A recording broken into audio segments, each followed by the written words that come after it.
Hello and welcome to Hidden Dusk, a place where the night grows quiet and the shadows begin to tell their stories. Before we begin, dim the lights, get comfortable and relax. And if you enjoy calm and eerie stories like this, don't forget to like the video and subscribe to the channel. Now, let the darkness guide you into tonight's story. I was 29 years old when the bottom finally dropped out of my life. For a long time I had believed the slide would be gradual. Another late paycheck here, another eviction there, a broken promise or two to the people who still cared about me, until one morning I would simply open my eyes and discover that I had slipped all the way to the bottom without ever noticing the last step. Instead, the end of my old life arrived the way a rotten floor gives way underfoot. 1 second I was still on the surface, pretending I could handle one more night, one more binge, one more lie, and the next I was staring up at daylight through a jagged hole, wondering how I had fallen so far and so fast. The hole I fell through was made of glass vials, empty pill bottles, and little twists of plastic torn open with shaking fingers. By the late 1980s, my habit had turned into a full-time job, a job that paid nothing and cost everything. I slept on couches and floors. Sometimes, when there was no couch or floor available, I turned to the backs of freezing cars or cardboard pallets behind hardware stores. The people who had once looked me in the eye now crossed the street to avoid meeting my gaze. All that mattered was the maintenance.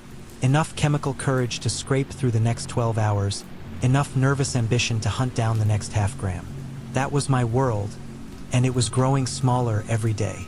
When the last friend who still took my calls finally cut me off, I drifted south from Newark on word of mouth and rumor. Someone told me about a cook who had set up a little crank shack miles off the paved roads in New Jersey's Pine Barrens. I had never heard of the place, but the name sounded like refuge. A broad tumble of woods where a warrant could not find you and a badge would have to search 100 empty trails to catch a glimpse of your campfire. Miles of pines, scrubby oaks, cedar-stained creeks, and cranberry bogs turned feral. An ocean of bristling dark green in summer and bare gray spears in winter. More important still, that cook was said to trade hits for labor. A man could chop wood, carry the pseudo inside, sweep caustic dust off a plywood floor, and walk away with enough dope to keep the sickness at bay. I did not need convincing. The Pine Barrens became my destination the same day I heard the rumor. I arrived in late spring with a backpack full of old Army-Navy surplus. A threadbare sleeping bag, a tarped pup tent, 2 enamel pots, and a hand-me-down fixed-blade knife. The cook's shack sat deeper in the forest than I had expected. To reach it, one had to follow a 2-track sand road that twisted off a county route and then vanished into pitch pine, aspen, and huckleberry. The scent of solvent and scorched glass reached me before I spotted the shed. It looked like a garden outbuilding that had been dragged into the woods, set on cinder blocks and forgotten. Rusted 5-gallon cans of Coleman fuel sat on its little porch. That dusty shack and the territory surrounding it became my world for the next half-year. Daylight in the Barrens was sometimes ordinary and sometimes as lovely as a cathedral window. When the sun was high and the sky cloudless, a gold light sieved through the pine needles and fell in countless narrow beams. Every trunk threw a long, crisp shadow. The straight sand trails looked like chalk lines drawn between ancient green walls. Even through the veil of constant chemical need, I could feel the hush in those moments, an almost holy pause that belonged to no church I'd ever visited. But that hush had another side, too, one that pressed cold fingers against the back of your neck when dusk drained the color from the trees. We all lived by the same rule. When the light went, you stayed put. No one said it straight out, nobody wanted to sound superstitious, but every old-timer who had wintered in the Barrens ended his instructions the same way. Collect firewood before twilight. Carry water back to camp by last pink sky. Roll your tarp snug. Zip your tent. If you have to move at night, you had better have a real reason, because folks who walked after dark sometimes did not walk back. I thought it was nonsense. Folklore soaking into desperate minds until the second month when I began to hear the stories. They arrived one at a time, traded by carriers perched on stale tree stumps beside low fires. A boy from Base River Township had seen winged shapes gliding above the wiregrass on a full moon night. 2 squatters who shared a burned-out greenhouse swore a goat-hooved shadow had stared down at them through an empty pane. A blueberry picker found claw marks gouged into the trunk of a cedar twice a man's height from the ground. Always the teller ended with the rhyme, murmured in a half-mocking chant. Mother Leeds, cold and crass, begged for a curse that would last. Satan heard, dark and sly, and shaped a child from fire and sky, born of shadow and dark design. Beware the devil of the pine. I laughed at it, you had to laugh. To accept such a thing would mean admitting there were terrors worse than withdrawal, and to me withdrawal was bad enough. Besides, addicts trade lies the way children trade marbles. Each tale is a little round stone meant to distract from the empty holes in their pocket. So I pretended those warnings were just an eccentricity of the region. Slowly September leaned toward October, and the barrens changed clothes. Summer's dusty green ambered into bronze and then a brittle gray olive. Frost traced the saw-edged gallberries. Sunlight turned brief. A weak lantern glimpsed between black bars of branches. That was when the dealer who ran the crank shed vanished. One morning I returned from a 2-day scavenge to find the door hanging open. The lithium-stained coffee filters littered across the sandy yard. The beakers missing, and no sign of the cook who once joked he would die in that shack. No goodbye, no stash left behind. Only the smell of burnt pseudo still clinging to the plywood walls. Word spread fast. Law had swept through. Maybe the DEA, maybe the locals, nobody knew. Maybe the cook snitched. Maybe he was locked in county wearing a paper suit. The only certain fact was that the pipeline had snapped. By that afternoon, a dozen hungry bodies were trembling. I too found my hands shaking like palsied birds. The first 24 hours are always the worst for me. The ache behind the eyes, the crawling skin, the sudden waves of sweat that cool into cold grief. By the second day, my joints felt stuffed with sand and my thoughts looped in paranoid spirals. I pictured badge-carrying men in flak vests wading through the brush, flashlights slicing the dark, dogs sniffing the ground. Each time a pine cone fell, I flinched. Terror has a smell, and that smell clung to me as thick as would smoke. Night too found me squatting beside an underfed fire, unable to sleep, certain that headlights were sweeping the invisible ridge a mile away. Somewhere past midnight I rose, disassembled my pup tent, and loaded every ragged possession into my pack. My logic made perfect sense at the time. The farther I walked, the farther the search dogs would have to travel before they tasted my odor. I marched until I could not feel my toes. By dawn, I had gone deeper than ever before, stomping into a stretch of stunted pine so dense the branches knitted overhead. There I cleared a patch of sandy soil, struck a little blaze of needles and dead twigs, and tried to rest. Sleep would not visit. Each minute the flames dwindled a little and my heartbeat thumped a little louder in the hollow behind my ears. I scolded myself. You haven't used in 2 days, your head is fried. That's all. But the forest seemed to have other opinions. A pop rattled in the canopy. Wood on wood, a branch breaking, or perhaps 2 pieces slapped together. Pop, then quiet. 5 minutes later, another pop. Closer. Stop it, I told myself. Owls hopping. Raccoons dropping half-rotten pine cones. Nothing stranger than that. Still, each new report struck nerves like hammer blows. When a heavy thump jarred the ground, I could no longer pretend. Something big had fallen or climbed or leapt. Silence pooled.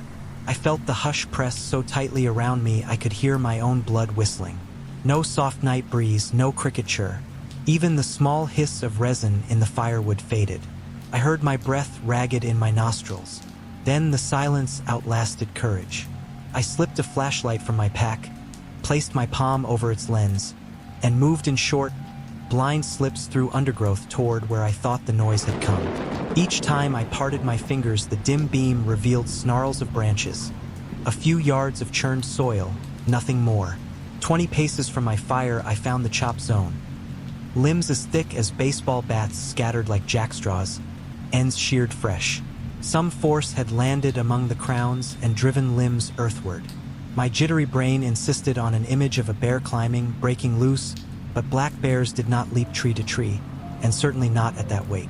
Suddenly a sharp sniffing, almost like a horse's exhale, reached my ears. Instinct slammed me to one knee. I steadied the light, thumb poised to blaze full power. Slow as frost forming, I unhood the beam. No shape there, only more broken limbs. Pivoting, I swept an arc. The third arc painted a tall figure, white, broad, half hidden behind a pitch pine. At first my eyes made it a man in a long coat, but no man that big wore a coat that white. I snapped the light dark and smothered my breathing. The animal shifted, snorted, cracked brush underfoot. Something about the rhythm tickled memory. Stabled horses on my uncle's farm pawing dusk earth. There was no barn here. I risked full light. The creature stood revealed. An enormous horse, perhaps all of 17 hands, its coat ghost bleached under the flashlight. It faced away, side quarter to me, tail tangled in grapevine. Relief gusted through me, thinning the adrenaline scum. A runaway farm horse, lost in the endless woods. My chuckle fogged the beam. A farm horse explains nothing, I thought, but it's less dangerous than a bear. Still, why here, why now? I took a tentative half-step, meaning to verify the sight. The horse turned its head. Eyes glowed red as embers. Not reflected red, self-lit, like coals stirred. The sight froze my marrow. I stared into those coals, saw no pupils, no gentle confusion, only a burning awareness fixed on me. The creature threw its weight back, reared, shrieked a nightmare trumpet, and came down in a spray of soil. Then it charged. Branches whipped. Earth shook. I dove sideways. Heat of breath blasted my ear. It thundered past my left shoulder, tail snapping like braided rope. I rolled, regained my knees, flashlight tumbling. I expected crackling in the distance, a second charge, but the forest went suddenly silent again. The white form had vanished. Leaves barely quivered. My beam probed emptiness. In that vacuum, two possibilities circled: hallucination or haunting. Either my neurons, starved for stimulant, had staged an opera, or something older than the pines had broken from legend into flesh. Ask a desperate man which explanation comforts him. I chose the hallucination. But hallucination or not, the encounter sealed one decision. I packed my camp at sunrise, ignoring the gnaw of hunger, ignoring the bone-deep fatigue that ached like notched ice inside muscles.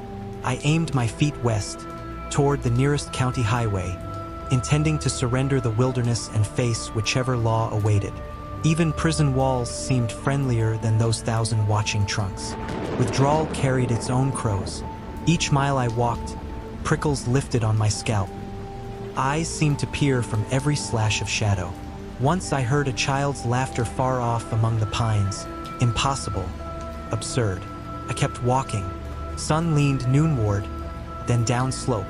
The red needles underfoot drank sound so thoroughly I began humming just to prove my ears still heard. Late afternoon dimmed toward evening. That was when high branches whispered in calm air. A soft whooshing, as if cloth flapped high above. Yet no wind reached my cheeks. The treetops directly over me swayed, while the neighboring crowns remained still. I tilted the dead flashlight upward, saw nothing. Pinecone dropped, bounced off my pack. Then branches shattered overhead. Something massive traveled through the canopy, cracking limbs as though mere matchsticks. I staggered, then ran, knees aching, each jarring footfall sobbing through cartilage. Whatever followed, it kept pace above. With splintered, boughs collapsed behind me. A final crash thundered ahead, unseen but close. I skidded to a halt, heart thrashing. Silence fell anew. Blood thrummed in my eardrums. I lifted the inert flashlight, a useless talisman. My mouth tasted copper. Slowly my pulse eased. Carefully I stepped forward. 10 yards on lay a clearing ringed by black-jawed pitch pines. No branches on the ground. No white horse. No broken treetops visible in dusk gloom. Only hush and the faint smell of something, like wet iron. I stood until my lungs quieted. Nothing moved. Nothing cried out. Again I told myself, chemicals in the brain, you've heard the stories, now the brain scripts its own. Withdrawal paranoia. Yet beneath that rational whisper, a colder intuition murmured, something has marked you. I limped on. Darkness rose. At last scattered township lights glimmered beyond the pines. A mile later, sand turned to cracked blacktop. Another half-mile and I found a diner's neon sign flickering over a deserted parking lot. Kitchen scent teased memories of appetite I could not indulge. Instead, I walked the final blocks to a brick building with a county seal above its door. Inside the police station, fluorescent glare blanched the sense of chase. I set my pack on the linoleum, approached the desk, and spoke the words I had rehearsed. My name, the warrants, the acknowledgement that I was ready to stop running. They booked me, processed fingerprints still dusty with pine tar, placed me in a holding cell whose walls smelled of bleach and tired remorse. Iron bars felt unervingly gentle after a forest full of invisible doors.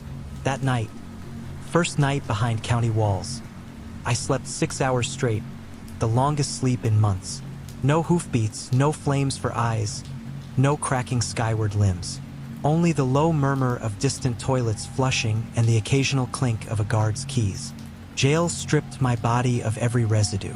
Detox hurt like knives for weeks, then dulled to bruises, then at last quieted. When I transferred to state, I requested every library work detail available. Books became daily bread, footbridges out of memory's swamp. 5 years passed in slow pages. Upon release, I kept turning those pages, community college, then a state university's library science program. Nobody who met the quiet man reshelving periodicals guessed he had once crouched in a meth shack listening for hooves in a million-acre gloom. Some nights, though, when the stacks emptied of students and the air conditioning cycled off, I would hear a faint, slow crack far above the fluorescent fixtures. With splitting, perhaps just the building's bones settling. The sound never made me jump.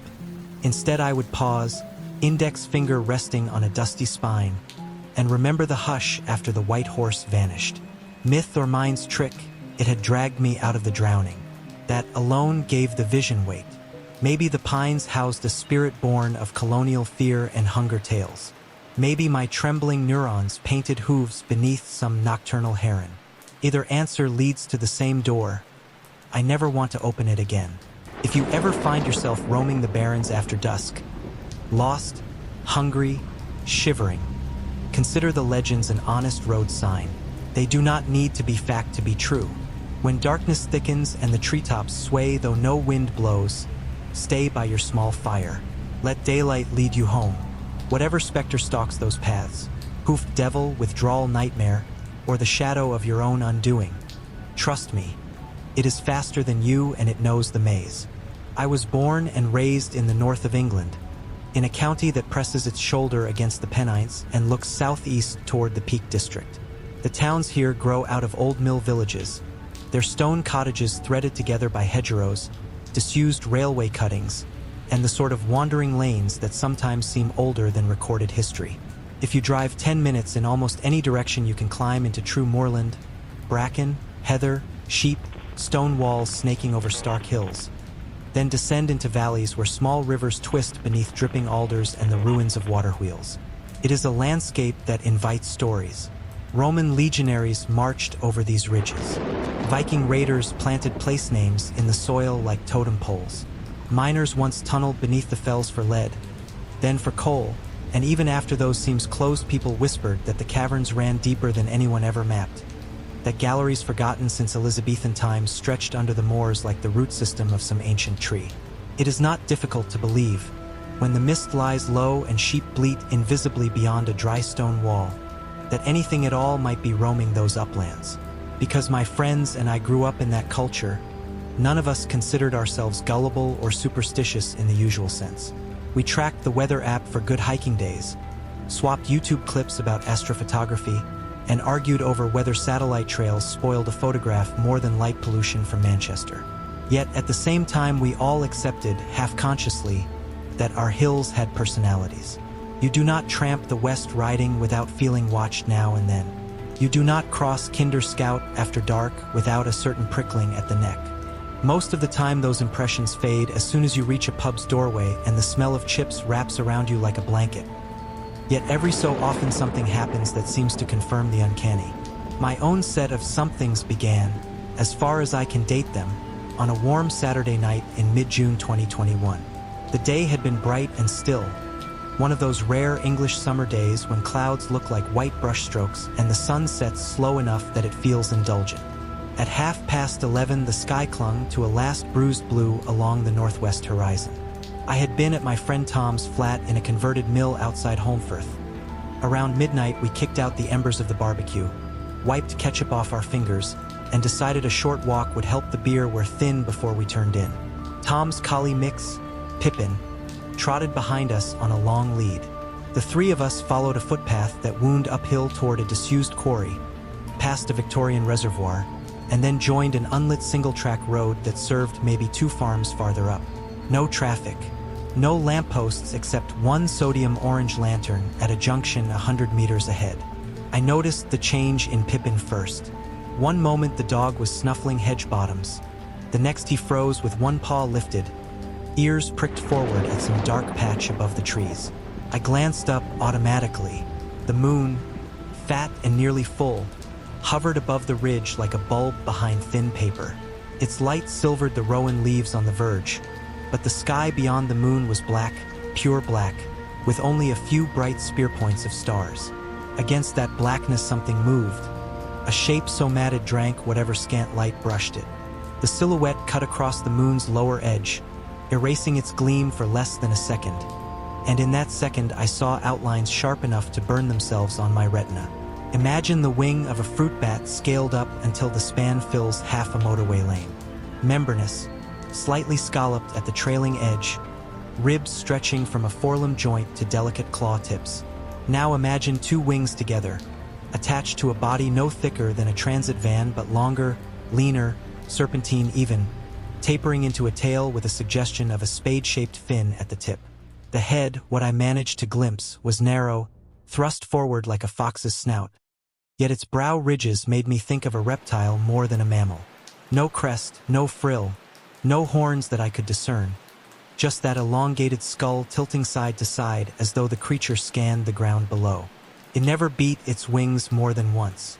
One lazy downstroke seemed to carry it upwards. Then it tucked and soared on invisible lift. I swear I heard nothing.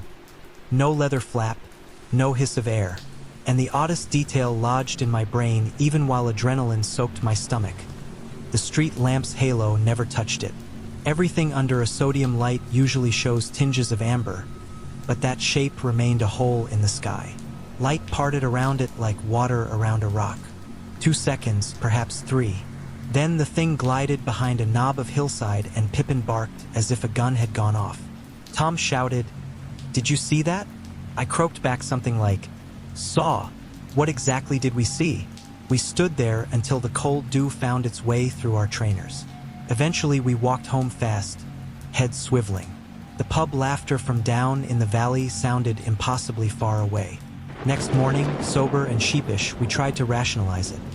Perhaps a flock of geese overlapped to form a single outline. Perhaps a paraglider. Perhaps an unusually large heron carrying a branch in its beak. Each explanation frayed as soon as we voiced it. Tom admitted he had not seen any feathered edge nor legs dangling. The image refused to clarify. The more we stared at our recollections, the less plausible they became. In the end, we agreed to file it under strange and not mention it to anyone but a couple of close mates. For months, nothing further happened. Life returned to everyday rhythms. Office commutes, weekend rambles, occasional stargazing trips up Snake Pass where the Milky Way sometimes hazes faintly across the south. Then last autumn, late September 2023, it happened again, only this time I had a witness other than Tom. Ellie, another friend from university days, visited for a weekend of hill walking. Saturday evening, we drove to a viewpoint above Lady Bower Reservoir to photograph moonrise. The day had been drizzly. By dusk, torn clouds raced overhead, revealing patches of navy sky. Ellie set up her tripod, dialed in a 15-second exposure, and clicked the shutter. When the camera finished its cycle, she looked at the preview screen and frowned. "Odd smudge," she muttered. She zoomed the frame until a dark slash filled the LCD. A blurred triangle bisecting a star cluster. "Could be a fast-moving bird," she said, but the angle felt wrong. The blur lay across the star field at a steep diagonal, as though the object had streaked along the upper troposphere rather than across foreground. She retook the shot. This time we watched the sky with naked eyes during the exposure. 10 seconds in, Ellie whispered, "There!" pivoted, high above the reservoir, where shredded vapor reflected moonlight like torn silk. I saw a colossal wingtip emerge between clouds. Just the tip, curved slightly at its apex, falling away into struts like the finger bones of a bat. Judging scale was impossible, yet that single wing section looked wider than a commuter jet's tailplane. It lingered only long enough to snap my breath. Then the clouds swallowed it. The second exposure finished. Another smear marked the frame. We drove home in near silence. On my kitchen table we spread OS maps, tracing ridges that linked our two sightings. Kinder Plateau, Bleaklow, Black Hill, then northward into the South Pennine chain, eventually bending west into Lancashire. Caves honeycomb those moors, some natural limestone systems, others abandoned mine shafts sealed by iron gates. Even more riddle Snowdonia across the Welsh border. After midnight, we found ourselves Googling UK dragon sightings, as though teenagers again. Folklore sites popped up with tales of WYRMS and Lindnorms. One blog collected modern anecdotal reports. Hikers glimpsing winged silhouettes near Stanage Edge. Shepherds hearing massive air displacement overhead on moonless nights. Climbers finding scorched moss near a cave mouth in Coombe Idwal. None offered evidence beyond shaky phone photos and wide-eyed testimony. Yet every account described the same bat-like wings, the same charcoal hide glinting like wet slate. I tried to dismiss it. Ellie insisted we at least consider the absurd seriously. Creatures unknown to science, surviving in remote pockets, emerging only under cover of darkness. She pointed at the distances involved. A flight path from Snowdonia to the high peak is barely 100 miles. A golden eagle could manage that in a couple of hours. Scale the wingspan up and the time shrinks further. If, she added, they exist. She emphasized the if, but her eyes kept sliding back to the camera's LCD where that dark blur looked too solid to be photographic artifact. That night, I lay awake, listening to wind racket tiles, and pictured an immense form drifting between drafts like a sailfish riding currents. What, I wondered, would such an animal eat? Deer? Sheep carcasses? Could it thermoregulate enough to endure British winters? Maybe it spent cold months deep in cave systems warmed by geothermal seep. My speculations felt half ridiculous and half inevitable. Myth, I realized, often flowers where ecology provides hidden niches. Days later, back at work, snippets of regional news fed my unease. A farmer near Hope Valley reported 6 ewes missing in one night. No trace except torn fencing 15 feet high. A paraglider posted to Reddit that an enormous condor had soared past him above Mam Tor. Wing beats so forceful they buffeted his canopy. He deleted the post after commenters mocked him. Perhaps I would have let it all fade, chalking everything to coincidence and imagination. Yet memory of that first sighting remained crystalline. How the creature eclipsed the moon, how the street lamp's corona seemed to shy away from its outline, how Pippin whined low as though air carried a scent both monstrous and primordial. I stopped taking solitary walks after midnight. I found excuses to finish hikes before dusk. One part of me felt childish. Another part remembered with ice blue clarity that silhouette's silent authority. In November, I visited my grandfather in a care home. He grew up near Castleton and had spent youth exploring potholes that later drew professional cavers. His mind, though dimmed by age, brightened when I mentioned strange lights or old ghost rides. Over tea, I half-joked about dragons roosting in peak caverns. He did not laugh. Instead, he recited, slow but sure, a rhyme his mother used to warn children against playing near Odin Mine. Down in the dale where the quicklime flows, where miners' picks once rang, a shadow coils when the moon wind blows, with wings like Satan's fawn. Keep to the path, my child, keep to the light, and home before the dark, for the worm that wakes on the cliff at night will swallow its own mark. He shrugged after reciting, saying locals spoke such verses long before TV filled their nights. But his delivery carried more caution than nostalgia. Since then I have gathered crumbs, local historians referencing the Black Flyer in 19th century diaries, wartime home guard reports of large unidentified aircraft, Non-engine noise above Derwent Dam. A shepherd's journal from 1912 describing lamb carcasses, flayed like fish by a gaff. None proves anything. Collectively, they sketch a possibility. I remain a rationalist. I know how memory warps under stress, how darkness manipulates depth perception, how a mind primed by legend can paint shapes on clouds. Yet the empirical man who logged both sightings cannot dismiss the evidence of his own senses. The scale, the physics-defying glide, the optical oddity where lamplight bent around a living form. I do not proclaim dragons inhabit England's heights. I say only that on 2 distinct nights I observed massive aerial animals unlike any species known to UK fauna, and that their behavior matched descriptions our ancestors codified into myth. Tom still walks the dog after dark, but he carries a high lumens torch now. Ellie prints her photograph large and shows it at lectures about night photography as an example of environmental motion blur. She never states what she thinks caused the blur. I keep my silence publicly. Privately, I scan the twilight horizon whenever I cross the Pennine watershed. If you find yourself hiking Bleaklow under a hunter's moon, and you feel the wind still without warning, and you notice the sheep go sudden hush, look up. Perhaps you will see nothing except cloud tatters sliding past the stars. Perhaps you will glimpse, for 2 heartbeats, a black blotting part of that field of lights. If you do, remember this account. Remember that myths are not born out of thin air.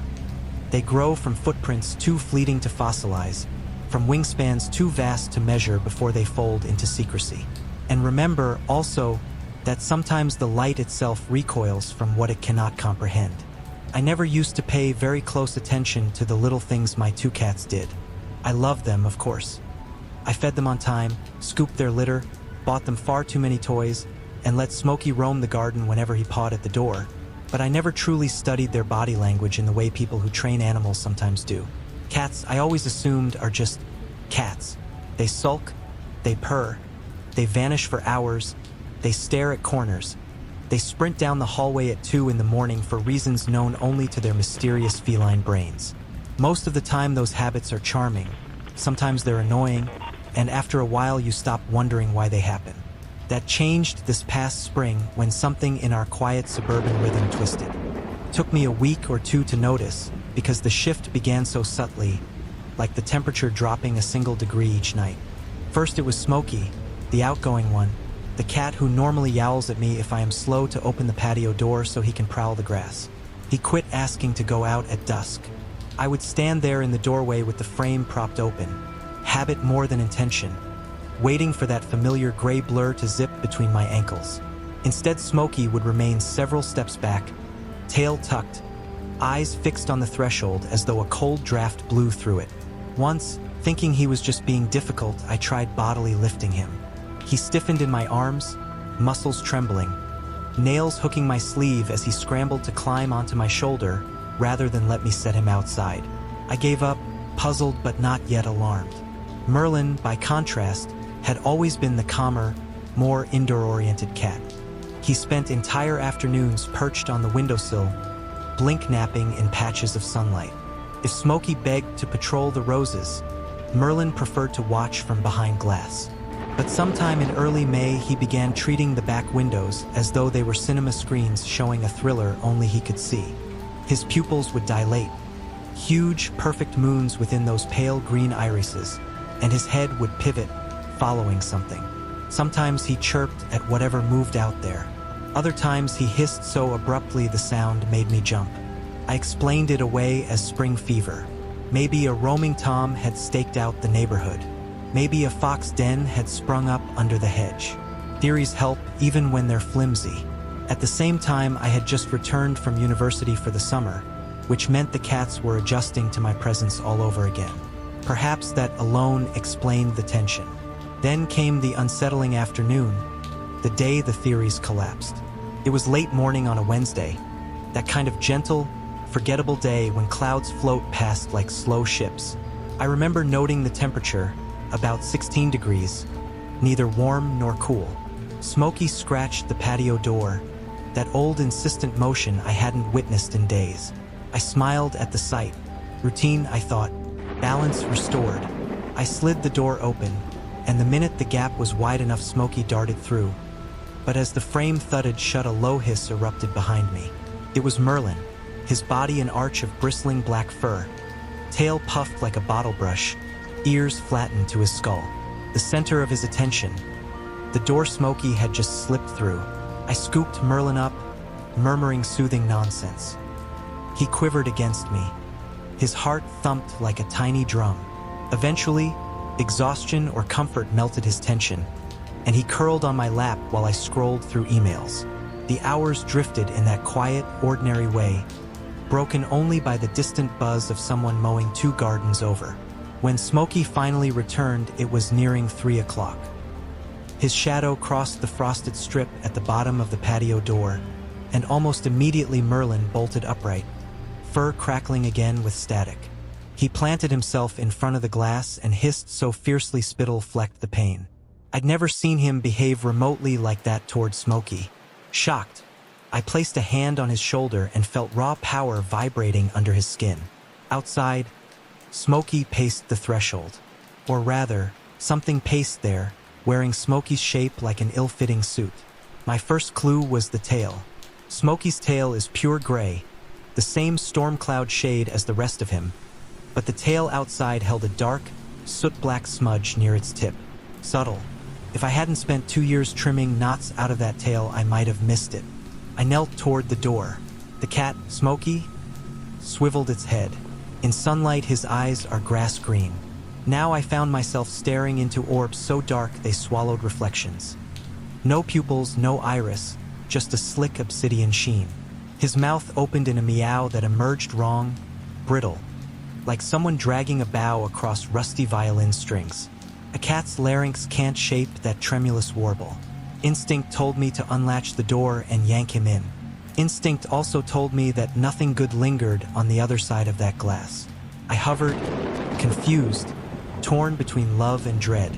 Then Merlin leapt, striking the door with a full body slam hard enough to rattle the frame. The creature outside recoiled, lips peeling away from oddly blunt teeth. It backed up 2, 3 steps, then turned and trotted toward the apple tree, vanishing behind its trunk. Merlin spun, claws snagging my leggings. His yellow gaze begged comprehension I could not supply. I rose, snapped the lock, and yanked the blind cord until heavy fabric dropped over the scene. The room dimmed, my pulse still hammered in my neck. Merlin prowled, sniffing the carpet, growling. A low register I'd never heard from him. 10 minutes passed before the doorbell rang. Our neighbors appear in many of my fondest memories. Barbecues, borrowed lawnmowers, conspiratorial winks when parcels arrive addressed from some secret indulgence. When I opened the front door and saw Amy and Robert standing on the step holding Smokey, the real Smokey, tender gray, eyes bright green, my knees nearly gave way. They explained he had clawed at their conservatory door, frantic, and once inside had hidden behind a cupboard.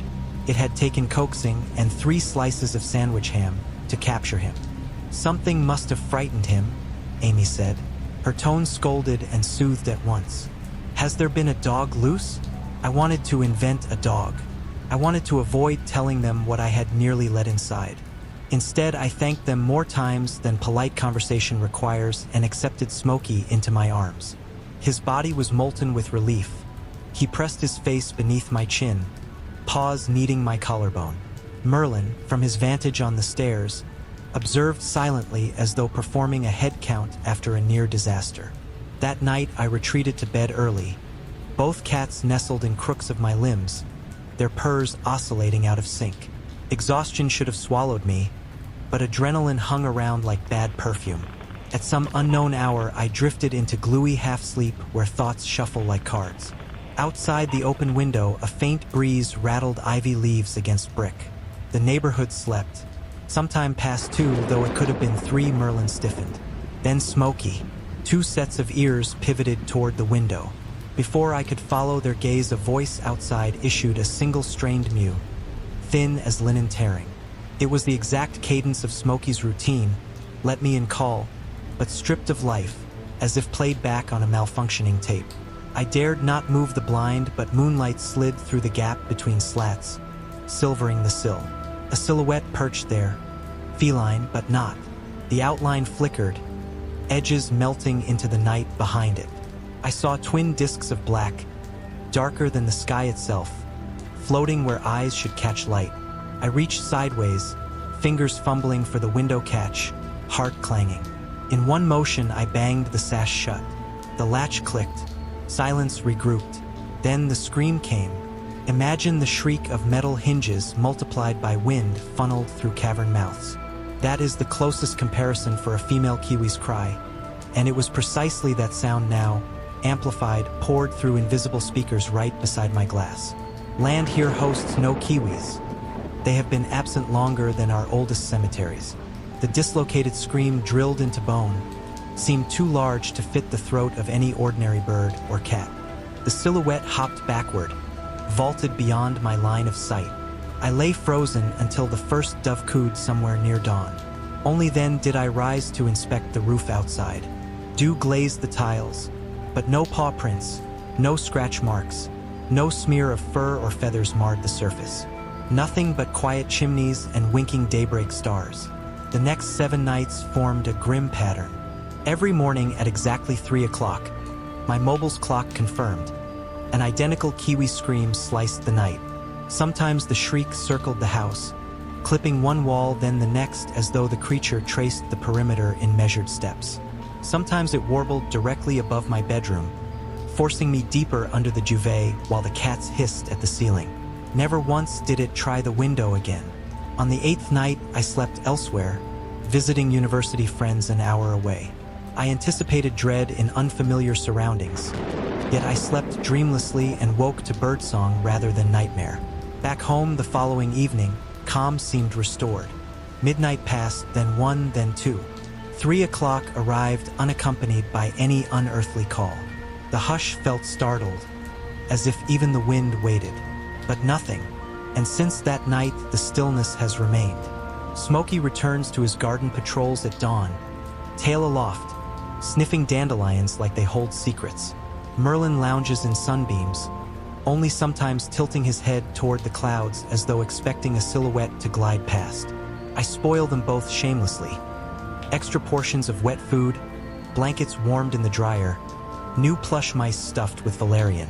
When friends ask why I coddle my cats so much, I smile and say, they saved me from an intruder. The explanation is technically true, merely incomplete. I do not mention the ink-black eyes. I do not describe the way street light seemed to bend around fur. I certainly do not attempt to classify whatever wore my cat's form that afternoon or what roosted on my roof in the witching hour.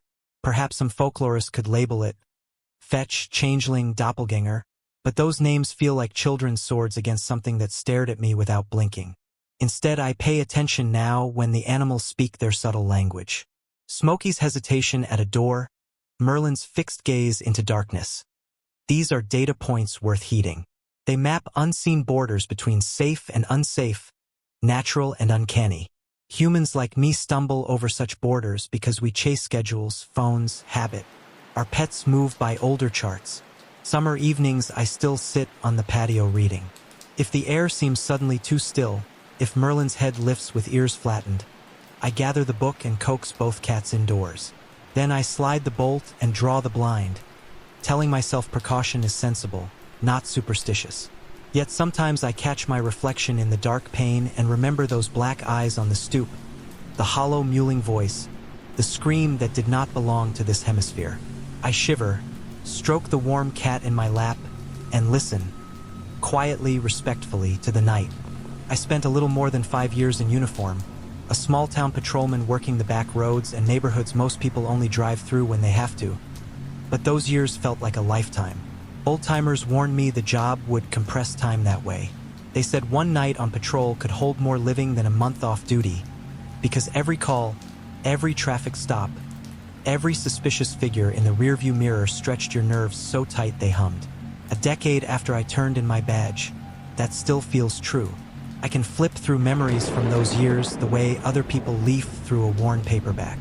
Some pages are funny, some are dark, and some are downright unbelievable.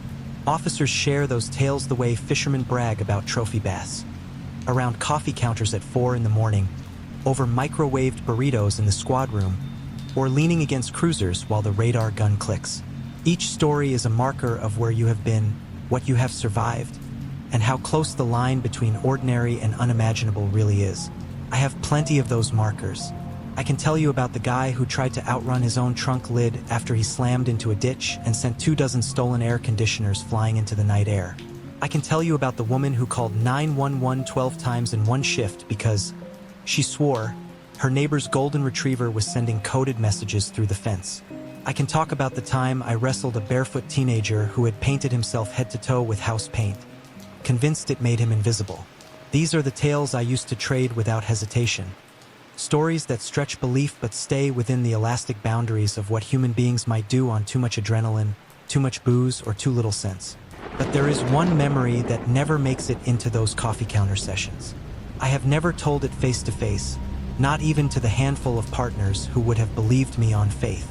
I am older now, out of the life, settled into a quiet civilian routine, and the distance has not dulled the edges on that night. If anything, the silence around it has honed them.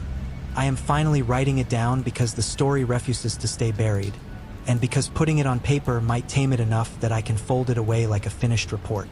All I can promise is that every detail, as I remember it, is true. Whether you believe it is your choice. Whether I wish I had never lived it is mine. I was a night shift guy from the start.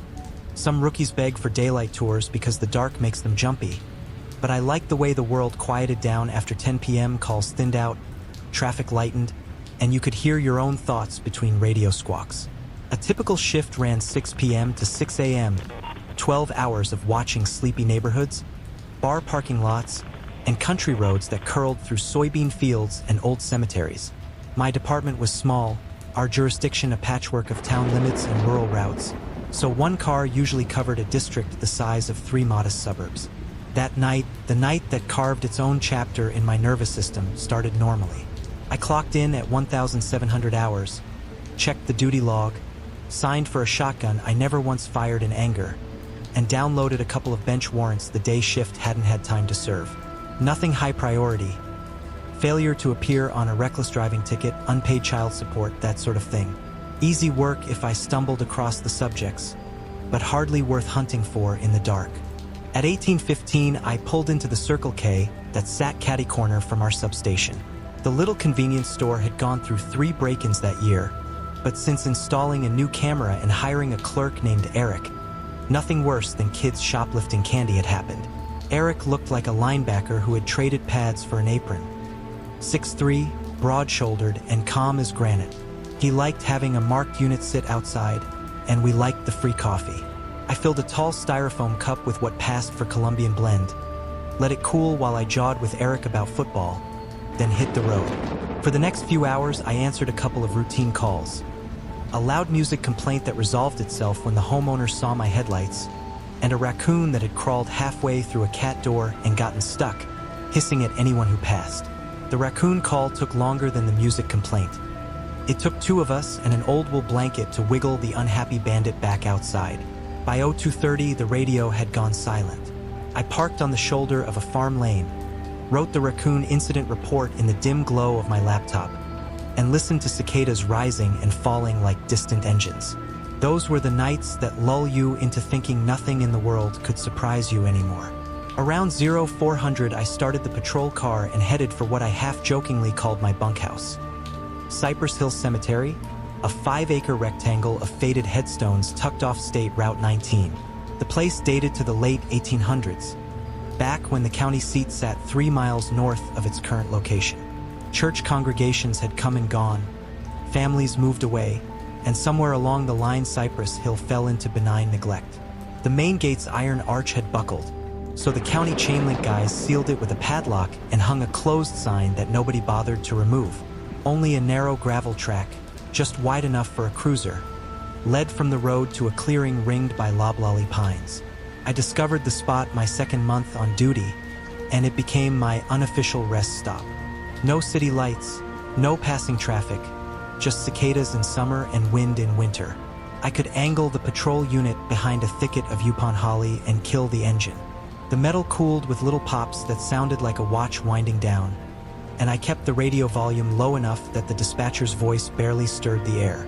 Rules said we weren't supposed to nap, but most night shift officers steal a few minutes when they can. I told myself I was maintaining a hidden observation post. Everything felt routine when I rolled through the gap in the gate that night. The gravel crunched under the tires, dust plumed in red haze behind the taillights. I stopped at my usual spot, a flat patch beside an obelisk inscribed 1893, and shut down the engine. The silence settled. I laid my hand on the radio mic in case the dispatcher called, reclined the seat an inch, and practiced not thinking about anything at all. 15 minutes passed, maybe 20. I remember glancing at the dashboard clock, for 43, and thinking how quickly a shift could evaporate when nothing happened. A yawn cracked my jaw. I shifted shoulders and stared at the mausoleum doorway 50 yards ahead. Moonlight silvered the marble like cold fog. Then a shape moved in that pale frame, and my yawn froze half-finished. At first it was only motion in a darker patch of darkness, a large silhouette heaving soil between its hind legs like a dog burying a bone. The mausoleum wasn't a private crypt. It was city-built, a communal vault for older graves whose stones had crumbled. But the ground in front of it was full earth, not concrete. Something was digging. I thumbed the switch for my spotlight. The bright halogen beam sliced across the cemetery and landed on the figure. My brain tried to label it bear. Black bear, maybe 250 pounds, upright on front paws, hindquarters writhing as it shoveled. But the light showed a neck too long for any bear, a ropey column bent downward at an angle no spine should allow. Its shoulders were narrow, almost feline, but the forelimbs were elongated and sinewy like a gymnast's arms. Patches of dark shaggy fur clung to its back and haunches, yet the chest and stomach were bare, mottled skin stretched over ribs that stood out like staves of a barrel. The flesh gleamed pale as candle wax. It did not react to the light. Dirt flew, thigh muscle corded, claws or something claw-shaped, scythed through earth. Then the creature's head rotated. I do not mean it turned its shoulders. The torso stayed locked forward. Only the neck twisted, vertebrae corkscrewing until a head as white and hairless as the belly faced me full on. The eyes were black marbles drowning in crimson sclera, and they fixed on me with an intelligence that set my lower spine buzzing. Thin lips, or maybe they were just folded skin, peeled back from teeth shaped less like a bear's tearing molars than like elongated canines, tools designed to shear meat. I have faced men with knives, drunks flailing fists, even 2 gun barrels in 5 years, but nothing ever pinned my nerves like that unblinking stare. Every buried instinct screamed, "Do not let it come closer." My hand slapped the gear shift, jammed it into drive. Gravel spat under the tires as the patrol unit lurched forward. In the mirror I saw the thing rise, not merely rearing but unfolding, each vertebra segmenting upward until it stood on hind legs that ended in joints bending wrong, reverse, like the delicate hock of a deer but thick with muscle. It took one step toward the car, predatory, purposeful, then another, picking up unnatural speed. I floorboarded the accelerator. The unit fishtailed past the leaning gate arch, straightened on asphalt, and roared toward town. Only when the cemetery lay a mile behind did I risk checking the mirror again. Nothing followed. The road unspooled empty under sodium lights. Still I pushed 50, 60, 70 through 35 zones. My pulse did not slow until the squad room door clanged behind me at headquarters. I spent the next hour hunched over a desk, forcing my jaw to relax enough to sip lukewarm coffee. The fluorescent hum felt safe, almost ordinary. I told myself the caffeine jitters were receding from my hands. At 5:55 I logged off, left the warrants unserved, and signed the cruiser over to the day shift guy who eyed me like I'd seen a ghost. Later, when the sun was up and the world looked sensible, curiosity chipped at fear. I pulled up the department's online incident queue. There, time-stamped 11:12 a.m., was a fresh report. Cypress Hill Cemetery, grave desecration, open tomb, body removed. An elderly groundskeeper, arriving for quarterly maintenance, had found a grave gaped open. The coffin, a century old, had been splintered. No remains remained. Deputies chalked it up to grave robbers wanting relic bones. The file was flagged for further investigation, but county detectives had bigger fish. Unless someone tried to pawn the coffin's brass fittings, nobody would chase leads. I stared at the screen until lines blurred. The beast's neck twisting, the shovel-swipe claws, the oily black eyes. I was as certain of them as of my own hands. Could withdrawal have conjured such vivid hallucination? Very bad dope fiends sometimes see shadow people. Any EMT can confirm that. But I had been clean 6 hours that night, coffee replacing chemicals, mind foggy but not tripping. No, something dug that grave. Something stood on 2 legs and stalked my cruiser with a dead man's grin. For weeks I told no one. Co-workers chalked up my jumpiness to lack of sleep. They were half right. Sleep came fitful, haunted by images of carcasses slung over ragged shoulders disappearing between tombstones. I begged sergeants to keep me on city beats. Nights off, I found myself driving loops past churches, craving daylight even at midnight. Eventually I settled on a private truth. Whatever I had witnessed at Cypress Hill belonged to the cemetery in the same way a storm belongs to the sky. It had no interest in sidewalks or cul-de-sacs. Let the dead bury the dead. Let the living patrol liquor stores and backyards. The department never asked me to return to that patch of gravel. I never volunteered. 3 years after the event, a detective with whom I played Noon League softball mentioned seeing some of my early reports. "Man," he laughed, not unkindly. "You used to camp asleep in that old boneyard. Ghost hunters on YouTube swear it's the Jersey Devil's vacation home." He meant it as a joke. My grin felt too tight. I left law enforcement the following season. No big scandal, just a growing weight in the gut every time the radio crackled at 2 a.m. I joined a friend's insurance fraud investigation firm. 9 to 5 hours, weekends off, paperwork as dull as warm oatmeal. I learned to enjoy dull. But once a year, usually on the anniversary though I don't mark the date intentionally, I dream the cemetery. Moonlight whitening crooked stones, a shovel scrape hush, my spotlight carving a cone of revelation. And the thing, bear-wolf ghoul, whatever shape memory molds, turns its head on the stem of that impossible neck. Eyes bloom red. It stands, steps forward, and the dream ends in the hammering silence of my own heartbeat. I wake then, hand reaching for a radio mic that is no longer there, breath fogging a bedroom that knows no graves. I tell myself stories. Maybe it really was withdrawal delirium. Maybe vandals used a trained exotic animal and clever masks to scare off nosy cops. Each explanation is a thin blanket against a winter wind. Every reasonable morning I still believe what I saw. I write it here because the grave is open again in my mind, and because silence lets stories fester. Maybe another officer has parked in a forgotten cemetery and glimpsed a white bulk against the far wall. Maybe a tired paramedic on the night shift saw something lank and pale bolt across a rural highway, but he shrugged it off as shaped headlights.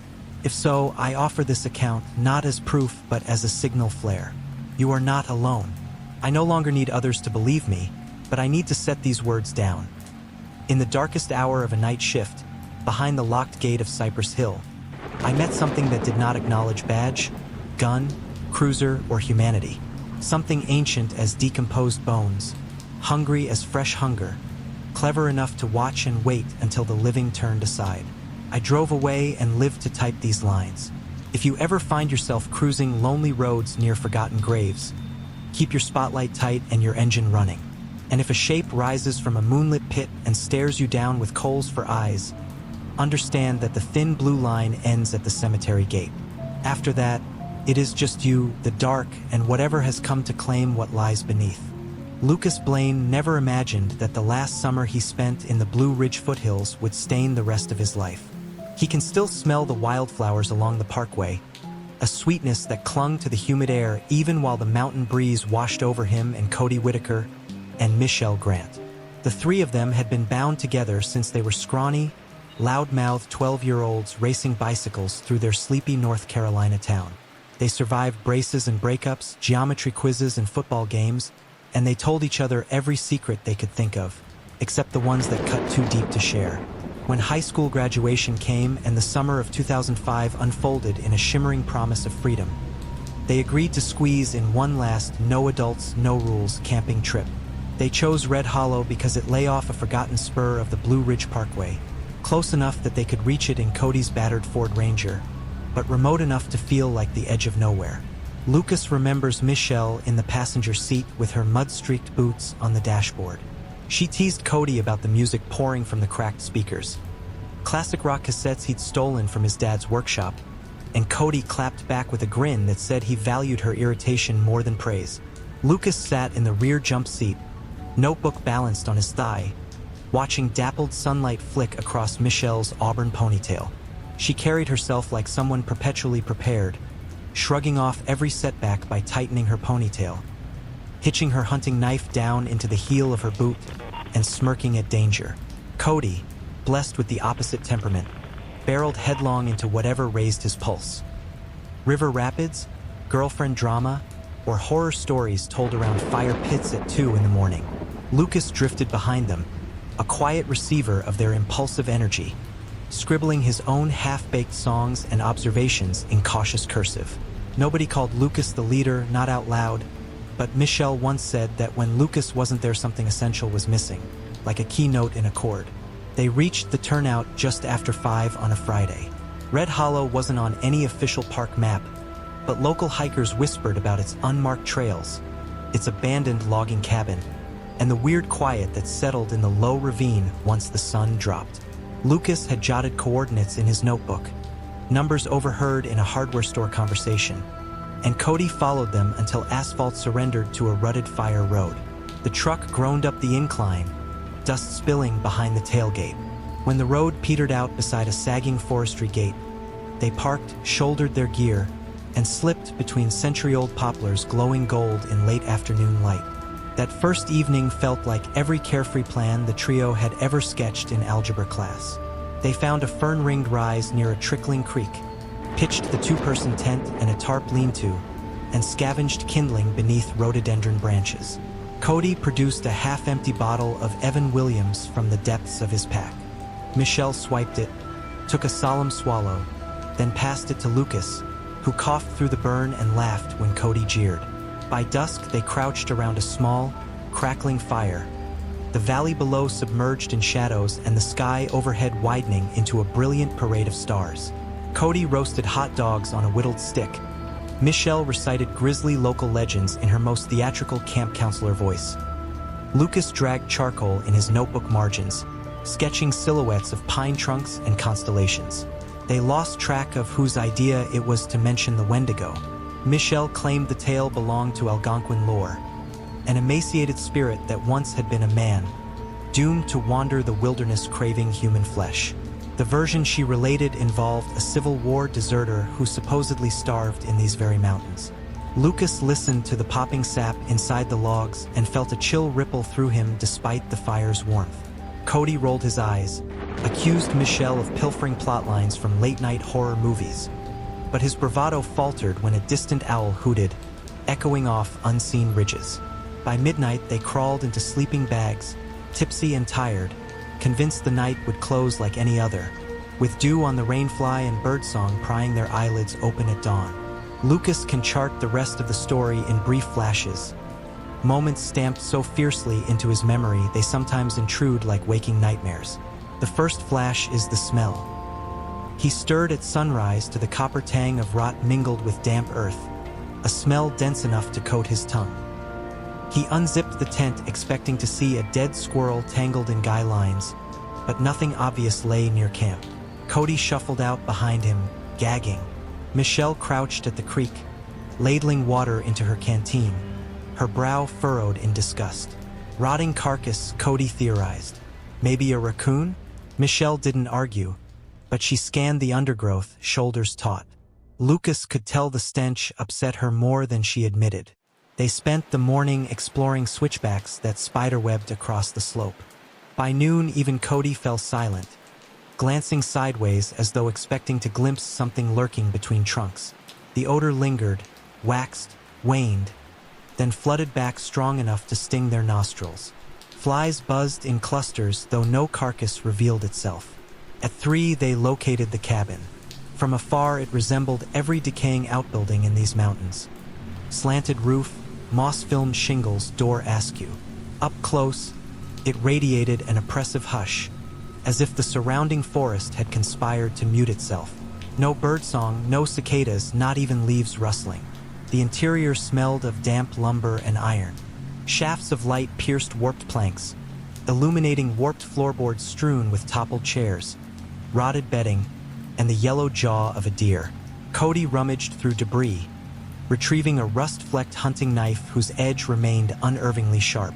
Michelle approached the stone hearth and ran a glove across chiseled scratches half obscured by soot. Lucas followed, squinting.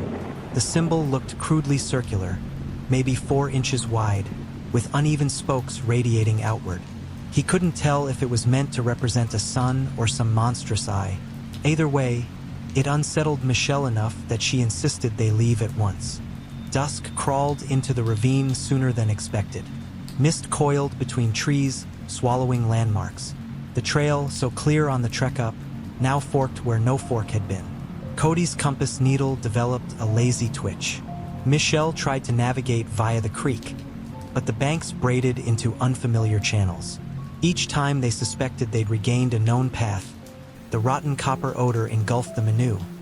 Stronger, accompanied by the rustling of understory too deliberate to be mere wind.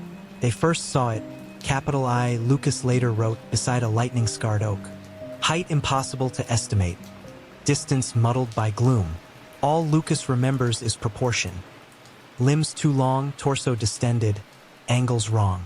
He remembers hearing Cody whisper a profanity that died in his throat. Michelle reached for her boot knife, but the blade looked pathetically small against that silhouette. Lucas lifted his headlamp, thumb shaking on the switch. A washed-out beam cut across bark and vapor and found the creature's eyes. Twin coals, dull red at the core like banked embers. The face suggested a deer skull stripped of muscle, cheekbones sunken, jaw tapered. Yet slivers of desiccated flesh clung here and there, giving the illusion of twitching expression. Run? Michelle breathed, though Lucas swears her lips barely moved. He couldn't lift his feet. The creature cocked its head, jerking with an audible creak. His mouth opened tediously wide.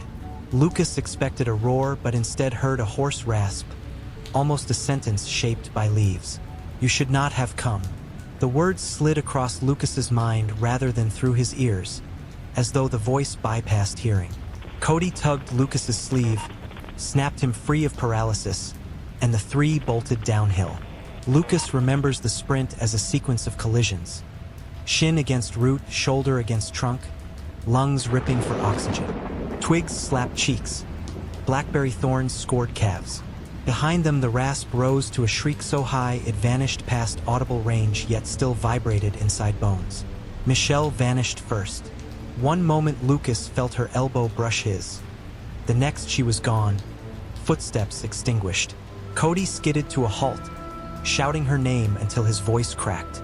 Lucas grabbed him, urging forward momentum, but Cody yanked free, turned, calling again. The shriek answered, much nearer. Something crashed through saplings directly beside the trail. Cody's flashlight pinned nothing except swirling fog. And then Cody, too, was no longer there. Lucas's memory fractures at that point. He recalls sprinting alone, repeating their names, sobbing. He glimpsed crimson pinpoints pacing him between trunks. He saw the rotted circle of carved slats flash in his mind's eye, spokes twisting inward, pulling him deeper though he stumbled toward light. Eventually, highway gravel ground under his sneakers. Headlights washed over him. A rig jackbraked. The driver, a silver-mustached man, hauled Lucas into the cab and radioed for patrol. Lucas said little during the ride beyond choked warnings about Michelle and Cody still in there. Rescue teams combed Red Hollow for 4 nights. Scent dogs lost trails abruptly as though wind erased them. Helicopters reported no heat signatures besides deer.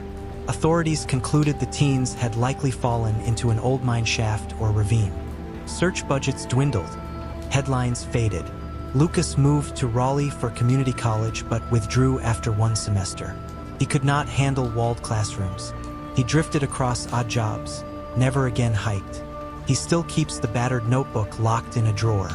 On jittery nights, he rereads the entry dated June 18, 2005, the last sentence scrawled in pencil nearly stabbed through paper. Eyes in the hollow, red like embers, and the thing spoke without sound. Sometimes he wonders whether some part of him never escaped the forest, whether the Wendigos claim extended beyond Michelle and Cody. Streetlights cast thin windows of safety, but between them he imagines lank shadows pacing.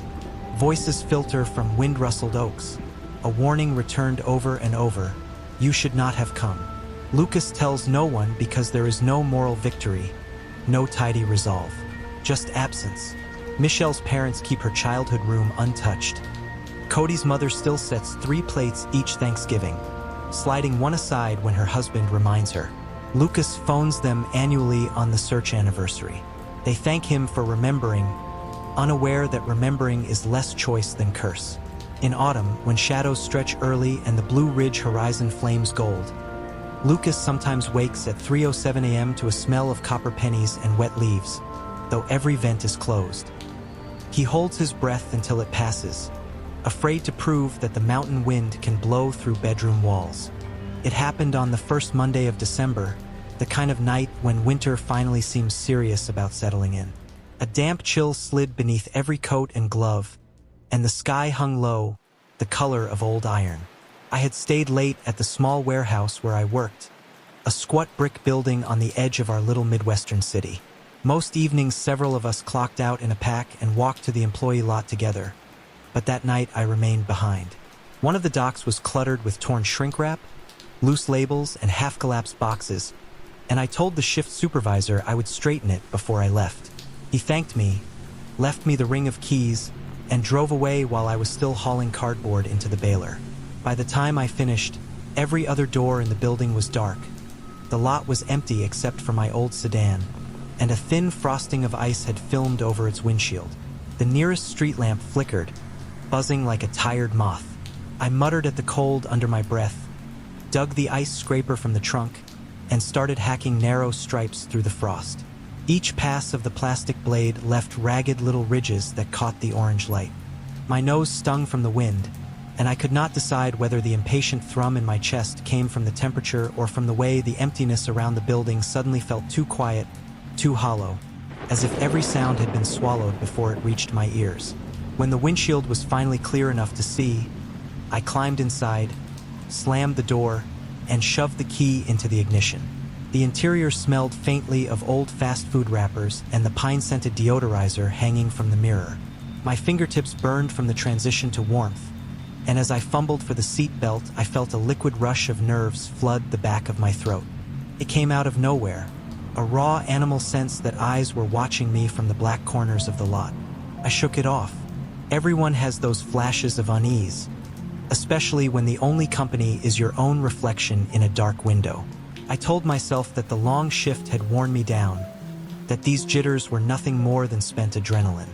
Still, while the engine coughed into life, I reached for the radio, hoping music would fill the air and push the raw edges of the night a little farther away.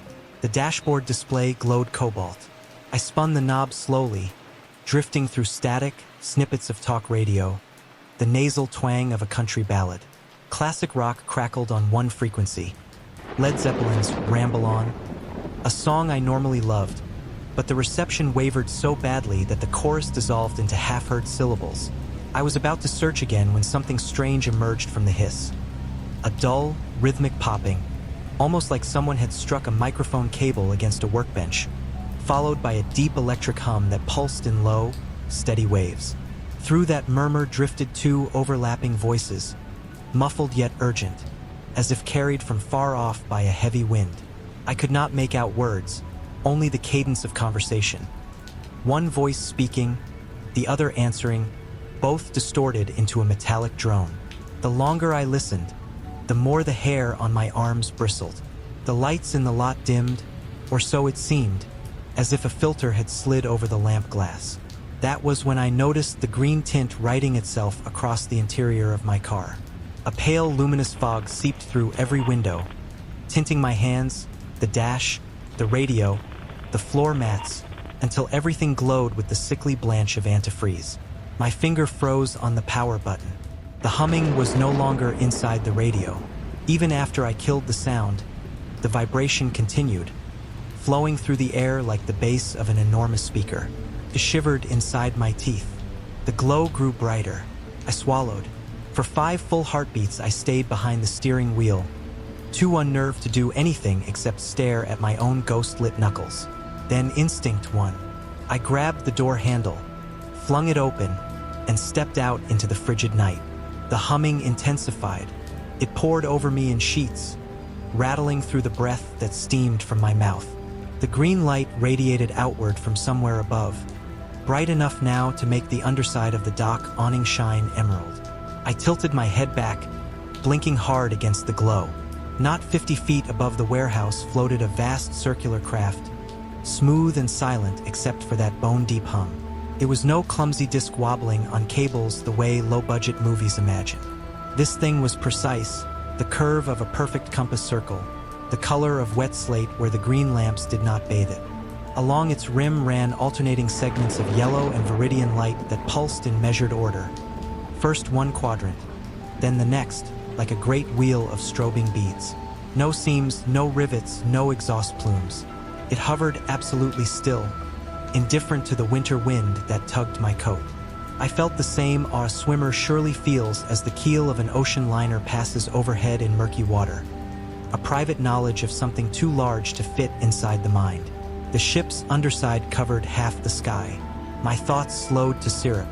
For a few seconds, I could neither breathe nor blink. Then the odd calm collapsed into raw fear. An animal cry burst from my throat. I lurched for the driver's door and yanked, locked. My previous slap of panic must have depressed the button. I fumbled in my pocket for keys, fingers numb, eyes darting upward at the shining wheel. The hum shifted pitch, a thin whine coiling through its center. Light flickered brighter around the edge. I jammed the key toward the cylinder but missed. The ring slipped from my trembling hand and clinked to the asphalt. I crouched, pawing the ground. Gravel bit my palm. Keys rattled, skittered under the car. Breath tore in ragged clouds. I imagined the craft opening like a colossal iris to swallow me whole. Suddenly the hum kicked up another octave to a shriek, and the disc shot aloft in a streak of green-white brilliance. It vanished beyond cloud cover in a single second, leaving only a faint afterimage on the back of my retinas and a ringing silence that seemed to mock the memory of sound. I sagged against the door. My legs quivered. Every heartbeat thumped behind my eardrums. The radio inside the car hissed to life on its own, white noise snapping and popping. Then that too fell quiet. I crouched again, retrieved my keys with frozen fingers, and unlocked the door on the second try. Inside, I jabbed the ignition, yanked the gear shift into reverse, and jerked out of the parking space so fast one tire clipped the wheel stop. The steering wheel vibrated as I corrected. I tore across the lot toward the exit, headlights painting twin cones across glazing asphalt. No way I was spending one more second beneath that yawning sky. At the first red light, I forced myself to slow. The sensible voice in my head insisted that driving a sheet of black ice in a panic would only land me wrapped around a tree. I drew slow breaths, locked both doors, and steered north toward my apartment on the far side of town. The highway was sparsely traveled. One set of taillights a half-mile ahead, a lone pair of headlights creeping up in the opposing lane, nothing else. I kept the speedometer 5 miles below the limit. My hands clenched the wheel so hard my knuckles pulsed white. Cold from outside and cold from fear trickled up my sleeves, pooled under my collar. 15 minutes from home, as the road climbed a shallow ridge lined with scrub pine, the feeling returned, the unmistakable sense of being observed through glass in a zoo. The dashboard clock ticked 12:37. My headlights carved a tunnel in the dark. And then, from the passenger side window, a soft emerald luminance spilled across the interior again. My gut hollowed. I chanced a glance right, 100 yards off the shoulder, behind skeletal tree silhouettes. That ship glided above the snow-dusted field, pacing my sedan without noise. Its lights were dimmed now, throbbing gently, but the outline was unmistakable. Every hair along my arms stood stiff. If the thing meant to intercept me, no amount of throttle would outrun it, but I had nothing else to do but try. I mashed the accelerator. The engine revved, Gears kicked down. Tires hissed over thin frost. The craft matched my surge easily, sliding between trees as if the trunks were mere projections. It did not close the distance. It simply escorted me, studying. Twice I considered wrenching the steering wheel to reverse course, but each mental rehearsal ended with me imagining the disc pivoting to block the lane ahead, trapping me in its lambent halo. 2 miles from my neighborhood, the road snaked through low culverts and into a tunnel of oaks. Houses began to appear, porch lights glowing above Christmas wreaths, driveways chalky with salt. As I approached the first mailbox with a familiar number, the ship abruptly banked upward. One heartbeat it was there, the next only a bright spear in the upper atmosphere, then gone entirely. The sky looked ordinary, as if it had never been disturbed. I coasted into my driveway, threw the gearbox into park, and sat motionless. My front porch light illuminated the siding, calm and yellow. Frost feathered across the trunk of an old maple at the property line. Only the faint tick of the cooling engine broke the hush. Relief sagged through my shoulders, but relief is fragile. The thought that I had accidentally guided the craft directly to the place where I slept and ate and kept photographs of my family made my stomach twist. I slid from the car, kicked the door shut, sprinted up the steps, jabbed the key into the deadbolt, and slammed myself into the hall. Once the chain was set and the door secured, the composure I had clutched on the ride home collapsed. My knees unlocked. I lowered to the braided rug, back against the wall, chest sawtoothing, palms slick. The house was silent except for the faint rumble of the refrigerator motor. I listened for anything out of place. A footstep, a rattle at the doorframe, the growl of a foreign engine. Nothing. Eventually, I gathered enough steadiness to stagger to bed, though I knew sleep would be stingy. I left every interior light on, a glowing breadcrumb trail from the foyer to my bedroom. Under the covers, I lay fully clothed, shoes and all, eyes fixed on the ceiling. Slow minutes crawled by, thoughts contended in circles. Maybe I was exhausted and hallucinating. The human brain, given enough fatigue, can conjure elaborate mirages. But no dream leaks cold green light under a car door. No mirage shreds a latch with electromagnetic static. At the edge of drowsiness, I heard a new sound, soft scratching against wood, like a branch brushing the siding or fingertips testing the grain. It came from the wall directly behind the headboard. My pulse whooshed inside my ears. The sound repeated. I sat bolt upright. Silence. Then, from the adjacent wall with the window, the scratching resumed, thin, almost polite, as if asking admittance through the glass. I reached for the baseball bat I kept beside the nightstand, eased from the bed, and tiptoed to the window. The blinds were down, slats tilted. Through them, nothing but dark met my gaze. But as my eyes adjusted, a shape detached from the deeper black of the yard. It darted behind the trunk of the maple. My breath caught. I lifted a slat with trembling knuckles. The yard was lit only by the street lamp at the corner, weak orange glow diffused by frost. Behind the tree, something shifted. A vague silhouette no taller than a child, its limbs slender, posture stooped. A moment later, a pale gray head angled around the bark. It was hairless, shaped like an inverted teardrop, broad at the crown, tapering to a narrow jaw that receded into a thin neck. Two large, liquid black eyes glistened, lidless, reflecting the oranges of the streetlight. There was no nose that I could see, only a slight ridge ending in slits. The mouth was a narrow crease that never moved. Those eyes fixed on the window, on me. Instinct rattled my bones. The creature whipped the rest of its head around the trunk, revealing shoulders, torso, arms elongated past the knee, fingers that splayed too wide. Its skin lacked any hint of fur and glimmered waxy, almost translucent. For a half second, the thing simply stared. Then, in a single fluid motion, it darted behind the tree again and vanished into darkness. A heartbeat later, a crash thudded from the driveway. My car alarm blared, horn 90 decibel urgent, headlights flashing. I jolted, sprinted from the bedroom with the bat in both hands, skidded to a halt at the front door window. On the frost-silvered hood of my car lay the overturned trash bin, lid askew, plastic clattering under the alarm strobes. Garbage lay strewn across the gravel. The creature was nowhere in sight. From the side yard came the familiar voice of my neighbor, Adam. He owned the ranch house east of mine, a cheerful man who often walked at odd hours with his terrier. His flashlight beam jumped from the sidewalk to the driveway. "You all right, Nick?" he called across the hedgerow. "Saw somebody messing around. Think my dog scared them off. Must have tipped your can." I cracked the door and yelled back thanks, heart punching my ribs. Adam and I spoke for a moment through the frosty air. He said he had phoned the police. They would send a car to patrol. He thought the prowler was a teenager, smallish, wearing an oversized hoodie maybe. Hard to tell in that light, but the figure had run toward the woods the moment his terrier barked. Adam apologized for the disturbance. I assured him I was grateful. When the police arrived 15 minutes later, I tried to describe the rest.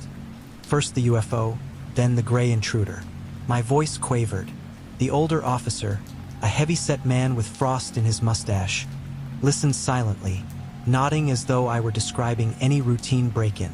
He asked pragmatic questions: time, direction of travel, any distinctive clothing. I knew how insane my story sounded, so I softened details, speaking only of strange lights and a short figure snooping around. He replied that I was not the first resident to mention odd lights over the highway. "Probably drones," he said, though without conviction. They checked the yard, took notes, said they'd file a report. Their patience was comforting, but the moment they drove away, a gulf of fear reopened. In the weeks since, nothing more has happened. No luminous disk has reappeared above the warehouse or the neighborhood. No gray form has tapped a warning at my bedroom window. Winter marched on, parking lots thawed, Christmas lights came down. Yet December's footprint remains pressed into me. Some nights, lying in the hush between heartbeat and breath, I recall the hum vibrating through my marrow. I recall the alien gaze, ancient and appraising. I know with absolute certainty that I did not hallucinate. The icy print of dread is too real. I finish work earlier now. I park under the brightest lamp. I keep the radio off when static creeps in. Sometimes, in the hour just after midnight, I walk to the back deck and stare at the stars, half hoping to glimpse that emerald wheel again, half praying it never returns. In those moments I understand how fragile we are, how we circle beneath galaxies like mice under barn rafters, watched by eyes we cannot fathom. Whether that craft was reconnaissance or accident, whether the gray visitor meant harm or only curiosity, I cannot answer. What I know is simple. We are not alone, and the distance between observer and observed can collapse without warning. First a hum in the radio, then a glow on the glass, then a hand, long-fingered and silent, tracing the edge of a tree in your own front yard. If you ever find yourself in an empty lot at midnight, ice clinging to your windshield, and the air thickens with a light that has no source, listen. If a voice rises in static, if unseen machinery vibrates in your teeth, if a shadow flickers in your peripheral vision, heed what fear is shouting. Get inside, lock every door, draw every curtain. And should you glimpse a pale face as old as stone peering from the darkness, know this: you have been noticed. When I think back to the winter night that changed the way I look at shadows, I picture my 14-year-old self trudging along cracked sidewalks beneath bare street lamps, a bulging trash bag of dirty laundry slung across one shoulder and a cheap paring knife sweating in my coat pocket. Lake Station, Indiana, is not a place travelers mark on maps for scenery or romance. It is a scatter of aging rentals and apartments strung between abandoned factories, chain-link yards, and patches of half-frozen marsh. I lived there with the woman who gave birth to me. Calling her mom never felt quite right, and with my younger brother and sister. After my father died of a heart attack when I was 9, she filled the emptiness with a revolving door of boyfriends who were cruel when they were sober and worse when they were drunk. My job, as the oldest child and the one built like a linebacker, was to keep those men away from my brother's ribs and my sister's cheeks, to keep the fridge stocked with whatever groceries I could haul from the corner store, and to keep the family peace by swallowing anger until it burned holes in my stomach lining. Panic attacks became ordinary. Tight chest, spinning head, pins and needles buzzing in my arms. So ordinary I treated them the way other kids treated hiccups. On that particular December evening, she came to my room while I was already wearing pajamas and trying to coax the springs in my mattress into something like comfort. Her voice slid through the cracked door in the syrupy tone she used when she needed a favor. "Harrow, honey, I need you to run Grandma these clothes. She said she'll wash them for me tonight." She dangled a black trash bag filled to the knot with her own laundry. Not mine, not my siblings, only hers. The clock said 9-ish. The sky outside my window was ink, and the temperature had dropped below freezing. I could have refused. Many people later told me I should have refused, that a mother has no business sending her child through dangerous streets after dark. But refusal meant a night of slammed cabinets, maybe broken dishes, definitely tears from my siblings who could not understand why their big brother had caused another storm. I kept my mouth shut, pushed aside blankets, pulled on jeans and an oversized hoodie that smelled of sweat and floor cleaner, and accepted the bag. Before I stepped into boots, I slipped that little paring knife into my pocket. Something in the pit of my stomach insisted I would need it. Grandma's house sat 9, maybe 11 blocks east, depending which route you counted. The quickest way followed 2 half-flooded alleys and a weedy strip behind an abandoned gas station. Back there, sodium lights flickered, half of them dead, the other half strobing on rusted shopping carts. The longer route wound along residential streets where porch lights still shone and neighbors sometimes looked out windows. Normally, I chose the safer path, but that night spite steered me elsewhere. I was sick of doing favors at her bark, sick of feeling like a mule. If she wanted clean laundry, she could wait a little longer. So I hoisted the bag and turned into the dim alleys. Every distant dog bark and every gust jangling a chain-link gate jolted my overworked nerves. From the first corner, I sensed an extra set of footsteps. No sound exactly, more pressure, as though the night air thickened whenever I paused to shift the trash bag on my shoulder. At each stop, the same noise flicked through weeds. Click, click, click, metal tapping stone, like someone idly snapping a screwdriver against brick. I told myself rats nest in that alley, that wind knocks trash against light poles. Still, my free hand tightened around the knife in my pocket. An icy film formed on my breath. Twice I cut across backyard lawns, vaulting sagging fences without caring who yelled, choosing route over courtesy.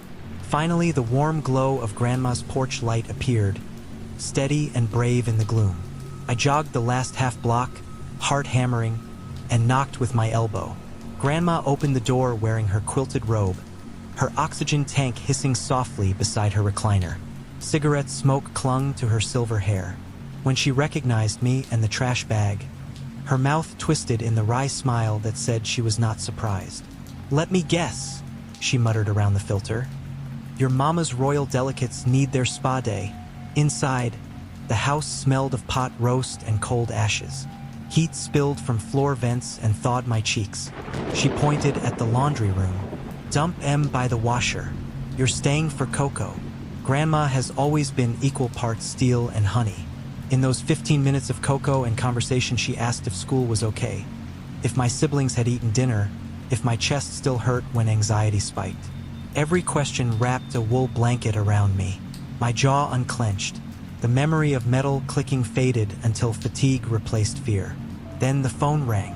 Through the coil cord, I heard Mother's voice, sugary and sharp. "Is he still there? He needs to get home right now. I need him to watch the kids." Grandma covered the receiver and hissed, "You can sleep on the couch tonight, you know?" I shook my head. An argument between those two could light the entire block on fire, and Grandma's heart medications were already giving her trouble. Better to take the tension outside. I hugged her, told her I was fine, and promised to visit in the morning. She pressed a folded 10 into my palm, for bus fare in case. Even though we both knew there was no bus at this hour. Back outside, I inhaled the night like cold water. This time, I chose the longer, safer streets. Houses crouched under Christmas lights, each a tiny fortress of color. Yet the dread clung to my shoulders. Halfway home, that clicking returned, now traveling parallel down a side yard. I couldn't see the source, only caught flashes of what might have been orange eyes reflecting porch bulbs. With each block, the eyes vanished, then reappeared farther ahead, as if circling, shepherding me. At the intersection before our apartment complex, a street lamp revealed what hid behind the orange shine. It stepped from between two garages, 7, maybe 8 feet tall, even hunched as it was. The body was lean, sinew draped over bones like worn leather. The skin tinted gray-blue under winter glare, crisscrossed by pale scars. Its head resembled a pit bull's skull stretched longer, with broad jaw ridges tapering to a snout.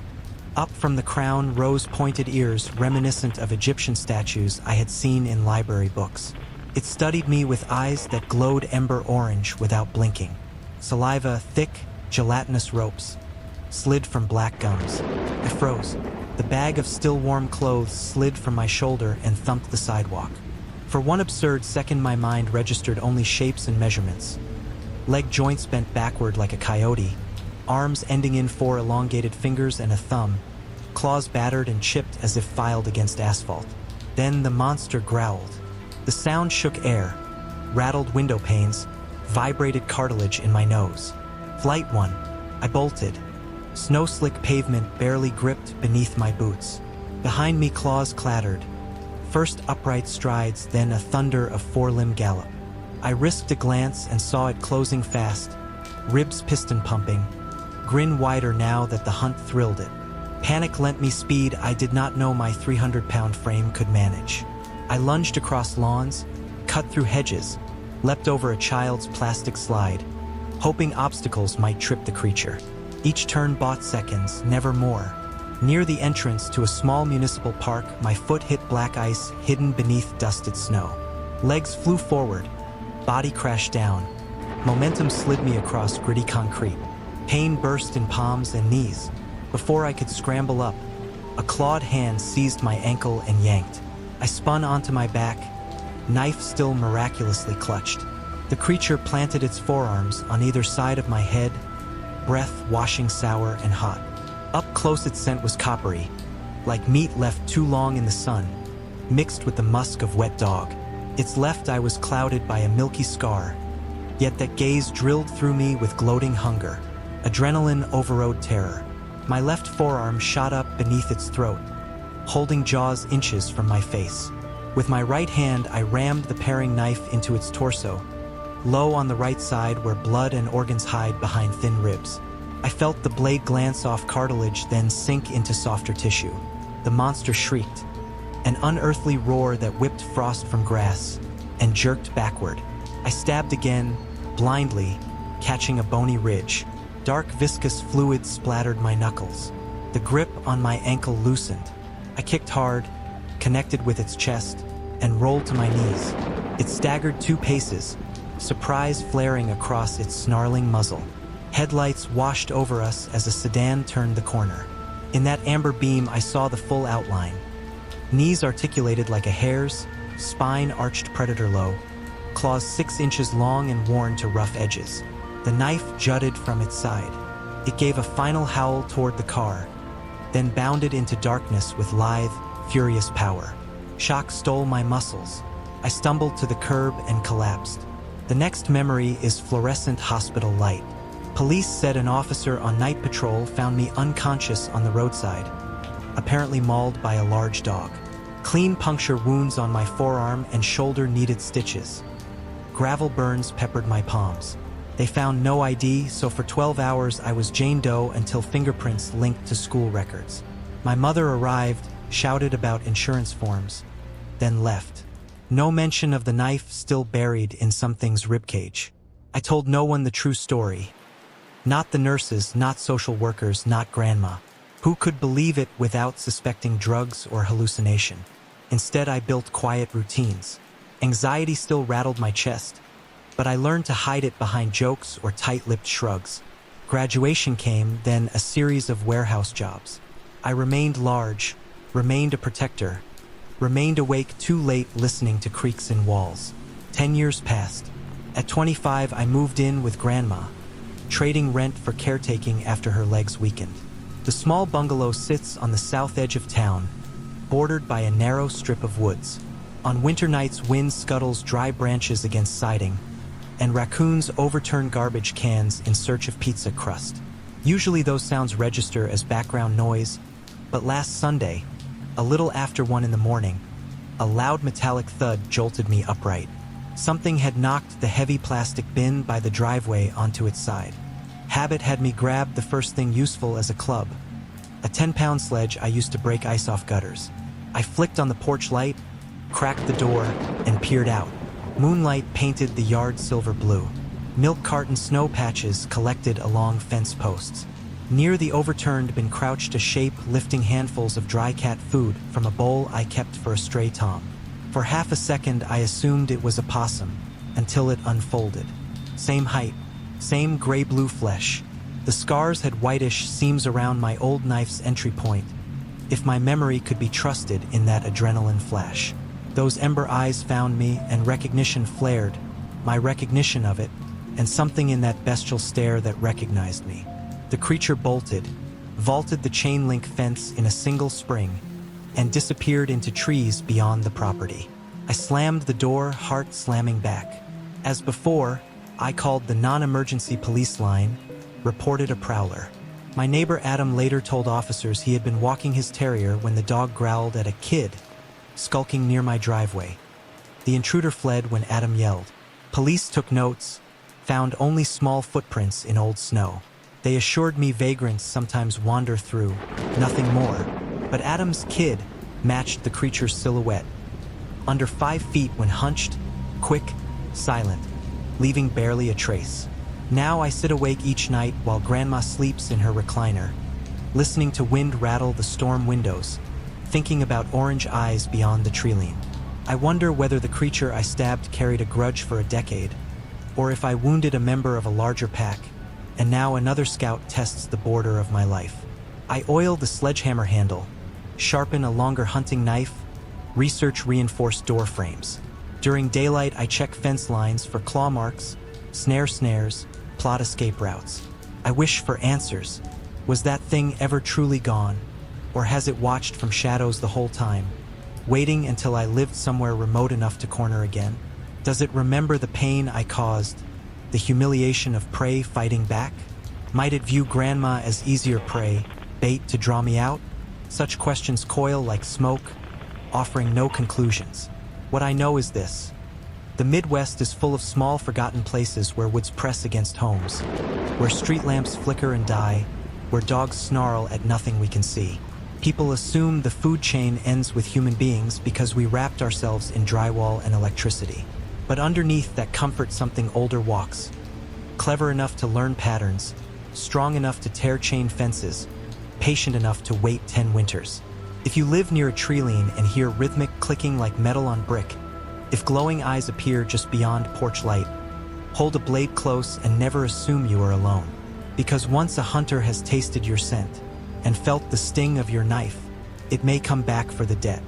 And next time the headlights may not arrive in time to interrupt the final lunge. My father spent most of his childhood and early adulthood among the narrow streets and tilting farm fields that circle Aberdeen, Maryland. Anyone who grew up in Harford County during the 1960s and 70s will tell you the same thing. Life was work, and then life was whatever you found to quiet the noise that working left in your head. For Dad, the best medicine after 10 or 12 hours at the old Mason shoe factory was fresh air, the gentle cough of a river current, and the hope of a tug on a fishing line. From the time he was old enough to pedal a bicycle, he followed the tributaries that laced the land around the Bush River, chasing smallmouth bass in the warm months and yellow perch or fat pumpkin seeds in the shoulder seasons. By 1977, he had turned 26, broad-shouldered from lifting crates of leather uppers and rubber soles, tired in a way only factory lights can make a man tired, but still stubborn enough to carry a rod, a tackle tin, and a folded camp chair out to the river every chance he got. That summer had been brutal. Humidity clung to everything, laces stuck to skin, windows hazed with sweat. But by the time December rolled around, a mild chill took over. Days stayed light well past 5. Evenings settled into the sort of manageable cold that makes purpose feel sharper. Dad usually met 2 friends after shifts ended. Frankie, who inspected finished shoes for glue streaks and torn stitches, and Bo, who ran the sole press and back. Frankie brought cheap beer, Bo spun stories about the Marines he never joined, and Dad handled the actual fishing. If nothing bit, they joked or skipped stones. If the fish were biting, they filled a bucket and divvied up enough to fry for dinner. On the afternoon this story begins, though, Frankie was splitting kindling for his mother's fireplace, and Bo had promised to drive his sister to choir practice. Dad considered staying home. There was always laundry, always dishes, always squeaking hinges to oil, but he felt restlessness in his bones. He pulled on jeans that smelled faintly of factory floor, shrugged into a flannel, slung his tackle box over one shoulder, tucked a single can of Milwaukee's Best into a pocket of his coat for later, and climbed into his second-hand Ford pickup. 20 minutes of two-lane road brought him to an overgrown way station at the riverbank, a place where an old power company once kept pylons stacked but now only rabbits and dandelions called home. He parked among weeds high enough to brush the door handles, killed the engine, and listened. The world greeted him with nothing but the crackle of brittle stems under wind. No shouts from coworkers, no hiss of machinery, no steady grind of conveyor belts. That silence, he used to say, was the surest sign God might still be paying attention to Harford County. He carried rod and chair downhill, settled on a small patch of sand beside water the color of smoked glass, and flipped his wrist until the lure settled neatly on ripples just beyond a stand of pickerel weed. Then he waited. For the first hour, every cast came back unannounced. The line slack, hooks clean. He sipped his beer, watched condensation gather, and tried to convince himself idleness was as holy as work. When the sun eased lower, streaking the river with bronze, he decided the fish had made other plans for the day. Some afternoons that knowledge irritated him. On this one, he merely shrugged. He folded his chair, clipped the reel to his rod, and thought about a slow walk to loosen tired shoulders before driving home to whatever canned soup sat in the cupboard. He left tackle and chair leaning against a sycamore and wandered inland, between oaks that rattled last year's leaves like bones. Dad knew those woods intimately. The twin pines that pointed toward an abandoned quarry, the fox track that cut south to a dilapidated barn, the tight bend where mulberries washed down in June. He was not afraid of them, not even alone, not even as daylight narrowed to shafts. Yet he had a habit, developed in childhood, refined during nights when he slipped past curfew, to glance over each shoulder every so often, part caution, part curiosity. That habit saved his life at least twice. Once when he spotted a moccasin sunning itself, and once when a neighbor's bull broke through fencing. Each quick look sharpened him. On this December evening, halfway through the woods, the habit revealed something stranger. He was stepping over moss-slick rocks, thinking about whether his sister might have left leftovers in the fridge, when the underbrush to his right shook as though disturbed by a rabbit. He gave it no mind until a flash of color shot across the corner of vision. Pink, bright as bubble gum, gone as fast as he blinked. He halted, thinking the light played tricks. The trees stood thin as matchsticks, bark gray against twilight, nothing in them the color he'd glimpsed. Perhaps his mind had confused a cardinal in flight, though cardinals were scarlet, not pastel. He waited. Silence. Then, maybe 10 paces ahead, the pink darted again, skimming behind a fallen log. And this time he saw enough to know it was no bird. He told me he held still so completely even his breath trembled. The creature, he always called it that, never a critter or an animal, stepped into view atop the log. It stood upright on 2 narrow feet, toes splayed, no taller than a soup can balanced lengthwise. Its naked body looked like soft clay rolled too thin. Skin nearly translucent, dusted with fine wrinkles, limbs slender but proportionally correct. No visible ears, no patch of hair, no shadow of belly button or seam of sex. Yet the head was unmistakably humanish in geometry, and most startling were the eyes. 2 huge irises colored electric blue, luminous even in fading light.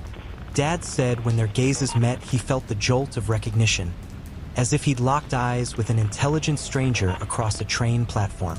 The tiny man, he used that phrase, cocked its head like a puzzled sparrow, blinked quickly, then sprang from the log. It landed with no sound, sprinted through leaf litter with arms pumping, and zigzagged deeper between trunks. Adrenaline pushed Dad forward before he considered consequences. His boots crashed through bracken. Twigs whipped his cheeks. Every few seconds the pink silhouette popped in front of him, always just far enough to keep hope alive yet maintain distance. They ran uphill toward one of the park's service maintenance buildings, a cinder block shed long since abandoned once power line crews changed routing. In the shed's foundation, 3 drainage pipes tunneled out above a short drop. A child could crawl inside, but no adult without a shovel and determination. That was where the creature dove.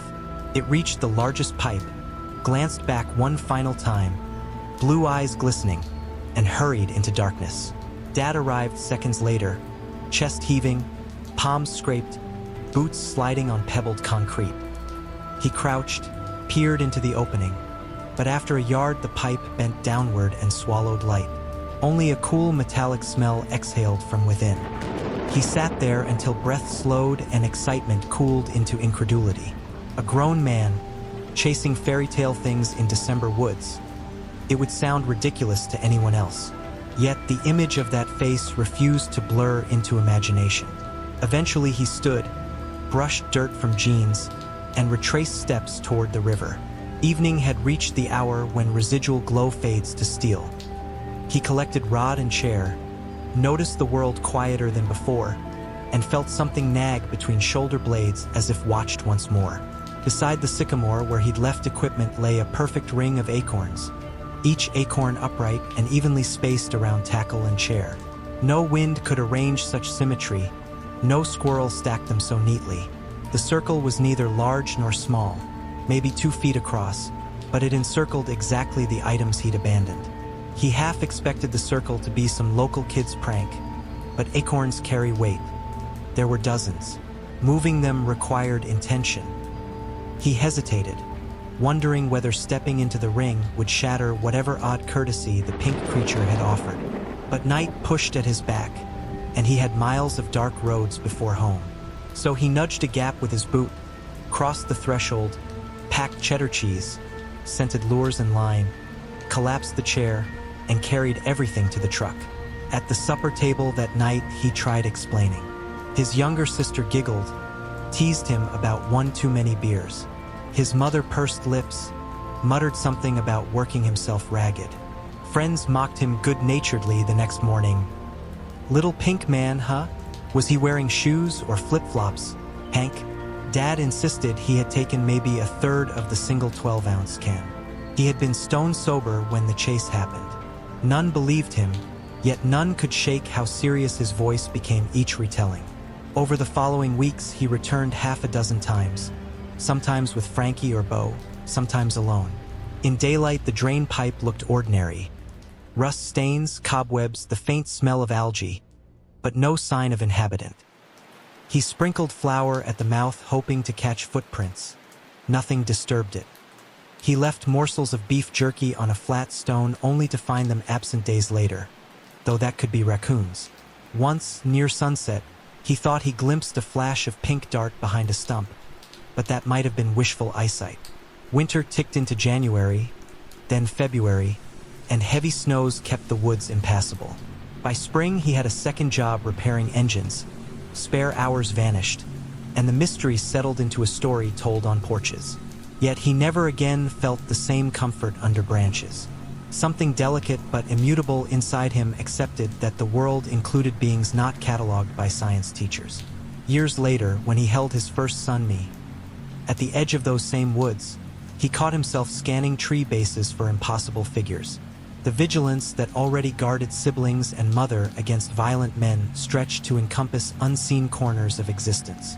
He said he never feared the creature. Instead, he feared how easily people dismissed what lay beyond comprehension. If a pink figure the size of a baked beans can, hairless and bright-eyed, could sprint through Maryland pines without leaving prints or sound, then reality contained layers fragile human routines refused to acknowledge. I grew up hearing the tale at backyard fires, in half-lit kitchens during thunderstorms, on car rides home from fishing trips of my own. Dad never embellished, never added grandiose claims, never pretended to know whether the little man was fairy, troll, alien, or hallucination. He simply repeated description. Skin pale rose, body no taller than standard can, wrinkles like drying clay, astonishing blue eyes. He repeated action. Sprint, log, drain pipe, acorn circle. And he ended always with the same reflection. I wasn't drunk, and I wasn't half asleep. Whatever it was, it saw me as much as I saw it. Skeptics will say memory distorts.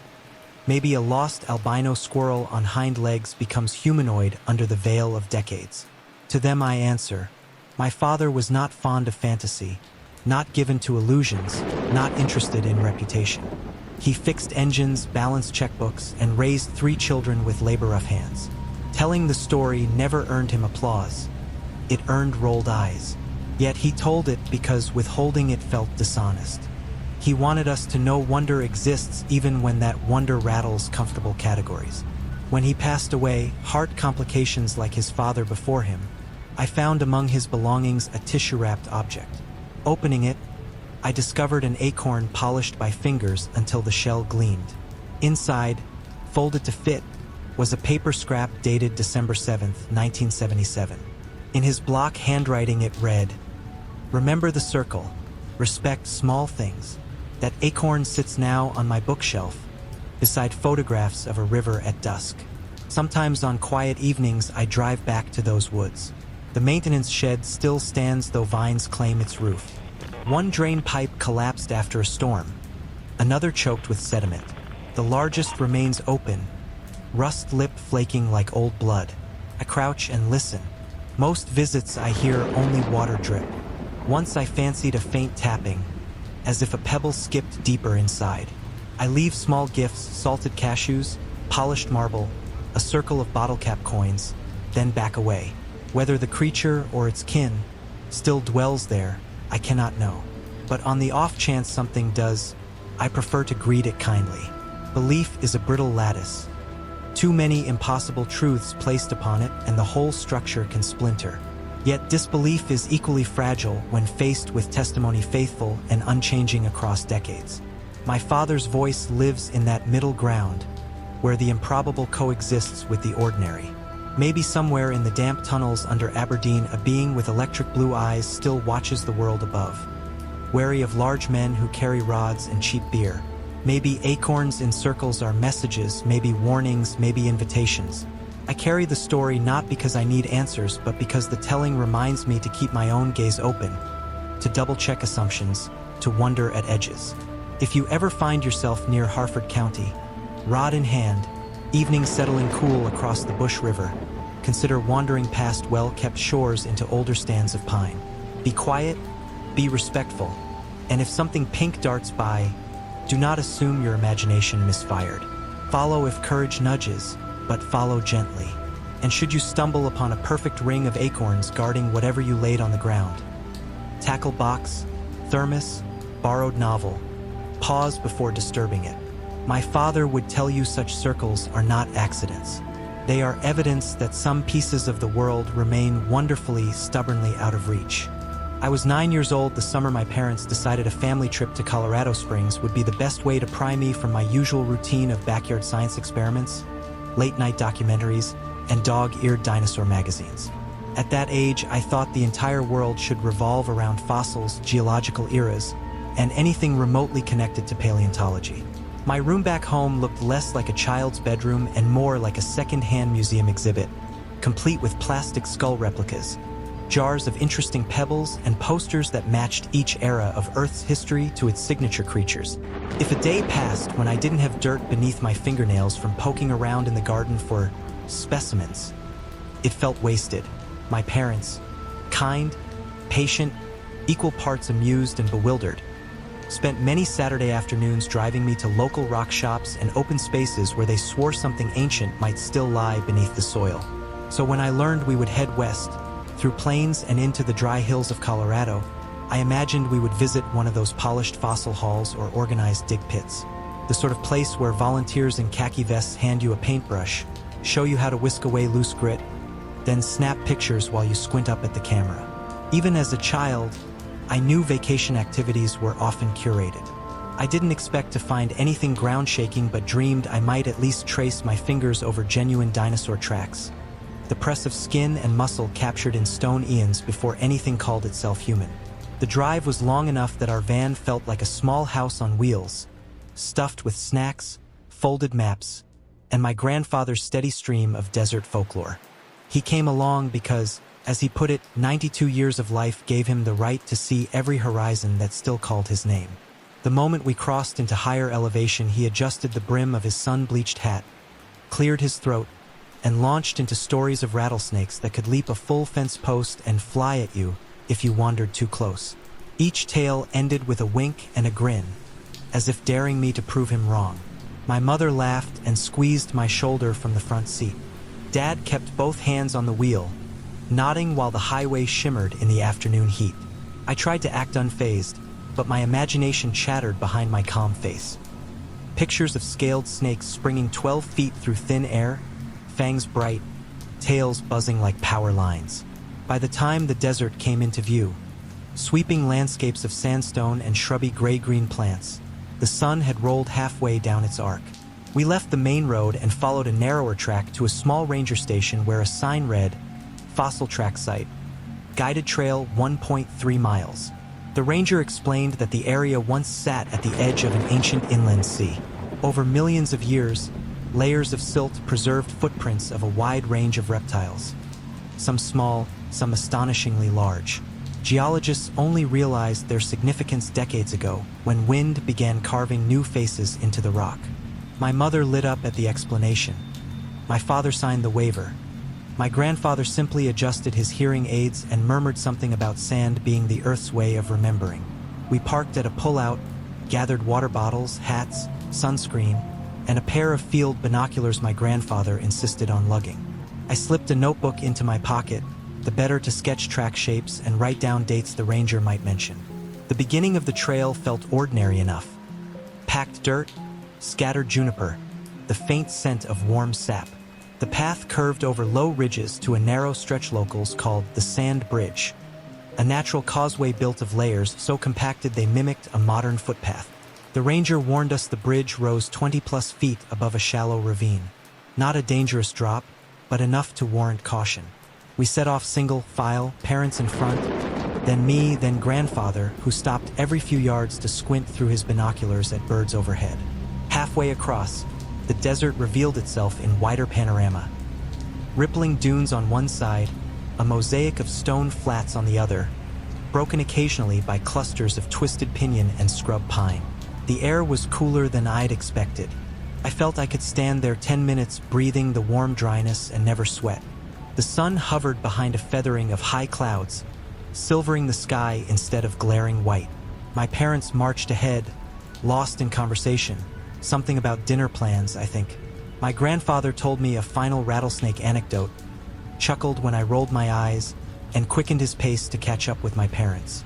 I lingered toward the center of the bridge, wanting to memorize the view. Studying the landscape felt like reading one of my paleontology books, except this page stretched in every direction and glowed with early evening light. That's when something moved below. One moment my eyes traced a sinuous dry wash running south. The next they locked on a small shifting pattern in that wash, hardly more than a ripple of sand at first. Then a figure resolved. Pale ivory against buff rock, body stooped forward, arms longer than most adults I'd met. The posture reminded me of textbooks that illustrated early hominids transitioning between quadrupedal and upright gaits. Yet this creature wasn't covered in dark fur or muscle. Its limbs were so slender they looked carved rather than grown, and skin, if I can call that surface skin, matched the sun-bleached sand so closely it nearly disappeared whenever it paused. Nothing about the creature hinted at flesh in the usual sense. No rosy blush where ears should warm, no pigmentation, no hair, no obvious ears at all, in fact. The shoulders protruded like stretched bird bones, and the backbone traced a high arch, each vertebra sharp enough to count. At full height, if it had fully straightened, I'm certain it would have towered 7 feet, maybe more. I say certain because distance deceives children, yet the underside of the bridge sat only a short descent away. The figure moved as though weightless, one deliberate step at a time, swinging its elongated arms in a pendulum rhythm counter to each stride, exactly the way humans swing arms while walking upright, except with those arms the arc looked exaggerated, as though too heavy or too long for the frail torso. But the most disconcerting detail was how wholly indifferent the creature seemed to us. No sign it heard my grandfather's earlier chatter, no sign it saw my outline above. Its head remained forward, gaze fixed beyond the ravine, as if drawn by a sound or scent mere humans could never detect. Something about that focus, like a sleepwalker on a mapped mission, scared me more than any snarling predator. Predator's attention you can read. This blank disinterest felt otherworldly. I stood rooted. My mind flickered through explanations. A publicity stunt, someone in a costume for an indie film, an emaciated desert hermit venturing from a hidden shack. Logic strained but found no foothold, because how could anyone remain that colorless, that thin? Even the slenderest adult possessed muscle flexion, some clue of living tissue under skin. This body looked almost translucent. I started to call for my parents, then froze. Grandfather's snake warnings, for all their exaggeration, suddenly felt relevant. Sometimes you stand still because movement invites disaster.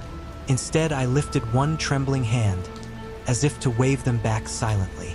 By the time I looked up again, the creature had already glided halfway toward a jagged ridge south of our position, still hugging the lowest contours of the dry wash, shoulders never shifting side to side, arms still penduluming. The measured speed gave the impression it could continue for miles without tiring. A breeze caught, kicking dust along the trail and momentarily blurring my view. When the gust settled, the wash appeared empty. The strange walker was gone. I snapped out of the trance to discover my family nearly at the far end of the sand bridge. My mother waved, oblivious to my delay. In sudden panic, I bolted. My sneakers slipped on loose grains, but adrenaline propelled me across the causeway until I reached them, puffing, cheeks hot from something other than the sun. "Everything all right?" Mom asked, reaching for my shoulder. I nodded too quickly. Thought I saw something interesting. Couldn't quite tell. Probably she assumed I'd glimpsed a bird or lizard. We continued down the trail. At intervals, the ranger guided us to shallow pits where dinosaur footprints pressed into hardened mud flats. Wide, rounded impressions from sauropods, three-toed raptor prints, shallow tail drags. Facts she offered should have thrilled me. Age estimates, stride length analysis, dietary clues. But her words skimmed over the top of my thoughts because those thoughts churned on what still might lurk beyond the next ridge. My slow-processing brain, that mixture of fascination and caution adults sometimes misinterpret as daydreaming, worked overtime. I questioned whether I should mention the pale walker. Would my parents laugh? Would my grandfather spin it into another tall tale? Would the ranger dismiss it as a trick of desert light? As anxious minutes ticked on, I opted for silence. If I told them and they dragged me back to the wash to see for themselves, I feared the creature might no longer be gone. And if it wasn't, I didn't want any of us closer to it. The excursion lasted another hour and a half. I scribbled half-hearted notes when the ranger paused at particularly deep tracks, drawing shapes without labels. My parents snapped photos of me kneeling near a sauropod's front foot impression. In each picture, my smile looks crooked, eyes drifting to the left of the lens, watching the horizon. When we climbed the path back to the parking area, late twilight crept over the desert, turning everything purple and orange. Wind pressed cool against sweat on my neck, raising goosebumps. The small ranger station closed already. Our van sat alone under the dim security light. I looked one more time across the open flats before climbing in. The distant silhouettes of sandstone towers stood motionless. No sign of movement, no unnatural shape. That night, we stayed at a modest hotel on the edge of Colorado Springs. Street lamps haloed the parking lot, and the soft hum of air conditioning filled the room. Safe, ordinary noises. I lay awake well past midnight replaying the scene. The creature's sun-bleached pallor, that fluid yet fragile stride, the visible line of its spine. If it had looked up, I kept wondering, what eyes would I have met? Did it have eyes at all, or sockets blank as cave entrances? Every unknown detail deepened the unnerving image until fatigue finally overwhelmed me. Years passed. Family albums preserved the vacation as a sequence of cheerful snapshots. Me pointing at fossil tracks, parents framing Pikes Peak behind poses, grandfather holding his binoculars like a seasoned explorer. Nobody looked haunted. Not once in that album did the Pale Walker appear, nor did I speak of it while I remained a child. My processing speed, slow by clinical note but not by heart, finally caught up during adolescence. I began researching folklore of the American West, scanning for any mention of desert entities, pale, tall, arm-swinging in human fashion. I found references scattered in indigenous legends to sand spirits that guard sacred places, sometimes described as towering figures cloaked in dust the color of bone. I read more mainstream paranormal catalogs that grouped pale crawlers or bone walkers with broader shape, shifter myths. Though accounts varied in size and habit, some witnesses swore these beings traveled in family groups. Others claimed they roamed alone, driven by hunger for salt or water or something stranger. A handful suggested the creatures were simply lost humans mutated by environmental extremes. Suspending disbelief, I still found no account perfectly matched what I saw. But the questions remained. Why did it avoid notice? Why that hunch as if weighed by invisible burdens? What drew its unwavering focus through the wash? And how many similar footprints might lie hidden, unremarked upon, between the dinosaur tracks marked for tourists? When I turn the memory over now, I still picture the fragile line of vertebrae. The desert that day was mild, yet the creature's form screamed of desiccation, as though survival demanded stripping flesh down to essentials. Hunger or purpose propelled it. They read almost the same when written into bone. I sometimes imagine following silent steps, discovering where the Pale Walker finally directed its attention. Perhaps the ridge concealed a cave network, perhaps water seeping up where no map recorded a spring, perhaps evidence of other creatures equally improbable. Or perhaps it was simply moving, like nomads and ancient animals, guided by instinct alone. I didn't tell this story for many years because I worried people would treat it like my grandfather's rattlesnake tales, entertaining exaggerations to spook a child. Yet the older I grow, the more I believe childhood experiences often hold truths adults prefer to blur. My grandfather's snake stories did one practical thing beyond amusement. They kept me alert, cautious, respectful of spaces not entirely ours. That may be why I saw what go-ahead adults overlooked. The desert is wide, but a distracted adult vision can be narrow. I am not certain what name belongs to the figure I witnessed. I can only say I met a moment that refuses to fit inside tidy boxes of science or imagination. And whenever sand runs through my fingers now, I remember the shape of a spine arching beneath pale skin and a silence so deep even the desert wind paused, making room for something other than ourselves to walk its ancient ground. The summer before junior high had crawled by so slowly that it seemed endless. Days blurred together in a haze of sprinkler water, sun-baked asphalt, and dusty wind that smelled faintly of sagebrush. My little Oregon hometown did not boast much beyond one grocery store, 2 gas stations, and a single blinking yellow light. Families who had been there for generations stayed, clinging to memories that felt carved from the very soil. Outsiders rarely visited. If they did, they never stayed long. By the time autumn finally nudged the heat aside and school supplies appeared in storefront windows, I was restless, ready for something new, even if the idea also scared me senseless. That something new turned out to be a larger junior high campus nearly 30 miles away, buried in the sprawl of a small city that felt big to me.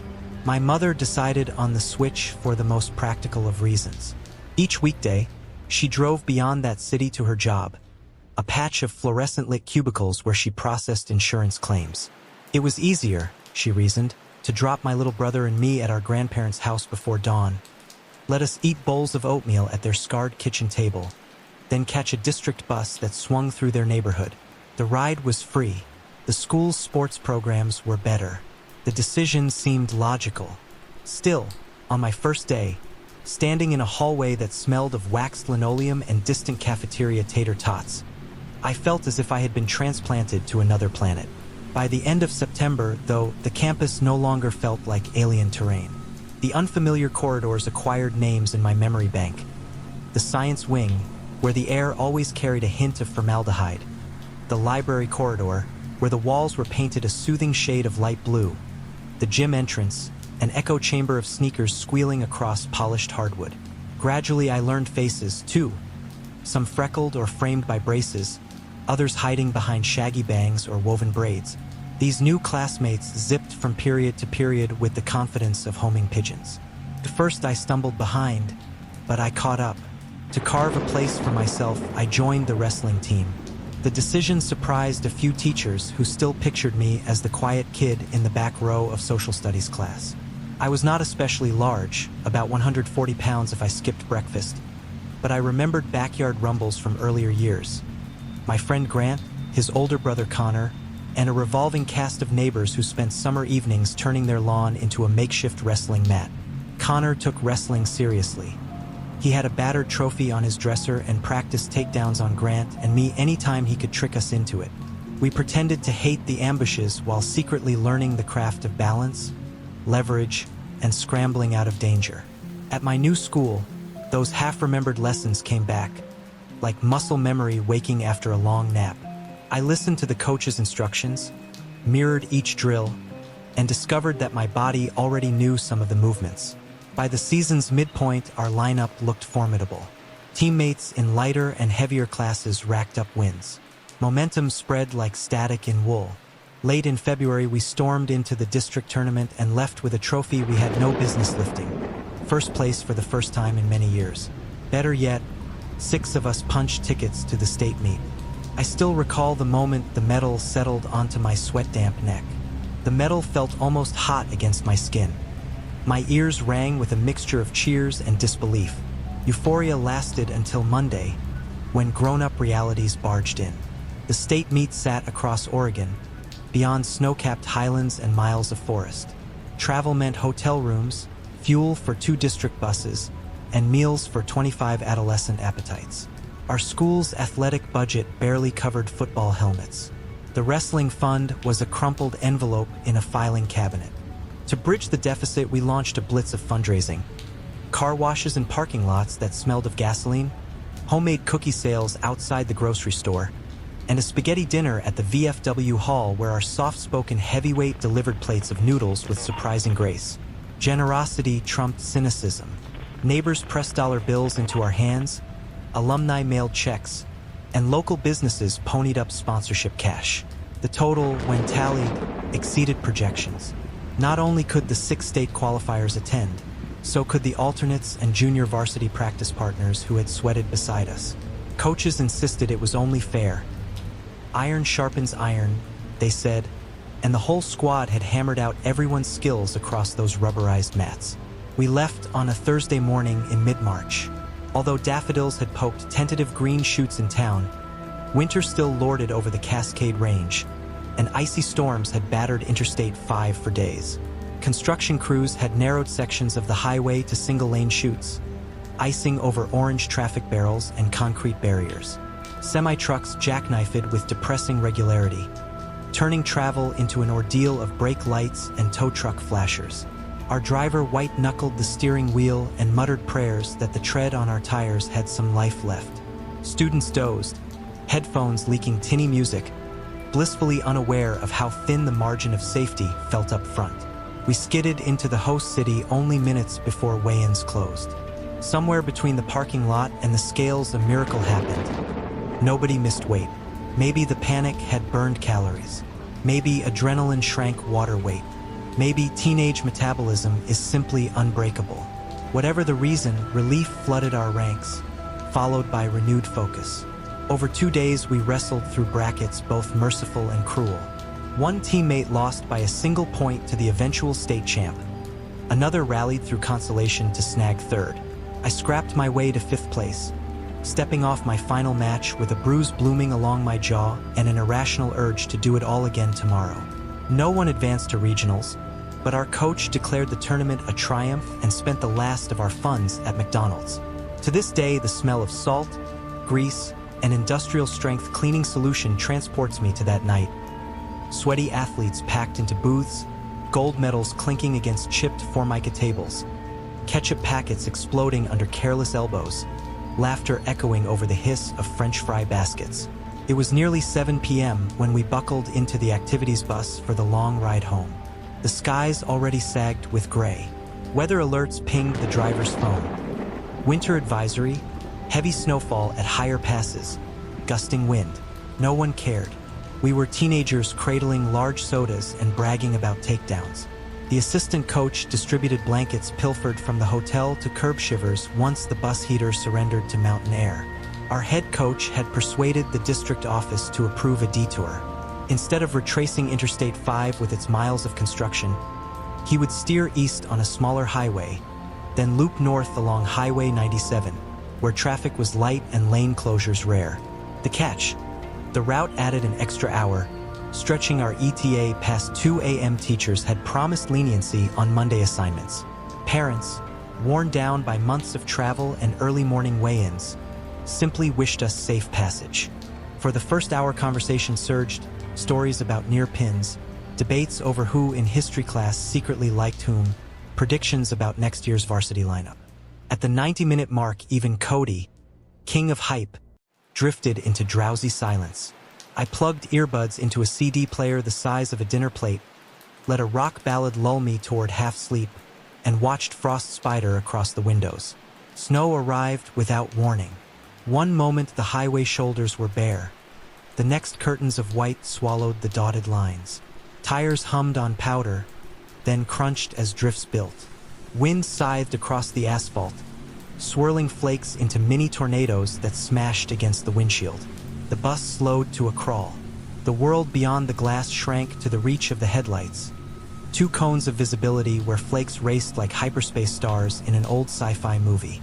Time warped. 5 minutes felt like 50. Each gentle curve of the highway demanded complete concentration from the driver, who leaned forward, chin jutting, as if proximity could sharpen his view. Somewhere behind me a seatmate groaned, clutching his oversized soda cup. The chain reaction began. Whispers of, "I gotta go," followed by shifting feet, then louder protests. Wrestling builds mental toughness, but it cannot shrink a 16-ounce bladder. The coach ignored complaints until a distinct whimper reached his ears. He stood in the aisle, bracing against lurches, and announced we would pull over at the next safe turnout. We cheered half-heartedly, more relieved than rowdy. Minutes later, the driver angled onto a wide shoulder cut into the slope of a long downhill grade. 2 yellow caution signs warned truckers to check brakes. No streetlights pierced the darkness. Only the bus's hazard flashers pulsed red against whirling snow. Coach delivered instructions in his no-nonsense tone. Stay within arm's reach of the bus. Pair up. Don't wander. This storm will swallow you fast. He stationed the assistant coach at the front bumper, tasked him with counting heads. The door hissed open. Cold slapped every inch of exposed skin. Snowflakes, fat and wet, blasted sideways on a relentless gust. Boys poured down the steps, boots crunching into drifts already rising above ankle height. They scattered along the roadside like marbles, each desperate to carve a few inches of privacy. I exited late, delayed by fumbling with my winter jacket zipper. Most spots near the bus were claimed, punctuated by shouts of, "Back off," and "Dude, seriously?" Wanting solitude, I trudged toward the rear bumper, then kept going, hugging the metal flank until taillights burned behind me like distant embers. The road shoulder sloped downward into a shallow ditch before a wall of ponderosa pines. I descended a few steps, turned my back to the bus, and finally unzipped. Snow stung my ears. Wind muffled laughter above. Relief lasted seconds, replaced by unease. I could no longer hear banter or see the bus clearly. Only swirling white and a dim glow survived. I zipped up, intending to retrace footprints, when a voice sliced through the turbulence. "Where is everyone?" The words drifted on the wind, trembling, almost childlike. Pivoted, scanning. Snow erased depth perception. Shapes merged with shadows. I cupped hands to my mouth, shouted, "Back by the bus!" The shout dissolved into the storm. No reply. An irrational dread prickled. The voice came again, closer yet fainter, as though spoken by someone exhausted. "Don't leave me." Every instinct screamed to retreat, but compassion rooted me. A teammate might be lost, disoriented in whiteout. I waded deeper, knee-deep now, shouting names. Snow billowed, limiting vision to an arm's length. Then, 10 feet ahead, a hint of color flickered. A bluish glow, subtle, pulsing like bioluminescence beneath waves. Shape coalesced. A human outline, translucent, edges blurring into snow. No features, only that ghostly blue saturating a figure no taller than me. It lifted an arm in a slow beckon. Peace, unnatural yet irresistible, washed over my nerves, smothering fear with warmth. My muscles loosened. The air smelled not of pine and diesel, but of lilac and fresh rain on pavement. Sense of late spring afternoons long gone. Snow deepened to my thighs. Each step sunk me further. The phantom glided backward, always just beyond reach, gesture persuasive, wordless plea echoing. Don't leave me. Another step and snow crust gave way. I dropped waist deep into powder. Panic flared as chill-soaked denim. The bus felt a universe away. Footing uncertain, I teetered until a hand clamped my shoulder, solid, alive. Wrong way, coach barked, breath fogging in the dark. The spell shattered. The lilac aroma vanished, replaced by exhaust and sweat. The blue figure winked out, as if a projector died mid-frame, leaving only swirling snow. Coach hauled me upright, guiding me back to the road. He didn't release his grip until my boots clanged on the bus steps. Head count again, he announced. His voice quivered with anger masking fear. Inside warmth, I collapsed onto a bench. Snowmelt pooled under my sneakers. Teammate Nick lifted an eyebrow. Thought we'd need a search party, he muttered. Roll call found every wrestler present. The driver shut the door, eased onto the highway, and crawled northward. Behind us, the turnout disappeared in the rear window, reclaimed by night. I hugged the borrowed blanket, mind racing. Had I hallucinated? Fatigue, wind, swirling high-beam glare can spawn illusions. Yet the peace I felt, like sinking into a dream of summer, defied meteorology. In whispered folklore, mountain travelers speak of frost phantoms or snow maidens, spirits who lure wanderers off cliffs or into drifts where cold closes their throats.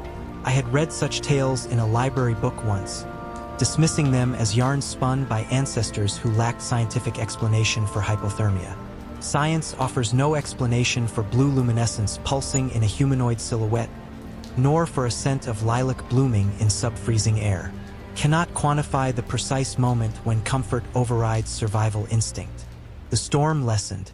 By 2:15 a.m., we rolled into the school parking lot, welcomed by sodium vapor lights haloed in mist. Parents whisked sleepy sons home. Coach pulled me aside. You were 20 yards from the bus. Maybe more, he said quietly. Snow there drops into a culvert. Another few steps and we'd be digging you out come sunrise. His stare pinned me. What did you see?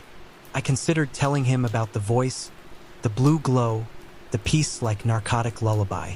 Instead I shrugged. Snow messes with your eyes, Coach. He studied me, nodded once, let the matter rest. I sat awake that night on my bed, listening to the furnace cycle on and off, replaying those moments in the ditch. Part of me feared sleep, worried the phantom would visit dreams and beckon again. Part of me felt grief, oddly, as if I had abandoned someone who truly needed rescue. Seasons shifted. Spring dissolved the last snowdrifts. Wrestlers traded singlets for baseball uniforms or off-season weights. I remained haunted, not by terror but by nostalgia for that impossible calm. Sometimes, in early mornings before the bus, I'd smell faint lilac on frosty air and my heart would thump, half hope, half dread. Yet no figure appeared. Years later, I researched folklore of the Pacific Northwest. One legend surfaced repeatedly. Frost phantoms, winter spirits birthed from the breath of those who perished in storms. They mimic voices of loved ones, lure travelers off safe paths into white silence. Sightings often mention a soft floral scent, wild mountain heather or field lilac, accompanying the apparition, as if the spirit clings to memory of spring it will never again witness. Skeptics scoff. They cite snow blindness, hypothermia hallucinations, or static sparks in sub-zero air. Perhaps they are right. Perhaps adrenaline and exhaustion conjured blue light in crystal refractions. I only know an arm's length rule saved me. Coach's hand anchored me to reality when my own senses faltered. Had he not turned back to check stragglers, I might have followed that phantom until numb legs folded and snow filled my lungs. Whenever storm clouds gather over Highway 97, I imagine a traveler pausing at a turnout, stepping into a white world where lilac rides the wind. I pray they keep one hand on the vehicle, count their steps, heed the living voice over the whispers of the dead. Because some peace is a predator wearing kindness like perfume, waiting to collect the unwary. And I remember the soft directive that broke the spell. Wrong way. 2 simple words, heavy with mortal urgency, reminding me that sometimes the difference between a memory and a cautionary tale is the firm grip of someone who cares enough to pull you back from the brink. I still remember the excitement that filled my aunt's living room the night we decided to take a spur-of-the-moment road trip. The local news kept saying that an unusually strong solar storm was going to push the aurora borealis farther south than normal, far enough that people across the entire northwestern United States might see color rippling over the sky. That kind of display is mostly a dream for Idaho, even up here in the sparsely populated high desert and lava fields. We weren't going to pass up the chance. My aunt, always ready for any midnight adventure, called me and my cousin around 10 o'clock in the evening and told us to grab coats, blankets, and anything else we thought we might need. She promised to swing by my place in half an hour to pick me up.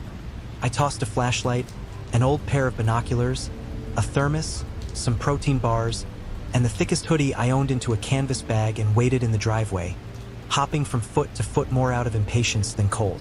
When the porch light finally caught her battered silver SUV rumbling down our street, I recognized the distinct chuck thump of the rear suspension before the headlights even washed over me. She pulled up alongside the curb with my cousin riding shotgun. Life on Mars, spilling out of the half-cracked driver's window. My cousin leaned across to shove the door open. "Throw your stuff in the back," he said, grinning like he already knew we were about to collect a strange memory or two. I climbed in, shut the door against the chill, and we rolled out in a spray of loose gravel. Once we left town limits, the 3 of us settled into easy conversation, the kind that wanders from school gossip to our bizarre family genetics to whether there might be aliens monitoring our phones. It felt good just to ride, each sagging mile marker clicking past like the second hand on a grandfather clock. Traffic thinned until we had the 2-lane highway almost to ourselves, and the glow of the nearest small town dropped away behind us. The further we drove, the more the world shrank to the narrow beam of our headlights and the glint of reflective highway posts rushing by. I closed my eyes for a moment, listening to gravel hiss under the tires and that old engine hum, feeling the calm that comes from being between places, not quite here or there. Southwestern Idaho meets northern Nevada in a stretch of wide-open emptiness. Volcanic outcrops, sagebrush ocean, the occasional shiver of yellow grass bent sideways by stiff wind. It's a land of hardy things. Pronghorn, coyotes, rabbits, and the tough men and women who ranch or prospect or haul freight across the basin. It takes a certain personality to love these spaces. My aunt does. She's the kind of woman who will stop to admire a cloud of dust hanging over a basalt ridge just because the afternoon sun turns it orange.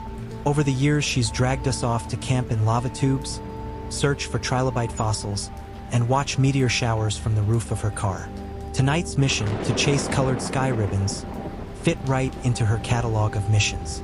Our destination, if you can call it that, wasn't any place in particular. We were simply heading out to the darkest spot we could reach before the predicted peak of auroral activity. That meant south on US 95, down past the Oahe River, then west on a lesser highway that cuts through Bureau of Land Management territory. My aunt had a mental map of side roads, dry creek crossings, and cattle gate pullouts where you could park without blocking anyone's way. She planned to pick whichever one felt right when the time came. My cousin and I trusted her sense of direction implicitly, even though half the time directions were more like impulses. That lone juniper looks inviting, or that ridge might have a good vantage point. She's rarely steered us wrong. While we drove, my cousin slouched against the door and drifted in and out of restless catnaps, his head bobbing every time the SUV hit a frost heave. I watched for green or purple smears in the sky but saw nothing through the clouds rolling in from the west. I told myself real viewing wouldn't happen until after midnight anyway. To kill time, I scrolled playlists on my phone and tried to keep my aunt awake with questions about her first job tending bar, or how she once fixed a busted alternator using a gum wrapper. She told me those stories, and the windshield slowly collected blown sand and insect smacks that the wipers kept brushing aside. When the dashboard clock crept toward 12:30 a.m., my aunt turned off the main highway onto an almost invisible service road. The SUV's headlights caught signs of heavy equipment ruts and scrawny rabbit brush. The road quickly narrowed into two tire tracks, one wheel's worth of gravel heaped higher than the other. It felt like we were edging along a cliff, even though the ground fell away only into gentle basins on either side. Above us, the moon, just past half, was rising, casting enough glow to silver the scrub. Yet it couldn't erase the darkness pooled in low spots. The distant mountains loomed like hulking silhouettes, their bands of exposed basalt giving away their volcanic birth. We drove maybe 10 miles down that track before the path dipped into a shallow cut and the ground leveled into what looked like a small plateau. My aunt drove halfway around a patch of exposed bedrock, then brought the SUV to a rolling stop between two lumps of tumbleweed. She set the brake, killed the engine, and turned to us with that look that says, "So, good enough?" My cousin, mostly awake by then, shrugged. I asked if there might be a better ridge farther on. She hesitated just long enough to tell me she was gauging the sky. "Clouds are thick toward the west," she said. "If we keep moving, we might miss the break. We'll watch here." That was that. We both climbed out and stretched. The breeze at ground level wasn't strong, but a higher wind hissed through the sage branches. The air smelled faintly metallic, the way dry desert does late at night, and the temperature hovered somewhere around 40 degrees, cooling fast. We threw blankets over our shoulders and walked a few yards away from the SUV to let our eyes adjust. The engine ticked as it cooled, making a noise like pebbles dropping on sheet metal. Otherwise, the world had gone absolutely quiet. No livestock, no distant highway rumble, no jets overhead, nothing. My aunt breathed in deep and tugged her knitted cap down to her eyebrows. We faced north. The sky had parted in streaks, clouds splitting to reveal stars so bright they looked painted on. Then the faintest wisp of green shimmered low along the horizon. Just a suggestion, like someone dimming a neon sign behind a curtain. We watched, hardly blinking. Slowly that green deepened into a band, then into vertical curtains that rippled and folded. A hint of magenta threaded between them, followed by a pulse of white light that raced from west to east and was gone. I felt small and lucky and hushed, like I'd stumbled into a cathedral made of empty space and distant charged particles. We spent maybe 20 minutes pointing and whispering, taking blurry phone photos that would never capture the scale. My cousin propped his elbows on the hood of the SUV to steady his arms and tried a long exposure shot. "Ah, it's gonna suck," he muttered when he checked the screen. My aunt told him not to worry, that the picture in his memory would outlast any digital file. Typical aunt wisdom. She hugged us both, which she does when she's especially happy. Then the strange part started. We were still leaning against the car, watching the sky, when we heard the first sound. It was faint at first, more vibration than tone, just on the edge of hearing wham, rising and falling like someone humming one note but breathing in and out at the same time. I tilted my head, hoping to isolate it. My cousin assumed his phone had kicked on some random ringtone and checked. Nothing. My aunt frowned but said nothing. We kept staring at the sky, though now the show had dulled. The colors were fading as clouds drifted back, thickening, swallowing the curtains. The hum faded too. For maybe 3 minutes, there was silence again. We gathered our blankets, intending to load up and drive a bit farther south, see if we could gain another vantage. My cousin opened the passenger door to retrieve his water bottle. That's when the hum returned, louder, more definite, undeniably human in shape and cadence, though still wordless. I thought it sounded like a man imitating a woman's alto range, somewhere between a lullaby and a mournful chant. But it also wavered, like whoever produced it couldn't hold a pitch steady. My aunt and I both turned, trying to identify the direction. The sound came from the driver's side, my cousin's side when he sat, and slightly toward the rear quarter. That would be the drop-off side of the plateau. Past the rocky edge, the land rolled down into a shallow basin, then rose into foothills maybe a mile away. We could see nothing beyond the first row of sage and the darkness beyond our headlights. The hum again. Ue-woo triple A-woo. My aunt whispered, "Did you guys hear that?" She cut her eyes toward me. I answered by walking a step closer to the edge of the slope, blanket dragging behind like a cape. Another hum. My cousin, still holding his water bottle, glanced from me to our aunt. "Quit messing around," he said weakly. She shook her head. "That's not me." I thought maybe some other sky watchers had pulled off on a road below us and were trying to signal. They'd seen our headlights earlier. But the nearest highway spur was half a mile behind us, and we would have heard engines approaching. Also, the hum traveled strangely. It wasn't bouncing like typical sound. It felt as if it originated inside my skull, yet I could perceive direction. My aunt decided we should pack up and relocate. She told my cousin to close his door so she could back the car around. Then the hum shifted. It grew louder, leapt an octave, elongated. The note became a warble, then a rising glide, and ended with a quaver that sounded like a giggle choked off halfway. I felt goosebumps crawl up my arms under the blanket. We looked at each other with new seriousness. My aunt muttered that she didn't like this. My cousin chuckled and said maybe it was some hikers messing with us. My aunt didn't reply. She climbed behind the wheel, forced the key, and coaxed the engine to life. The headlights, which had been off to preserve our night vision, flared. They lit the tumbleweed clumps and the basalt scabs and, just an instant, something else. 20 feet beyond the back bumper, on the edge of the plateau, stood a shape. My eye caught it only because the headlight's side spill painted a tall, slender silhouette darker than the air around it. It looked approximately human, though something was off in the proportions. The shoulders seemed narrow and shrugged up. The arms hung too long, palms at knee level, fingers maybe longer than they should be. The head appeared small compared with the torso, and no facial features reflected. The figure stood motionless, half turned toward us, then bent slightly, tilting its head. That's when I realized it had no light reflecting from its eyes, no glassy glint at all. It was like a hole in the night shaped into a person. I gasped. My cousin jerked around, saw it, and uttered a curse. My aunt slammed the SUV into reverse, wheels spitting dust, but the slope behind us was too steep. She shifted to drive. The tires spun before catching. The SUV lurched forward. In those seconds, the figure didn't move. It only hummed. No longer low but high soprano, almost shrill. The note pierced my eardrums and reverberated in my sternum. We roared ahead, bumping over rock. I looked back. The silhouette seemed to glide nearer the edge, lean forward, and vanish. It simply was not there in the next headlight blink. No sign, no movement. My aunt gripped the wheel white-knuckled, pushing the SUV faster than the road deserved. Rocks pinged the undercarriage. In a mile, the two-track merged with an unpaved county road.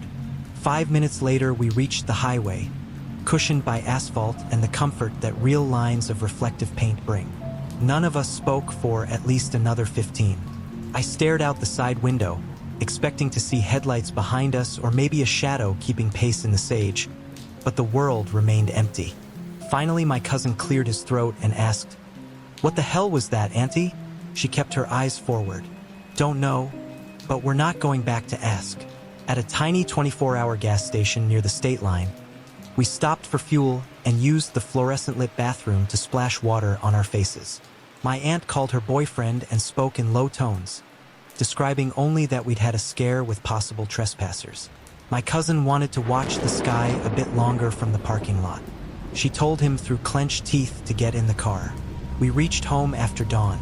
None of us talked to other family about that night for weeks. Eventually, my cousin told a mutual friend he'd seen a skinwalker wandering near the Nevada border. The story spread among schoolmates, changing details with every retelling. People teased us about spooking ourselves in the desert. I laughed along, but inside I held two vivid impressions: the unnatural hum vibrating bone, and that shadow figure leaning into the headlight beam like it smelled a joke only it understood. A month later, I decided to research local folklore beyond UFOs and cryptid forms. I found sparse references to wailing or humming voices along this particular highway. A retired rancher's blog from the early 2000s noted that stock occasionally stampeded at night after pipes in the wind sang. Another article mentioned Paiute oral traditions describing a desert spirit who lures wanderers with a song that sounds like both man and woman. That story ends with travelers found days later, disoriented or never found at all. These bits didn't offer answers, only affirmed that we weren't the first to report such a phenomenon. I wondered whether we might have encountered an acoustic oddity, wind funneling through basalt cracks to produce standing waves, amplified by the hush of night. Yet no geology paper could explain the silhouette I saw. My aunt has her own theory.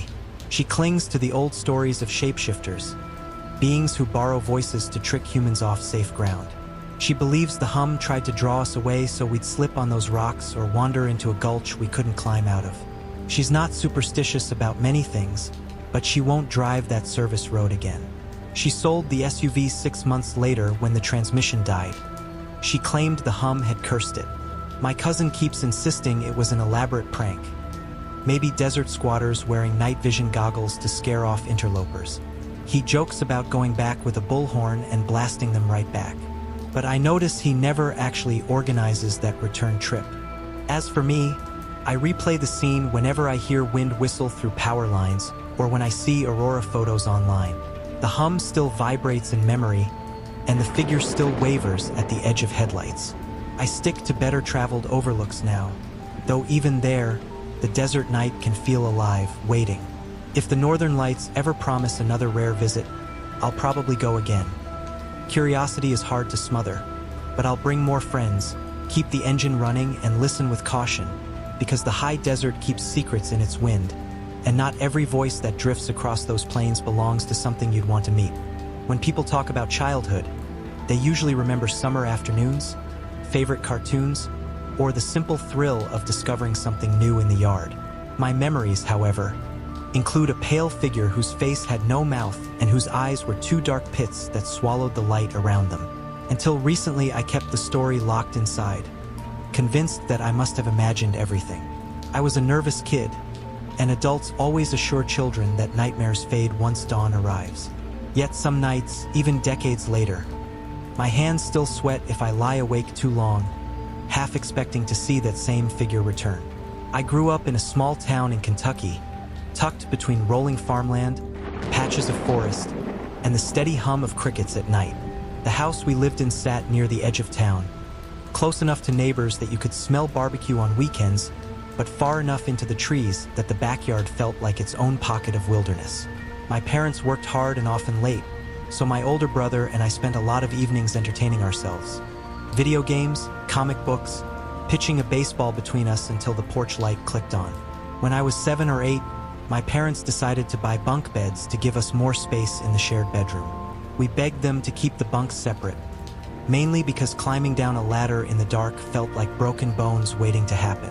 They agreed, and we positioned the 2 single beds on opposite walls.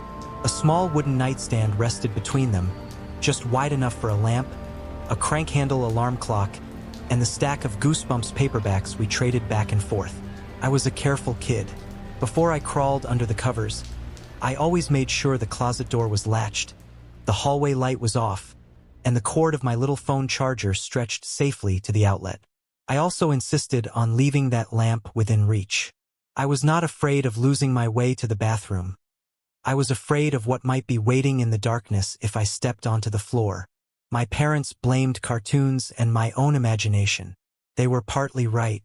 I loved spooky stories, especially the late-night shows that mixed urban legends with grainy real footage. But enjoying ghost tales is different from believing one will crawl into your room. Even at 7, I knew most monsters belonged to the TV screen.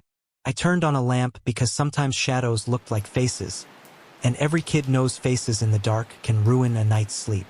One weekend my brother and I had stayed up too late, making a fort out of blankets and shining flashlights through the fabric like mutant stained glass windows. By the time we dismantled the structure, stacked pillows, and scrambled into bed, it was almost midnight.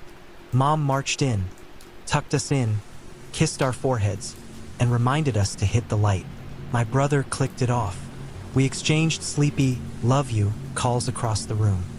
He drifted off quickly. I could tell by the steady rhythm of his breathing. I, on the other hand, had napped earlier that day while he watched football with Dad. I was wide-eyed now, staring at the phone in my hands. YouTube had just become my favorite universe. That night I searched for a playthrough of Fran Bow, a game equal parts puzzle and nightmare. The creepy music and odd cartoon drawings lulled me. My eyelids sagged. I set the phone beside me and yanked the charger wire until the plug clicked into place. The lamp was already dark. Sleep came fast. I slipped under like a swimmer into deep water and floated there for what felt like a moment or maybe hours. When I surfaced, something was wrong. Bright light stabbed my eyes. The bulb in the lamp glowed as if someone had deliberately twisted the knob. Confused, I squinted at my brother's bed. He lay turned toward the wall, oblivious. Then I noticed it, a figure perched lightly at the foot of his mattress. Even with the glare of the lamp, the creature looked almost luminous, skin so white it was closer to the blankness of printer paper than normal flesh. It was child-size, but its limbs were thin as deer legs and held no shape of muscle or fat, just smooth rods of bone beneath skin. The torso seemed too narrow to house real lungs. Most terrifying of all were the details that were missing. No mouth, only the faint rise of cheeks tapering into a small dent where lips should be. Above that dent sat two holes, tiny black pits marking nostrils. And just above the nostrils stared two circular eyes, blacker than the deepest well. So empty they felt like tunnels to somewhere else entirely. Those eyes locked onto mine. Instinct shouted one command, move. I threw back the blanket and lurched upright. The movement startled the creature. It jerked its head, then scuttled across the hardwood floor with an insect's quickness. Too fast, too controlled, to the shadowy space beneath my bed. I heard no voice, only the frantic scratch of fingernails or claws scraping wood. Fear froze my voice. I wanted to wake my brother, but the words stuck. Instead, I did the strangest thing. I turned the lamp off. Darkness washed over me, and in that instant I believed, childish or not, that if I acted like nothing had happened, the creature might vanish. I lay down, pulled the blanket up to my chin, and waited. My heart thudded in my ears. Eventually, exhaustion seduced me back into uneasy sleep. When my eyes opened again, the lamp was ablaze. This time, complete paralysis locked every joint. I could not rise, could not swing my legs over the side, could not cry out. Even my tongue felt weighted. I could only look up, down, side to side with rapid jerks of my pupils. The creature had returned, inching up along the mattress until it crouched on the blanket near my knees. Head bent so near my face, I thought I could feel cold air radiating from its skin. Those empty eyes peered into mine, assessing, maybe deciding. I wondered if it smelled fear. I imagined rows of hidden teeth sliding open beneath the skin on its blank face like some horrific flower blooming. For what might have been seconds or full minutes, it did not strike. The paralysis receded without warning. I could breathe again, then flex a finger, then clench my fist. In that flicker of courage, I blinked, and the thing was gone. No scuttle, no scrape, no hiss, just absence. The lamp was off once more. My brother still slept peacefully. Had I screamed? Had I moaned? Nothing disturbed him. I forced myself up, grabbed the flashlight we used for blanket forts, and swept the beam everywhere. Under the beds, behind the dresser, in the closet, inside the hallway bathroom. I checked locks on windows. Nothing. The house sighed in its usual way but offered no clues. Eventually, I crawled back beneath my covers and waited for dawn to creak through the blinds. Morning delivered embarrassment rather than relief. How could I explain turning the lamp on and off and imagining an eyeless goblin? My parents would blame too much internet and late-night snacks. My brother would laugh and call me a baby. So I shelved the story in the back pantry of my mind. Weeks passed. Summer melted into early autumn. School resumed, wrestling practice consumed afternoons, and I mostly forgot that white shape until my body betrayed me. I began wetting the bed again, something I had not done since kindergarten. The incidents were random, maybe once every 2 weeks, but enough to shame me. Mom scolded, thinking I was skipping bathroom breaks before sleep. She never guessed terror might be soaking my sheets. Months later, my parents surprised me by converting our spare room into a private bedroom for me. They cited my upcoming birthday and the fact that brothers share less peacefully as they get older. I secretly wondered if they wanted to protect that bottom bunk mattress. Either way, I rejoiced at the idea of 4 walls to myself. The new room was smaller, barely big enough for my twin bed, dresser, and a rickety TV stand holding a 13-inch tube television, another hand-me-down. My parents painted the walls a fresh blue. I arranged prized action figures along the windowsill and taped a wrestling poster to the closet door. Most important, I placed a new lamp on the night table, slightly taller than the last, with a darker shade to block direct glare. The first few nights were blissfully ordinary. Then the old routine returned.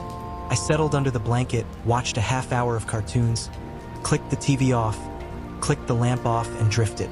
Hours later, something nudged me from the dream. My eyelids fluttered. Light sliced across my vision. The lamp shone bright.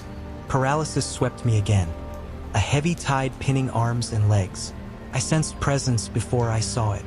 The creature sat perched beside my pillow, bent close enough to brush my ear. Slits that might have been ears twitched. Its eyes, void orbs, reflected nothing. Still no sign of a mouth. Yet inside my head a voice formed. A buzzing monotone, neither male nor female, telling me something I cannot fully recall. Perhaps the mind protects itself by erasing details too dreadful. I remember the gist. A warning to stay silent, to forget, to never reveal. Then darkness iced over me. When I snapped awake, the room was exactly as I had left it at bedtime. Lamp off, TV dark, door closed, nothing at all unusual. My pajamas were dry. The clock read 3:17 a.m. I sat up, gripped the bed frame, and breathed until dawn light teased the blinds. That was the last appearance. From that morning forward, no more accidents stained the sheets. The creature never resurfaced, and I dared not speak of it until years later when teen sleepovers became confessionals for ghost tales. When I did tell, classmates compared my description with an internet legend called the Rake, a pale humanoid said to crawl into bedrooms. Hearing their jokes, I regretted mentioning it. Still, a portion of the online lore matched my memories too precisely to dismiss. Adulthood brought skeptical friends. Some insist I experienced hypnagogic hallucinations, the brain's glitchy overlap between sleep and wakefulness. Others suggest mild sleep apnea fueled by anxiety. A few spiritual acquaintances call it an encounter with a fae or a house spirit demanding respect. Yet deep inside, I know what I saw was neither imagination nor ordinary night terror. It manipulated the physical world, switching a lamp on, crossing a floor. It left an aftershock that rewired my childhood nights. I learned a practical habit from those encounters. I still triple check locks, closet doors, lamp settings, and phone chargers before turning in. My spouse teases me for pacing the room like a security guard, but I do it anyway. Peace of mind is worth a minute of inspection. You never really know whether something uninvited is testing boundaries, waiting for a house to sink into silence. And if, one night, I should notice the lamp glowing when it shouldn't, I'll remember to keep my limbs steady, call out firmly to whatever crouches nearby, and refuse to surrender to fear, because now I have words where once I had paralysis. Telling the story robs the creature of secrecy, and sometimes that is the difference between a nightmare that ends at dawn and one that lingers a lifetime. I was 14 when the strangest and most frightening thing I have ever experienced unfolded in the woods behind my neighborhood. I had lived in that Pennsylvania suburb my entire life, and although the subdivision itself felt ordinary, rows of tidy front lawns and the steady hum of traffic from the main road, those woods were different. They were ancient in a way the surrounding streets were not. They swallowed the weak glow of porch lights and street lamps the moment you stepped beneath their branches. They smelled of damp earth, pine sap, and sometimes the faintest trace of smoke even when no one was burning a campfire. Every family on our block had a story about those trees. Some claimed they had spotted a fox larger than any normal fox or heard a coyote call that sounded closer to a human scream. Others said they once glimpsed flickering lights too steady for fireflies but too erratic for flashlights.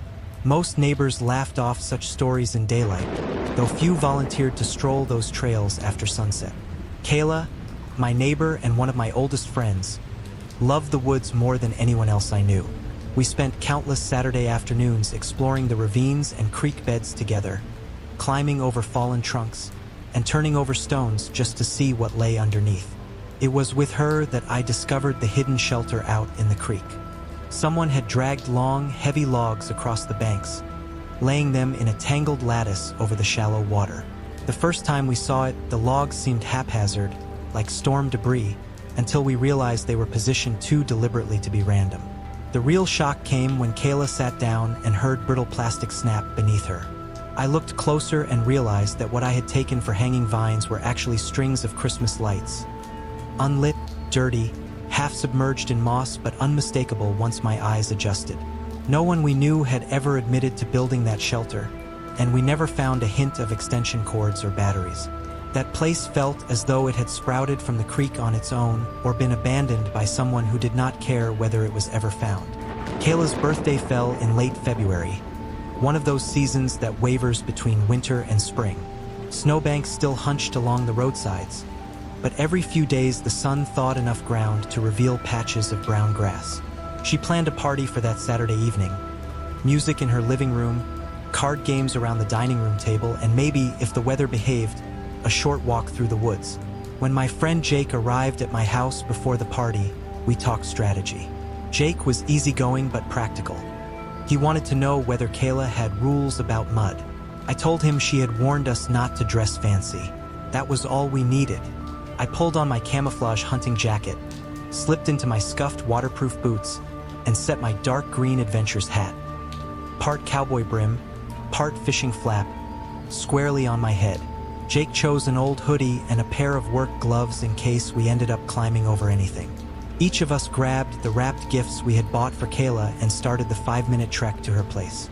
The quickest path took us along the sidewalk until the road dipped toward the tree line. From there, we could cut through a narrow clearing that paralleled the woods. I remember a hush settling over us as we reached that point. Streetlight shadows stopped at the last mailbox, and the blackness between the trunks seemed alive. I told myself I only felt nervous because I was about to see Molly. I had been half in love with that girl since 7th grade. Molly with her auburn hair, her Irish lilt, her shy half-smile that made me forget how to speak. Whenever I imagined telling her how I felt, my brain stalled, my tongue tangled, and an awkward silence formed. I figured a birthday party on familiar territory might finally break that curse. Yet as Jake and I skirted the first few trees, it felt as if something watched from deeper in the grove. A prickle crawled along my neck, like the whisper of cold metal. I asked Jake if he sensed anything odd. He squinted toward the dark but shook his head. "Probably squirrels," he said. "Or you're psyching yourself out because Molly might be there."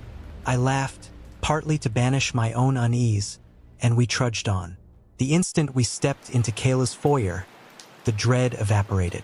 Warm lamplight glowed across her hardwood floors, and laughter bounced off the walls. Dozens of balloons floated under the ceiling.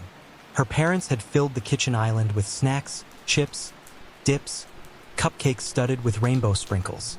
A Bluetooth speaker hummed with pop music. When Kayla spotted us, she dashed over, threw her arms around my shoulders, and dragged me into the living room to drop the gift on a pile near the couch. She thanked Jake the same way and then guided us into a whirlwind of introductions.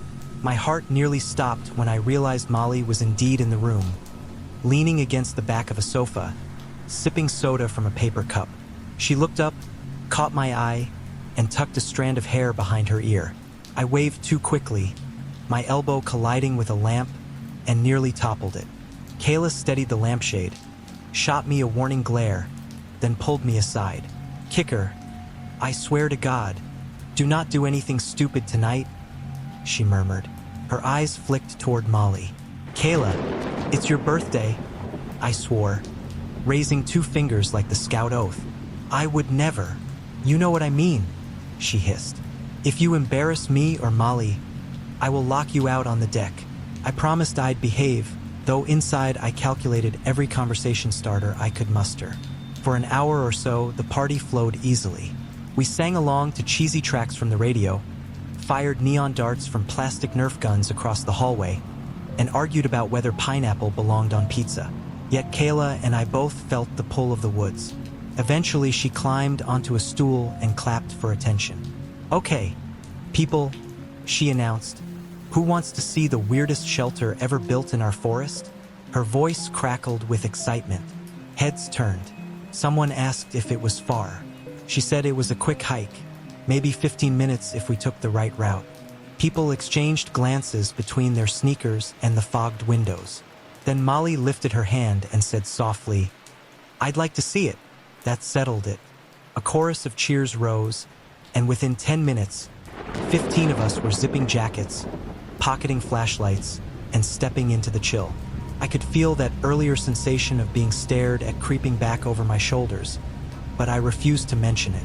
A hero doesn't wobble in front of his crush. Kayla trusted me to lead because I remembered every switchback. Jake had grabbed 2 extra flashlights in case ours failed. Everyone else formed a loose group, fanning across the backyard toward the gap in the bushes where the trail began. At the first turn, people chatted about teachers we loved to mock, which cafeteria meal was worst, and who might be dating whom in homeroom. We crunched over brittle leaves and patches of hard snow that cracked like frozen puddles. The half moon cast a dim silver road between bare branches. My thoughts ping-ponged between keeping the kids on the right path and wondering whether Molly was close enough to notice I'd worn cologne.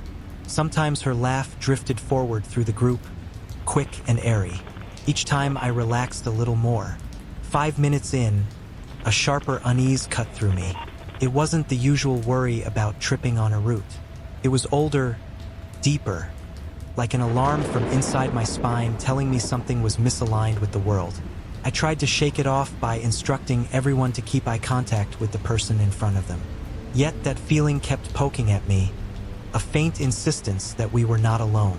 When we reached the steep embankment that dipped toward the creek bed, I slowed so everyone could shuffle safely downhill.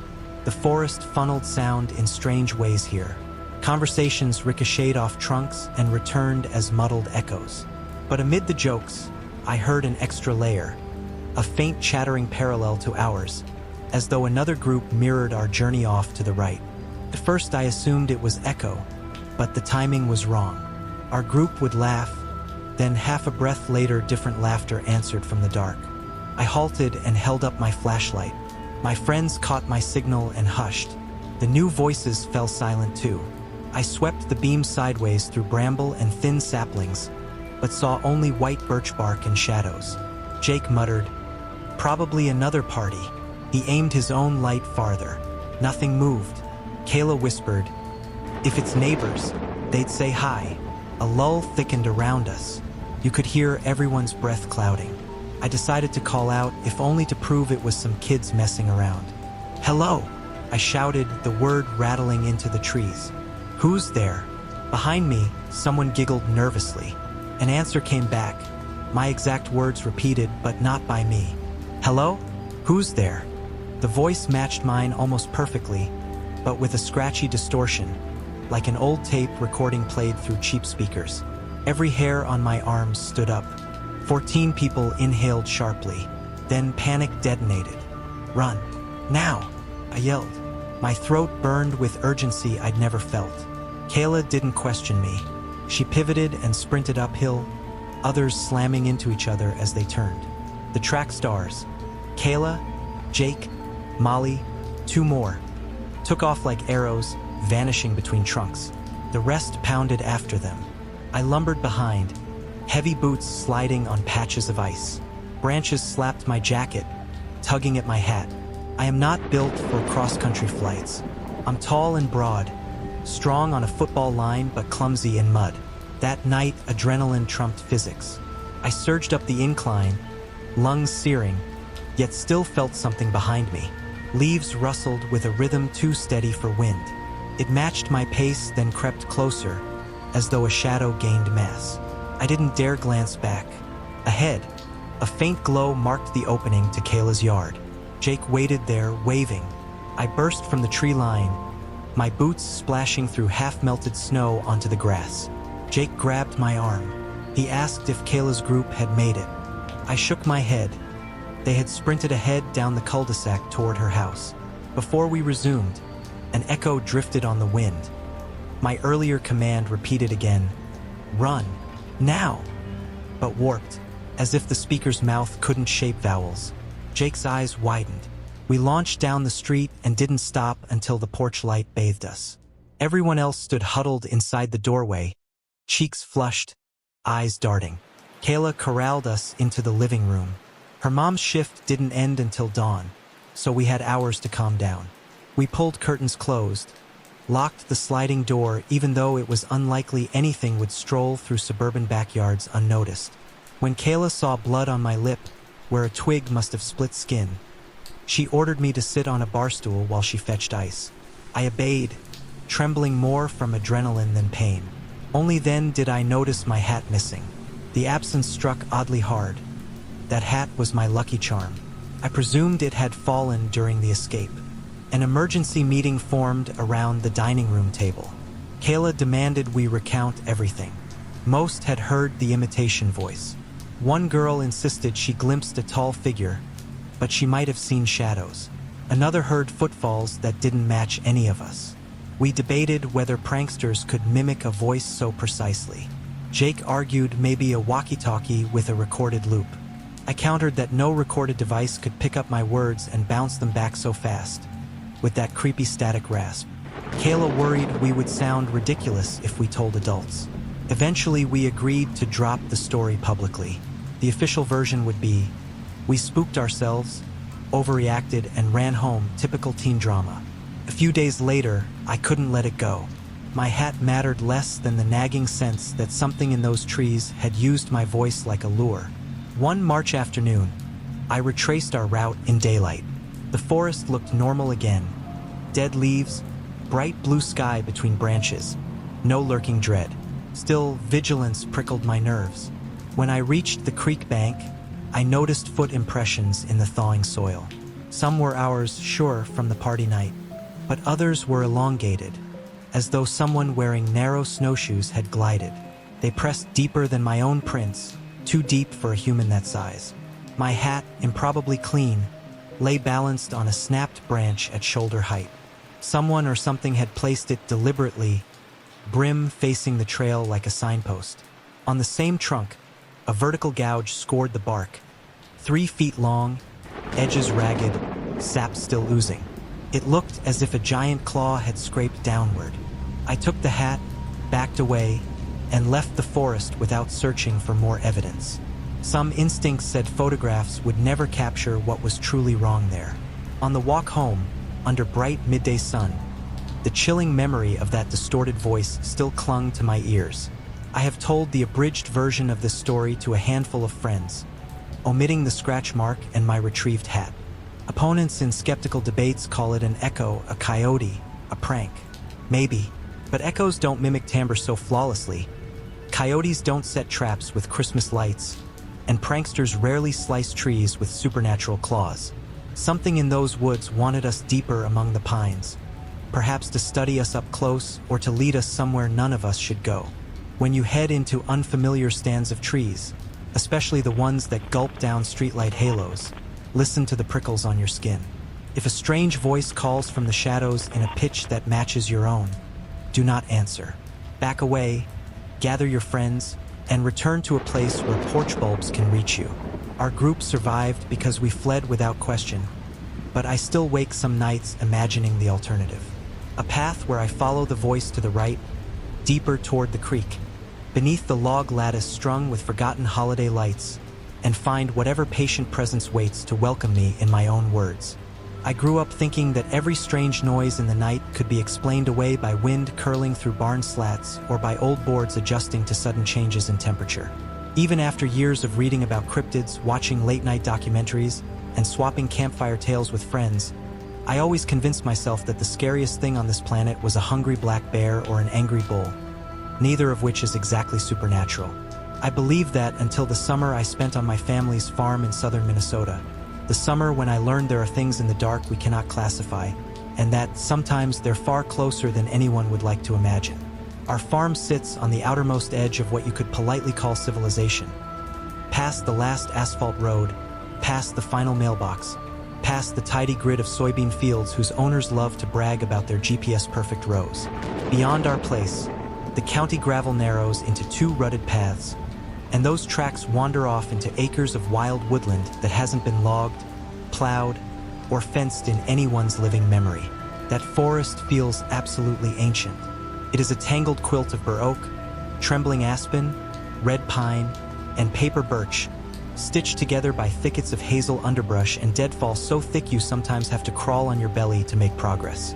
My cousins and I always treated that tree line as a boundary between worlds, the world of chores, school, and Sunday dinners, and the wild world of fox dens, coyote tracks, wolf howls, and whatever secrets old timber likes to keep. I only spend a few weeks each summer on the farm now, but my grandma, my aunt, my uncle, and my two cousins live there year-round. They raise a couple dozen head of beef cattle, a motley flock of free-range chickens, and a small band of wool sheep who graze in the orchard pasture.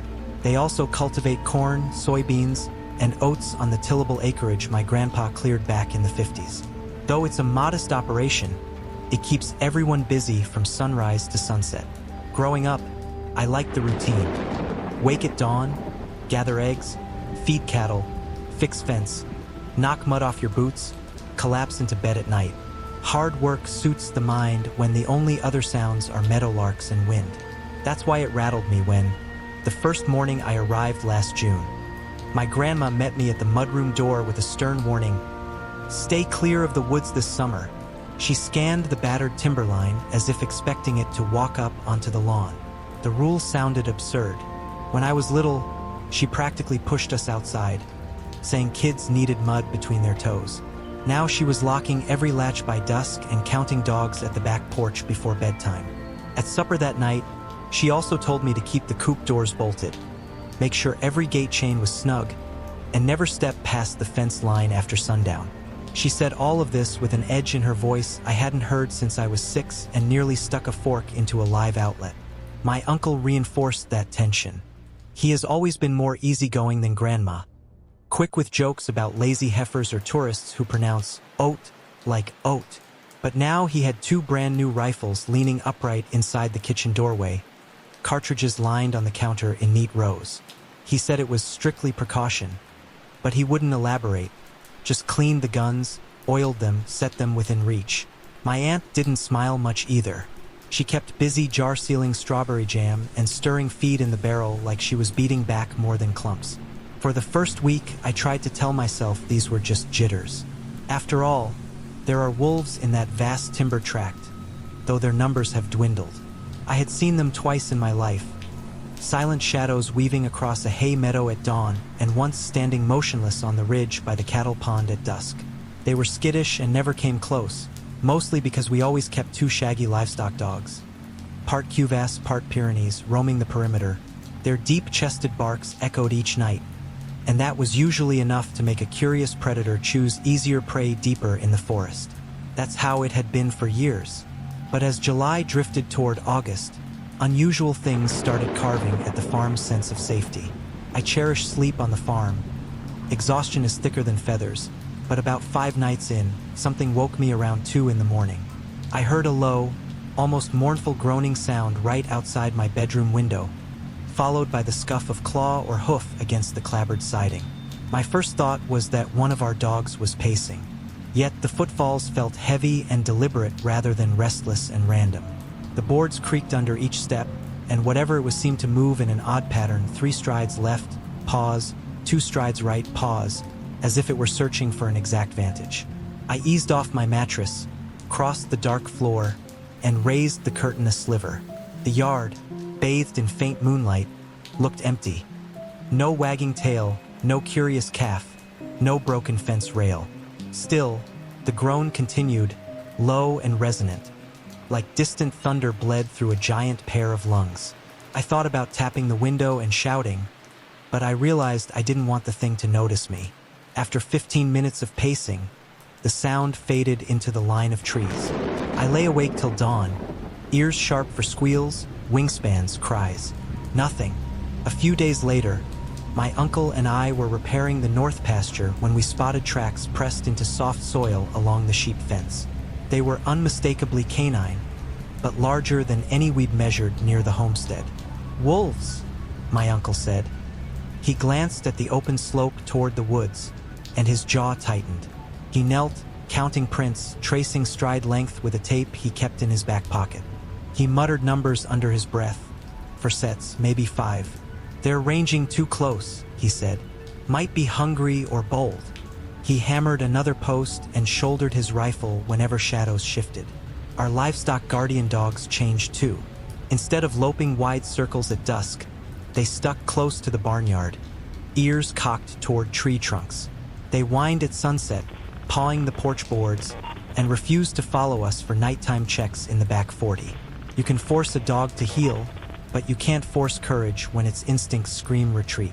Watching those two brutes draw back sent a chill through me deeper than any howl. One humid night in August, humidity so thick the window screens dripped, I found sleep impossible again. I gave up around midnight, padded downstairs barefoot, poured water, and stood by the sink hoping crickets would lull me. That's when chaos erupted. An explosive crash hammered from beyond the kitchen wall, wooden planks splintering, metal mesh warping. The chickens shrieked in terror, wings smacking boards. At once, the guardian dogs howled and charged across the gravel, barking with a pitch I'd never heard. A desperate, frantic alarm. The commotion snapped the household awake. My uncle burst from his bedroom, pulling on boots while loading his rifle bolt. I grabbed a heavy flashlight. My cousin Tyler caught up in sneakers, eyes wide. We rushed outside. The yard light revealed carnage across the chicken yard. The small picket fence that protected the coop lay flattened outward, as if something inside had hurled itself through from the coop side. Feathers swirled everywhere, white, brown, black speckled, caught in weeds like tufts of snow. The coop's latch door hung crooked, ripped hinges yawning. Inside the coop, the survivors huddled in a quivering pile beneath the roost beam, gurgling with fear. We counted bodies. 2 hens missing, 1 limping, spur sliced off. No sign of blood suggested a quiet snatch rather than a drawn-out fight. The dogs still barked at the dark timber, hackles up, but they wouldn't cross the churned fence line. My uncle searched for tracks, but the churned dirt was too chaotic. He cursed softly, hammered boards back into place, set screws where nails used to be. The rest of us shoveled broken slats aside. It took an hour to reassure the flock. The following days dragged by, each evening tinged with expectancy, everyone glancing at the tree line whenever the air rustled. The wolves howled more often now, but their calls were different, higher, strained, almost mournful. Grandma muttered that they sounded wrong. My aunt started leaving the barn floodlight on all night, even though it wasted electricity. My uncle checked slugs in his pocket like a rosary. Then, on a late August Saturday, one of those nights when the sky is velvet and stars are crisp, terror finally stepped through the fence without disguise. It was near 11. Tyler, my uncle, and I were camped in the living room, Uncle in his recliner cleaning rifle parts again, Tyler lounging across the couch, me perched on the coffee table. We'd been trading jokes about which of us would win a fantasy football draft. Laughter felt good, a reminder that life wasn't only vigilance. The dogs erupted first, snarling at the darkness beyond the east pasture. Their voices rolled through the screen door, barks layered with deep bass, warning barks, the kind they use when coyotes wander too close. My uncle dropped the rag, rammed the bolt into place, and motioned us silent. We heard a new sound then, a thud, a panicked bleat from the orchard where the sheep bedded. He jerked the door open, weapon raised, and sprinted. Tyler and I followed, adrenaline punching our legs. Past the apple trees, we saw the flock scattering across dew-slick grass. Search beams from our flashlights sliced through, catching frantic eyes. One ewe lay on her side, legs thrashing. A massive shadow crouched over her, shoulders rising and falling with each wrenching bite to her throat. At first I thought it was a wolf, maybe the alpha, huge and insane with hunger. But as my beam steadied, the silhouette grew wrong. The creature possessed the slim waist of a human athlete, yet the barrel chest of a predator. Thick gray fur coated its long arms but thinned across its stomach, revealing lean muscle and something like abdominal definition. Its hands, because they were hands, not paws, clamped the sheep's neck as a gorilla might pin prey. 5 claws curled from each digit, glinting in the LED light. Its legs folded beneath it at an angle too long for a dog, yet jointed backward like a digitigrade beast. The head, my God, the head was unmistakably lupin. Elongated snout, pointed ears swiveling, but the eyes burned wide with awareness, not animal panic. They looked at us the way a rival quarterback sizes up coverage, judging, planning. Time froze. I heard Tyler's breathing hitch. My flashlight trembled. The dogs kept a 10-foot distance, darting in to bark then retreating. Beyond them, at the forest edge, stood 3 ordinary wolves, their golden eyes reflecting the scene. They didn't advance or retreat. They simply waited, tails neutral, as if obeying silent instruction from the abomination kneeling over the broken sheep. For endless seconds, we watched one another. My uncle found his voice first. He yelled, a raw sound from the diaphragm, and fired a shot. The bullet whined past the creature's shoulder and buried in dirt. The thing recoiled, not wounded but startled, released the sheep, and dropped to all fours. Its transition from crouch to sprint was uncanny, like liquid muscle pouring forward. It darted across the pasture in 3 bounding strides, covering what should take a human sprinter 30 yards in seconds. It hit the tree line and vanished, the ordinary wolves melting into dark behind it. Silence slammed down. The ewe twitched once and stilled, crimson soaking her wool. My uncle pumped the rifle, scanning. Nothing but frogs croaked distant by the drainage ditch. Tyler whispered, "What was that?" I tasted copper fear on my tongue. We shoved the surviving sheep into the barn, barricaded doors with plywood, chained latches.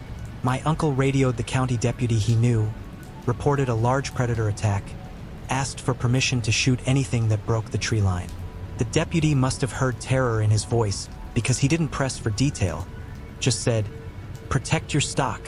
Grandma wanted me on the next bus home. My parents agreed. A week later, they drove down and collected me. I didn't argue. Before leaving, I walked the orchard one last time. The dead ewe had been buried, but flattened grass marked where the creature knelt. I looked toward the forest. Sunlight flickered in leaves, innocent, almost forgiving, but I imagined a pair of intelligent eyes watching from shadow. I whispered a vow never to cross that border again after nightfall. Months have passed. I sit now in my suburban bedroom hundreds of miles away. Yet often, very late, I dream of gray fur and shining eyes.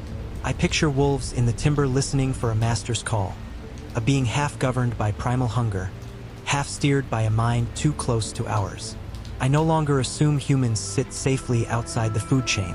Out where porch light ends and the woods begin, rules shift. Something hunts, something plans, and if it wanted, it could open our flimsy doors like coop wire.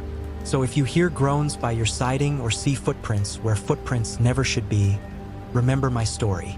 Stay vigilant, because out there, phantoms sometimes leave tracks you can measure, blood you can mop, and warnings you can't ignore. Seuss has spent his whole life in a corner of Arkansas so small that most road atlases forget to mark it. Local people call the settlement Pine Bend because a single rust-colored French-style footbridge crosses the creek there, and the creek, bending like an elbow through the pines, once powered a mill.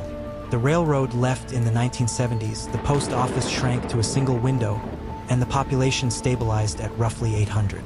On workdays, the grocery closes by 4 because the manager's children need fetching from after-school care in a neighboring county. The diner locks its door when the first blue shadow slides over the ridge, and the barber keeps a cardboard sign taped inside his glass that reads, "Out to supper, back tomorrow." Summer nights echo with crickets, freight trucks that never bother turning down the lampline's side street, and the occasional murmur of a neighbor calling a dog home. In that hush, where everyone still recognizes the squeak of everyone else's screen door, an unexplained noise stands out the way a spark stands out in smoke. Seuss, for his part, prefers the hush. He was born 30 years ago in the same spit and sawdust clinic where his mother delivered him with the help of one nurse and a retired obstetrician who had come back from Little Rock to slow down. He is the sort of man who greets sunrise from a porch swing with a cup the color of tar, loves yard work more than most folks love Friday nights, and can fix almost any piece of machinery given a decent set of wrenches. When he speaks, his drawl is soft, and when he jokes, a steady habit. His laugh tilts sideways like wind through leaves. That June morning the town woke under a fog thick enough to stain shirt cuffs.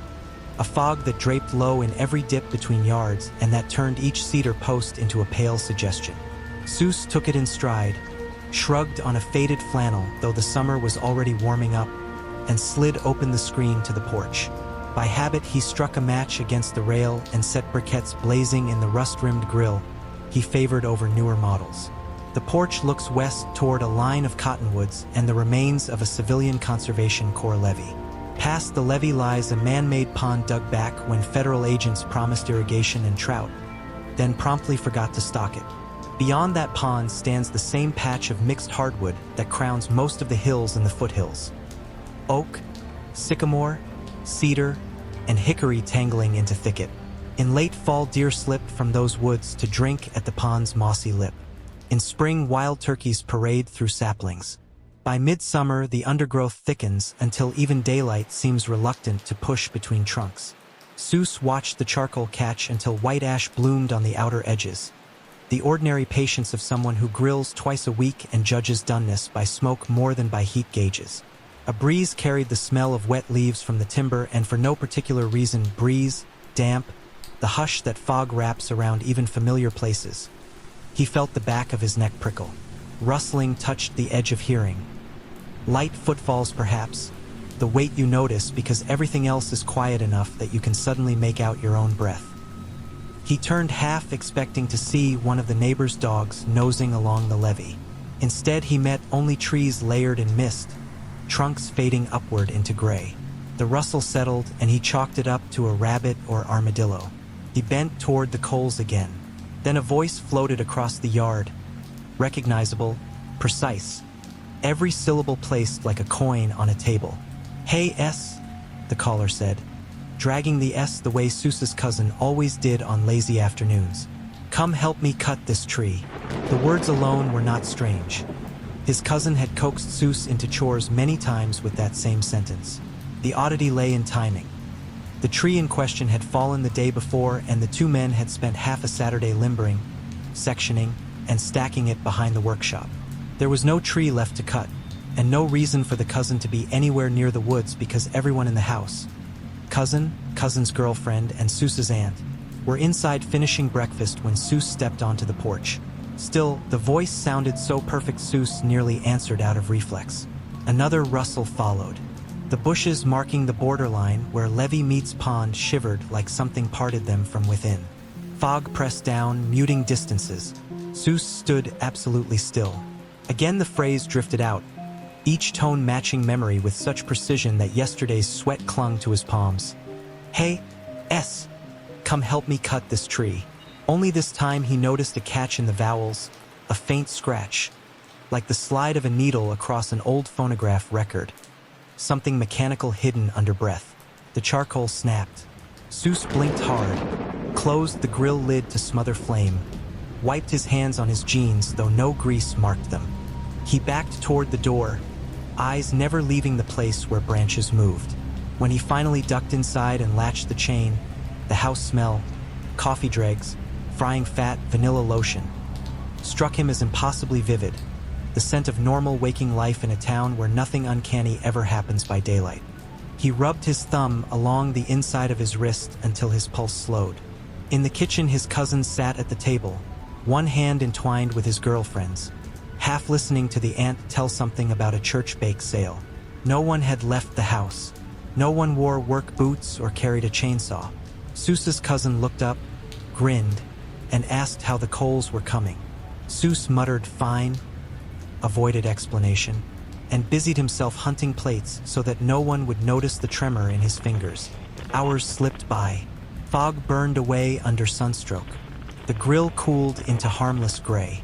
Seuss tried to bury the episode under chores, mowing the narrow back slopes, tightening a hose coupling, sorting nails in the shed. Yet every creak of lumber reminded him of that phonograph whisper. By early afternoon, the aunt announced she was driving into town for flour and that lunch could wait until Seuss lit fresh coals. He forced a smile, agreed, then wandered back indoors when she left. Once inside, he booted his laptop and logged into a private voice chat server where he and I, along with a few other college friends, gather evenings to trade stories, splice together video game sessions, and tease each other about the smallest contradictions. He beckoned me to a side channel, voice low. The moment we connected, he ripped into the tale. The fog, the rustle, the mimicry. Every detail spilled raw, nervous, yet clear. He did not embellish, did not grin at the absurd parts the way he sometimes did when telling ghost stories. He sounded more like a man reading a hospital chart. Careful, deliberate, eager to avoid mistakes. Together we puzzled what anyone might gain from recording his cousin's voice and playing it back in the woods. The premise felt flimsy as bad cardboard. Why choose a phrase about cutting the tree we already cut? Why wait for fog?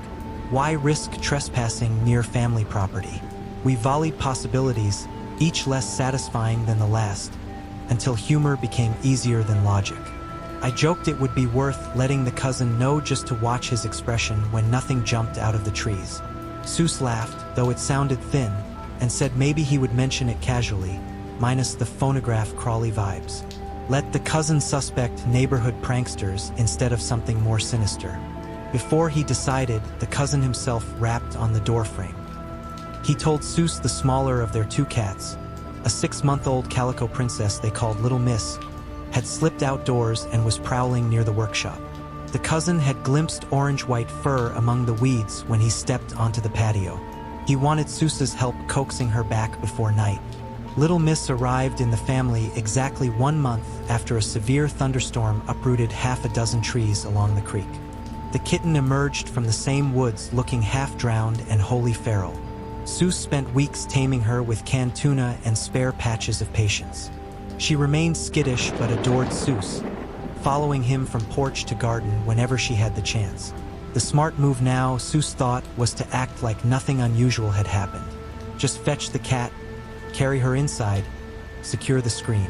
So he told his cousin okay and reached for the small tin of treats Little Miss recognized instantly. Fog had gone, replaced by bright sun slanting through leaves. Cicadas rasped overhead. No wind at all stirred the crepe myrtle beside the laundry shed. Seuss stepped past the grill, walked the same direction he had stared that morning, and called Little Miss in a sing-song voice cats supposedly find irresistible. A rustle answered from the underbrush, exactly where his cousin said he'd seen her. Seuss knelt. He shook the tin so the dry food rattled. Out of the shade slipped a form the size and shape of a young cat. Its markings matched Little Miss perfectly. Orange splotches, white throat, tail tip bobbing. The animal trotted closer, eyes huge, posture relaxed as if expecting head scratches. Seuss reached out, smiling despite lingering tension. At that same breath, he glanced toward the kitchen window and his smile died. The real Little Miss perched on the sill inside, ears pricked, body stiff. She stared out, stared down at the double in the grass. The creature at Seuss's feet continued forward. Something was not right about its movement now, a too fluid elasticity, as though limbs were loosely attached. And then, without warning, its head rolled. Rolled is the only accurate verb. The skull turned in a smooth quarter circle, chin lifting, jaw swinging upward until the nose pointed back between shoulder blades. The body, impossibly, kept trotting while the face stared skyward with those wide cat eyes now inverted. The neck never twisted in increments. It simply rotated, like a camera on a gimbal, soundless, effortless. Seuss fell sideways, shock draining every muscle. He scrambled backward in the dirt. The animal, no, the mimic wearing Little Miss's likeness, pivoted toward the treeline, head still reversed, legs pumping twice as fast as any domestic cat could manage, and shot into the shadows. Branches shivered, then fell still. In less than 3 seconds, the thing was gone. Seuss bolted indoors. His aunt met him at the threshold, grocery bags in her arms, and froze when she caught his face. She said later he looked white enough to pass for plaster. He mumbled about not going outside, about securing the cat door, about something wrong in the yard. He never told her the full vision. How How do you say such things without earning pity or suspicion? Instead, he scooped the real little miss from the window, bolted the latch, and retreated to his bedroom where Ginger, the older tabby, crouched near the sliding glass door, growling low in her throat at nothing visible through the glass. When Seuss rejoined our voice chat, his words came out flat, measured. It had her face, he explained, voice cracking once, that the mimic used Little Miss's pattern, that its head had rotated a full half circle, that no joints could bend like that without snapping. I muted my microphone, pressed a palm hard between my eyes, fought the sick rise in my stomach, then unmuted and told him to breathe slow. Over the next hour, I kept him talking. He described every detail twice, 3 times, the retelling itself a rescue line to something sane. Outside his window, Ginger still growled, tail lashing. Inside the walls, my friend listened for footfalls on the porch, for voices that might sound almost right except for a brittle edge. Night found its way back to Pine Bend, sliding down the hills like ink. Street lamps flickered on, throwing imperfect halos into mist remnants. Seuss's aunt, cousin, and cousin's girlfriend sat in the front room sharing popcorn and a rented movie, unaware beyond vague intuition that anything unnatural pressed against their world. Seuss stayed in his room, earbuds in, listening to static because voices anywhere now felt suspect. He cracked the window just enough to smell fresh air and kept a baseball bat across his lap, though he doubted the bat would do much against something that could replicate flesh and fold bones backwards. Minutes bled into an hour. Ginger quieted, then settled on the windowsill, amber eyes tracking darkness. I watched the chat timer climb and considered whether anyone would believe Seuss if he filed a report. Sheriff's deputies know coyotes, meth heads, prowlers, but what category do you file for a creature that calls your name in a living person's voice, then returns wearing your pet's face? The Arkansas folklore I grew up reading mentions skin changers, beings who steal the sounds and appearances of neighbors, but most tales remain vague on geography. Cajun parlang among South Louisiana swamps, Choctaw stories along the Mississippi border, Cherokee tales along the high country near Oklahoma.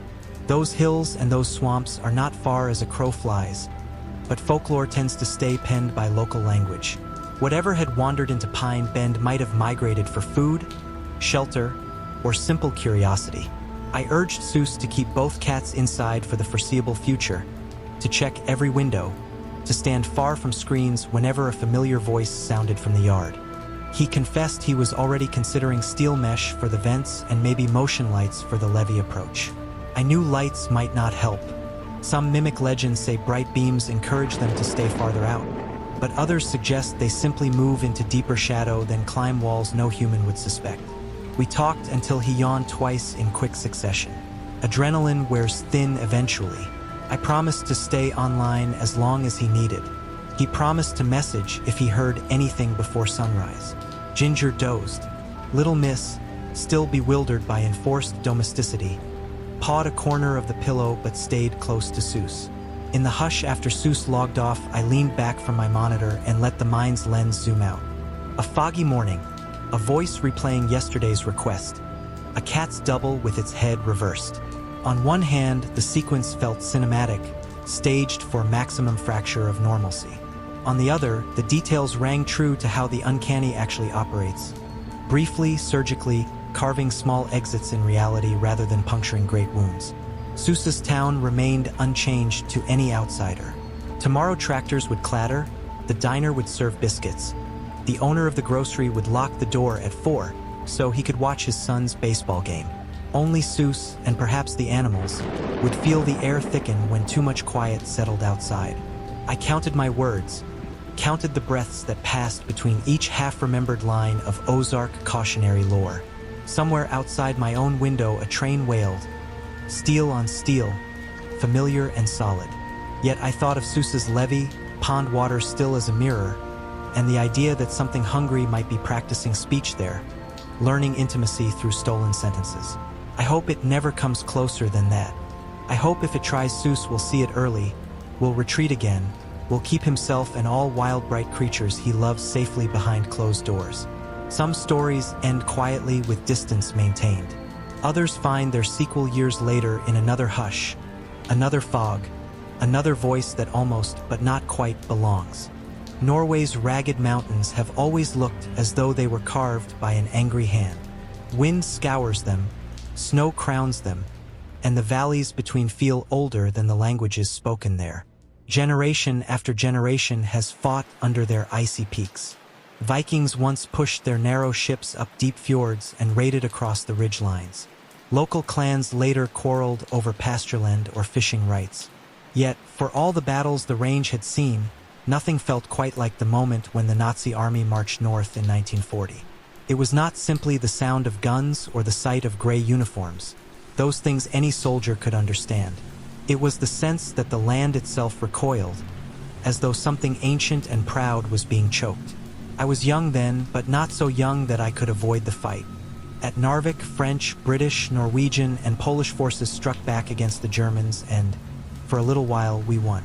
We pushed them off the docks, seized their supplies, and watched their wounded stumble into the icy water. Our victory was real, but it lasted barely long enough to feel the warmth of it. Orders changed. The Allies withdrew. Their ships set sail and vanished into gray waves, leaving us alone with a stronger enemy. When the Germans returned, they arrived like a flood that had learned the shape of every valley. They planted checkpoints on village roads, dragged families out of cabins for questioning, and nailed propaganda posters on church doors.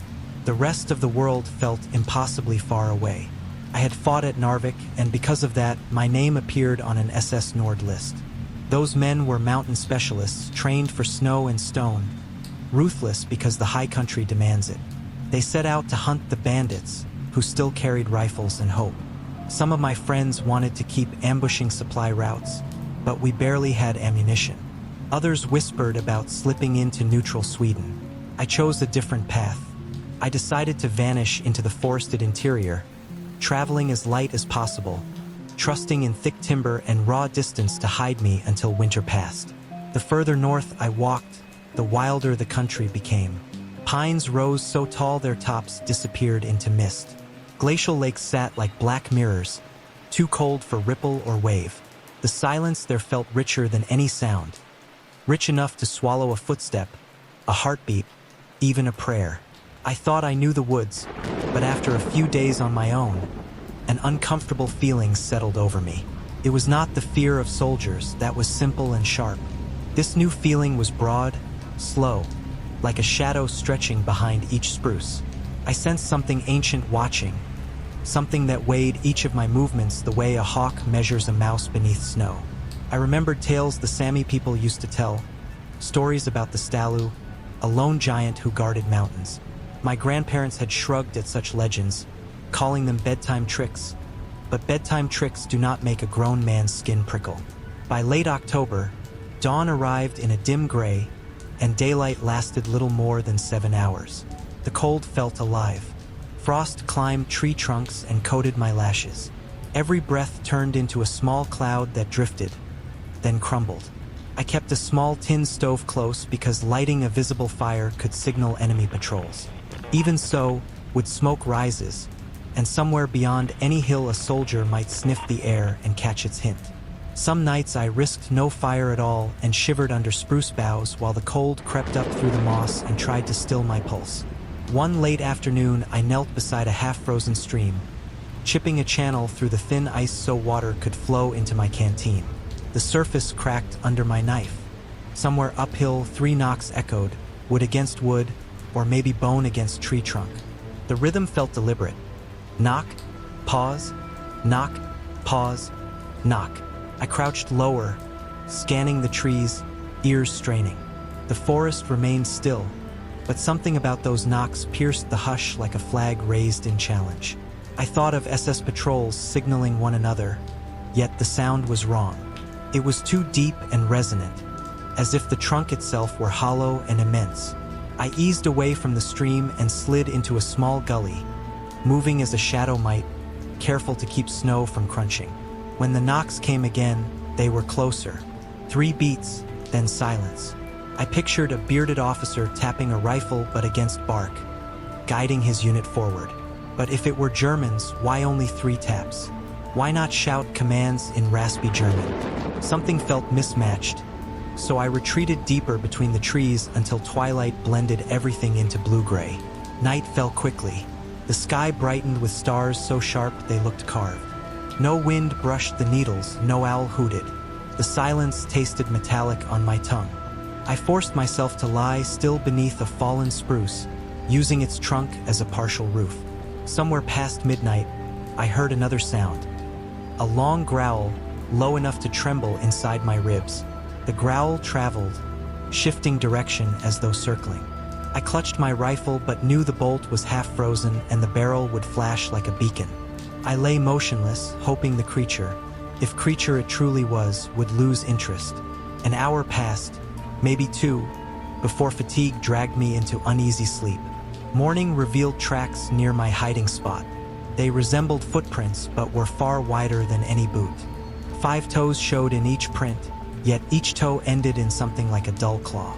The stride length suggested a creature well over 2 meters tall. I measured one track with my palm, almost twice its length. A bear? Perhaps. Yet bears walked flat-footed, and these prints pressed down on the balls of the feet, almost like a human sprinting. Snow had drifted into the impressions overnight, blurring details. I felt both dread and curiosity, the same twin emotions that drive hunters to chase something larger than themselves. Days later, the forest bestowed more signs. Saplings broken at shoulder height, twisted until their inner fibers burst. Stones piled into a small cairn beside a deer trail, too neat for nature's random hand, too crude for a soldier's camp marker. Once, I discovered elk bones strewn across a clearing, yet not gnawed or cracked for marrow. They lay arranged more like the spokes of a wheel, ribs pointing outward, skull perched at the hub, antlers widened as if in warning. No wolf pack I knew treated a kill that way. Snowstorms intensified, wind carved drifts that came up to my thighs, forcing me to zigzag along ridges and frozen riverbeds. Each time I paused to catch breath, my ears sought the triple knock, half dreading, half anticipating it. I began to dream of those knocks, wooden, ancient, echoing through dark corridors of pine and spruce. Sometimes I saw shapes lurking behind trunks, hulking, hunched, shoulders broad as ox yokes, their legs bending in ways no man's should. I told myself stress was breeding illusions. German voices eventually returned to the narrative of my days. One dusk, I spotted 3 soldiers moving single file along a slope. Their white camouflage capes fluttered behind them like startled birds. They carried skis on their backs and machine pistols across chests. I slid belly first behind a drift and watched. Their faces looked taut, eyes scanning side to side, hands gripping weapons too tight. They kept glancing over shoulders, not only ahead. They, too, were being hunted. That realization tightened my throat. These were trained killers, yet something in these woods had made them sweat. 2 nights later, storm clouds churned thick over the peaks. The wind shrieked at tree lines, swirling snow into horns that bit flesh. Visibility dropped to a few meters. I stumbled down a steep grade, lost balance, and tumbled. My world spun white until my shoulder cracked against a hidden boulder. Pain shot through my knee, ligaments twisting. I slid the remaining slope length like a sack and came to rest in a trough. My leg refused to straighten. Fresh panic sent my pulse hammering. I looked downslope. Maybe 50 meters away, a cliff wall jutted from the hillside, its face peppered with dark slits. One opening looked like a cave mouth, angled just enough to give shelter from wind. I crutched myself upright and hobbled. Each step screamed. Snow plastered my coat, turning wool to icy armor. Inside, the cave night swallowed everything. I struck a match. Flickering light revealed walls coated in ochre and charcoal paintings. Stylized reindeer herds, hunters with spears. But one figure dominated. A giant silhouette, broad-shouldered, with long arms ending in wide hands. Its eyes were huge circles, painted white against reddish rock, and its mouth hung open in a kind of eternal howl. Around it spiraled patterns of broken branches, toppled trees, and tiny human shapes kneeling. I had wandered into a shrine older than kingdoms. Thunder of boots outside jolted me back to immediate danger. Germans shouting, maybe a patrol that tracked my slide marks. I doused the match and retreated deeper. The cave floor sloped down, then leveled. My breath puffed white plumes in the dark. Flashlight beams stabbed through the entrance, slicing shadows across the paintings. A German curse echoed. Someone kicked a rock. They advanced cautiously. My hand tightened on my knife. Firing a rifle here would be suicide. The muzzle flash would blind me and ricochet might kill me. Then came the growl I recognized, magnified by the stone chamber. The soldiers halted. Their beams jerked. One light caught a glimpse of something tall slinking behind a column. A shot rang, deafening in the confined space. Dust and stone chips rained. The growl turned into a roar, deeper, layered, like two voices overlapping. Chaos erupted. Rifles firing in erratic bursts, beams whipping across walls, Germans shouting. A massive shadow swept into the cone of one flashlight. Enormous torso, fur bristling, head ducked low. A soldier screamed as he was yanked sideways. Another soldier's weapon clattered. I crouched behind a boulder, blood thrumming. The clash of flesh and boots and rock echoed until, abruptly, it ceased. Silence returned, broken only by a drip of water and distant wind. I dared a glance. The cave mouth showed only swirling snow, no lights. Bodies lay still. One German's eyes stared, mouth frozen mid-cry.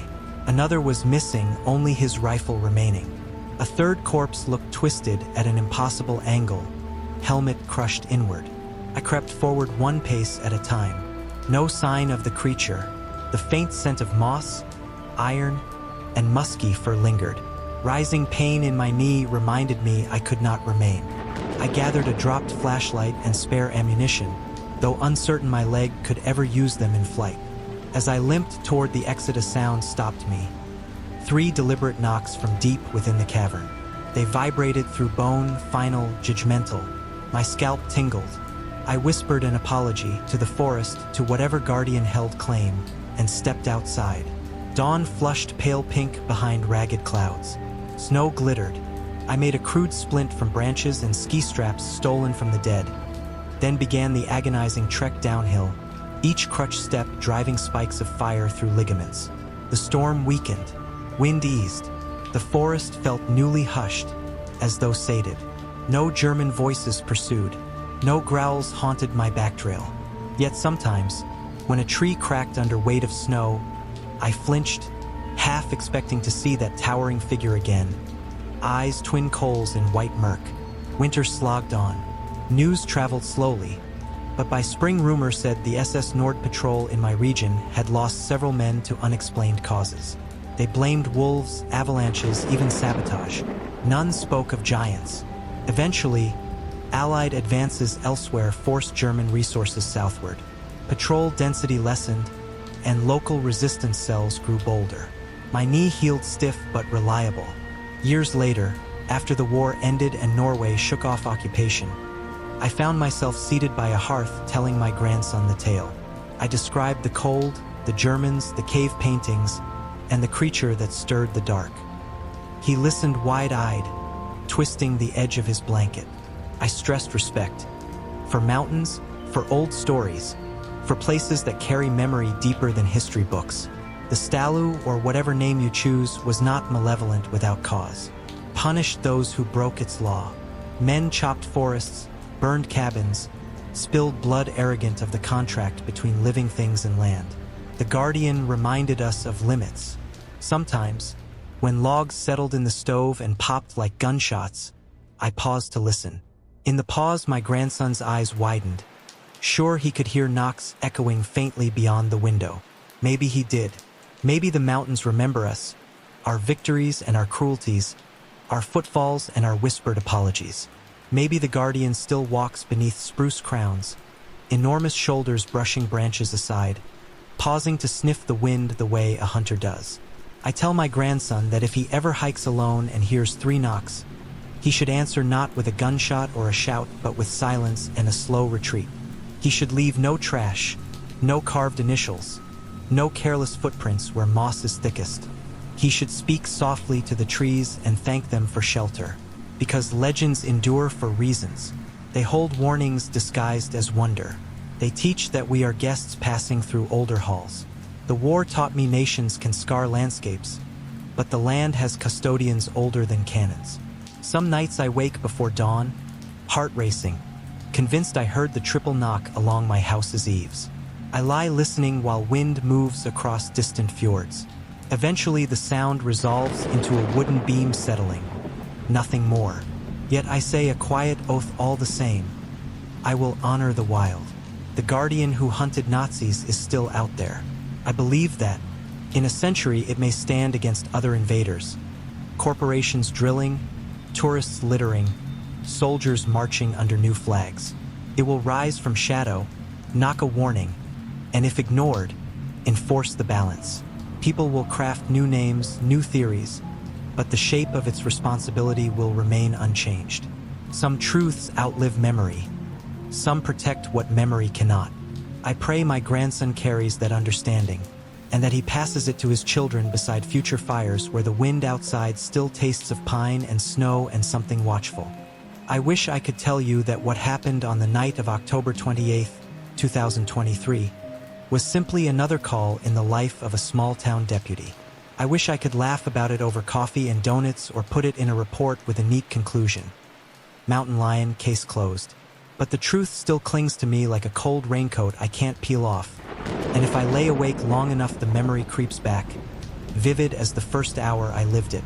I remember every mile of the drive, every sour breath of wind, every shape my flashlight carved out of that relentless darkness. I remember the old rancher's quivering voice on the dispatch audio, too, pleading with us to come quickly before whatever prowled his pasture returned to finish the job. And I remember the eyes, too furious, red coals flaring deep in the woods, too high for any cougar, too intelligent for any bear. I had been on shift since 5 that afternoon, patrolling back roads that snaked through foothills and lonely farms in the western corner of North Carolina. It was late October, the kind of night when autumn truly settles in, stripping the last gold leaves off the trees and tossing them across the blacktop. Cold rain arrived before sunset and never let up. By the time dispatch pushed the 911 audio to my cell, the county air felt carved from ice. The call came through a little after 11. The caller, a rancher named Howard Briggs who'd lived on the same isolated spread for 60-odd years, was breathing so hard I could hear the wheeze rattling in his chest. He kept repeating a single phrase, "It wasn't natural, it wasn't natural," until the dispatcher calmed him enough to get a location and a sketch of what had happened. "Something tore through my place," he finally said, voice raw. "Chickens ripped apart. Lambs, Lord help me. Mauled so bad I can't even tell heads from tails. Big as a freight horse, deputy, bigger than any bear. Fur black as a coal sack. And the eyes, I ain't never seen eyes burn like that." In my cruiser, I set down the radio and felt a skeptical frown tug at my mouth. Howard was past 70, widowed, lived alone out there except for livestock. Maybe he'd been drinking. Maybe a big cat really did slip down from the Blue Ridge and raid the pens, and in the dark it looked like a nightmare on 4 legs. Still, something in his tone cut through my doubts. He sounded broken, the way anyone sounds after they've watched something they love destroyed in front of them. I hit the lights and rolled out, tires humming on wet asphalt. The farther west I drove, the worse the storm became. Sheets of rain hammering the windshield. Red and blue strobes bounced off pine trunks and barbed wire fences, then vanished into the fog. I took one wrong turn down a dirt lane, cursing under my breath, because the county roads twist like someone spilled spaghetti across the map. 10 minutes later, I found the correct drive. 2 fence posts leaning under the weight of a rusted cattle guard. A mailbox stenciled with Briggs in faded white paint.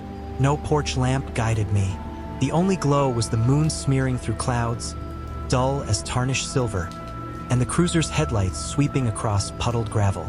The farmhouse was wooden clapboard darkened by decades of weather, windows blank. I parked near the porch, engine idling, radio crackling.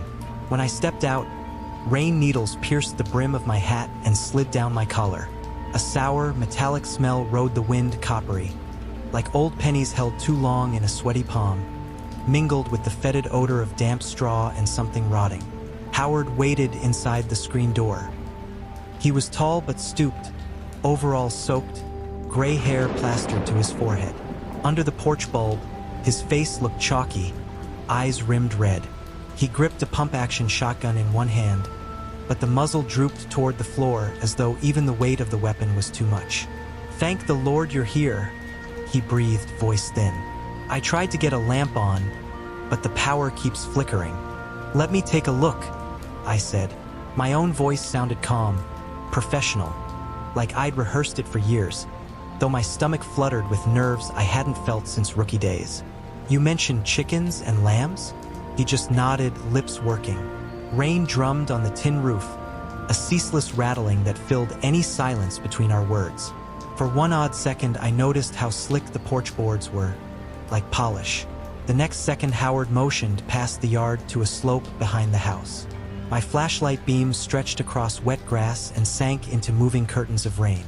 Where the beam faded, black pines crowded together, their tops thrashing in the wind. "It came from there," he said.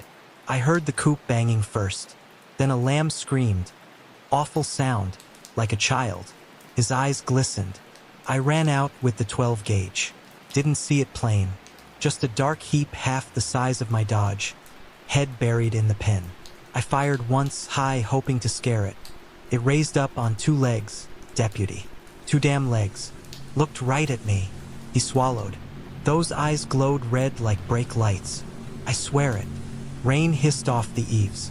Somewhere behind the house, from the direction of the barn, a metal hinge squealed. I clicked off my flashlight to preserve night vision and unclipped the holster strap on my sidearm. "Stay inside," I told him. "Lock the door. I'll check your stock." He hesitated, as if leaving me alone outside felt wrong. Then he shut the door behind him. I crossed the yard, boots sinking into muck, and reached the chicken coop first. It was little more than plywood walls and a corrugated roof, maybe 20 feet square. The padlock on the latch still swung intact, but the paneling beside the door was shredded outward in long vertical slats, as if something pushed from inside, except that made no sense, because the damage clearly opened inward from something forcing its way. My flashlight revealed feathers plastered to the wet wood. Many feathers were blood-glued to the mud. Inside, inert shapes lay where they'd fallen. A dozen hens broken, necks twisted, entrails trailing like crimson ribbons onto the drenched straw. A hole the size of an oil drum yawned in the rear wire mesh, leading to a churned path of mud. The lamb pen sat another 50 yards back. I could see where hooves had scoured the ground in panic. 3 lamb carcasses lay in disarray, white fleece stained black by rain. Their rib cages had been pried apart, organs missing.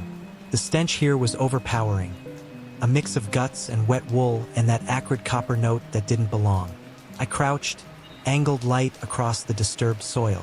Tracks cratered the earth, impressions nearly a foot long, 5 toes on each, though calling them toes felt wrong.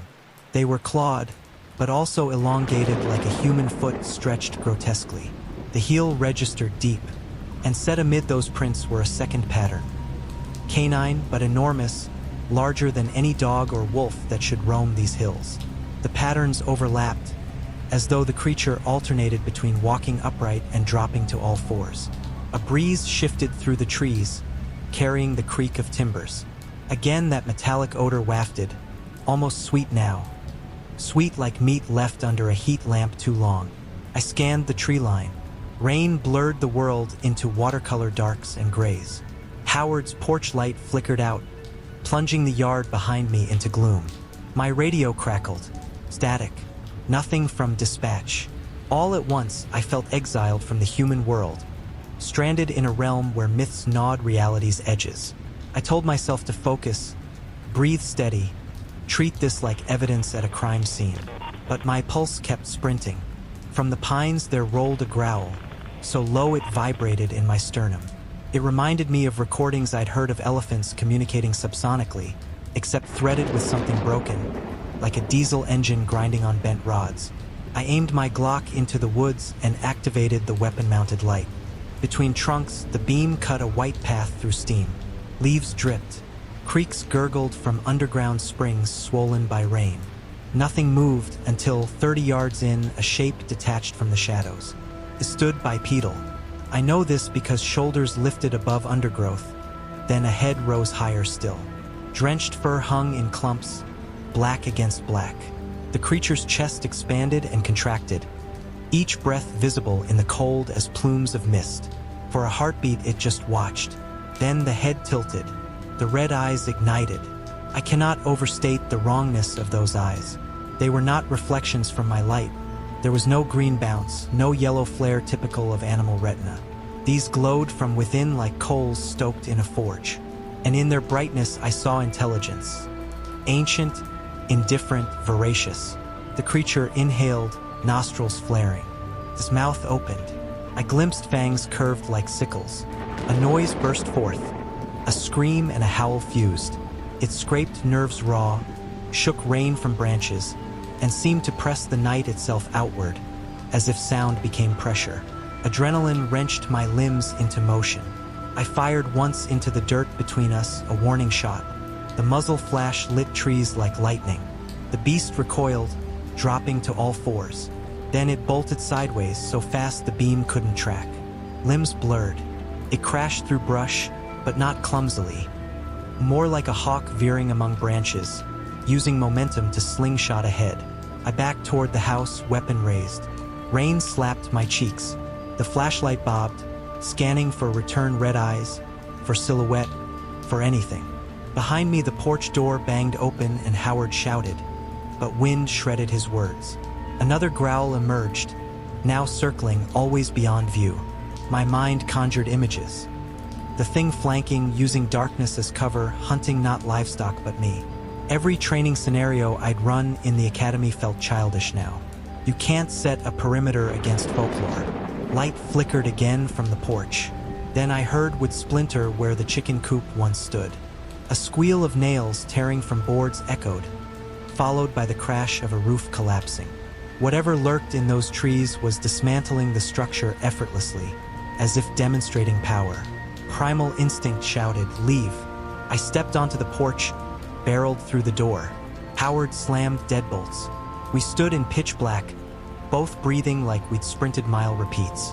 The only illumination came from thin lightning pulses flashing through curtains, revealing snapshots of the living room. Deer antler chandelier, peeling floral wallpaper, framed portrait of Howard with his late wife. As thunder faded, silence returned, until a new sound replaced it.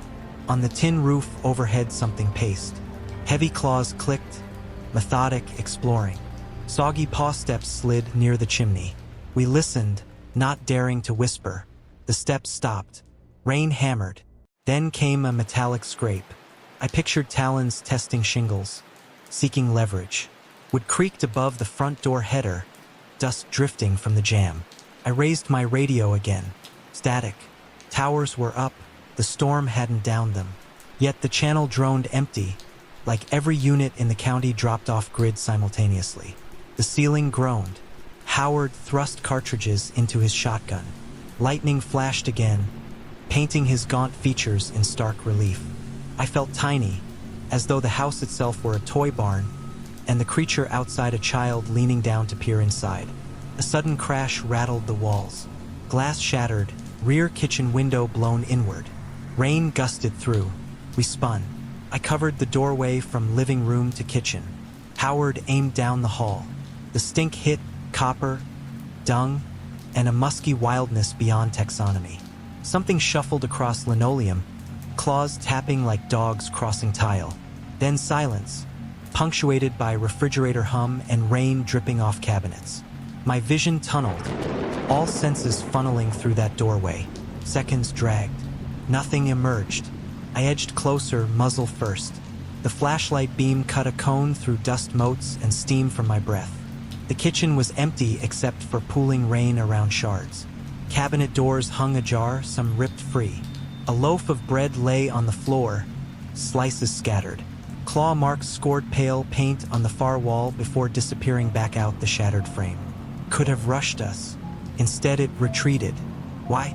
To toy? To instill fear? Predators often test prey, sapping their resolve before the kill. I realized with creeping dread that the creature was hurting us. A guttural bark erupted outside, followed by thuds on the porch, front door this time. Hinges shook, with splintered around screws. My mind flashed to the symbol Howard had carved in his coop door. A crude cross, a tradition older farmers used to ward off sickness. But superstition wouldn't halt this. We retreated into the hallway. Howard's voice was hoarse. "Storm cellar." Through the pantry. Another crack. The door frame bowed. I grabbed his sleeve and we sprinted, boots skidding on puddles. In the pantry, a trapdoor yawned open over a steep stairwell. Earthy odor wafted from below. Soil, potatoes, mildew. Howard descended first, shotgun muzzle up. I followed, dragging the trapdoor closed behind. In pitch darkness, my pulse roared. Upstairs, the front door surrendered with a boom. Boards crunched under weight heavier than any man. The thing prowled rooms, furniture scraping. Ceiling joists above our heads creaked. The floor plan echoed as it moved, each step deliberate, snuffling, testing. We pressed into earthen walls, holding breath.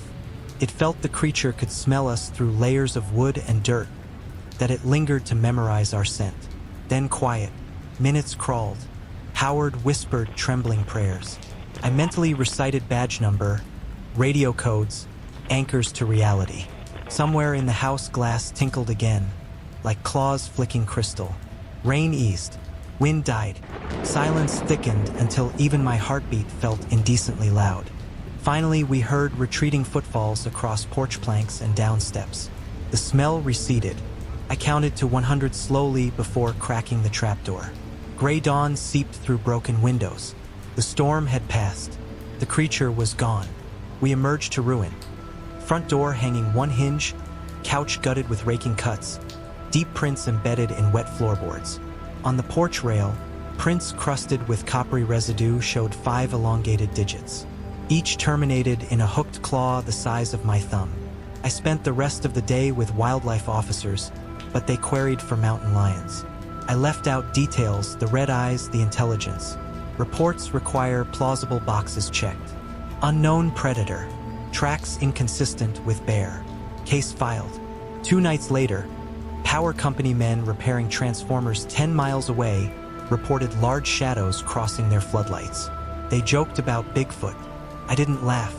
Howard sold his lambs, reinforced his chicken coop with metal sheeting. But still he swears at sundown he smells pennies on the wind.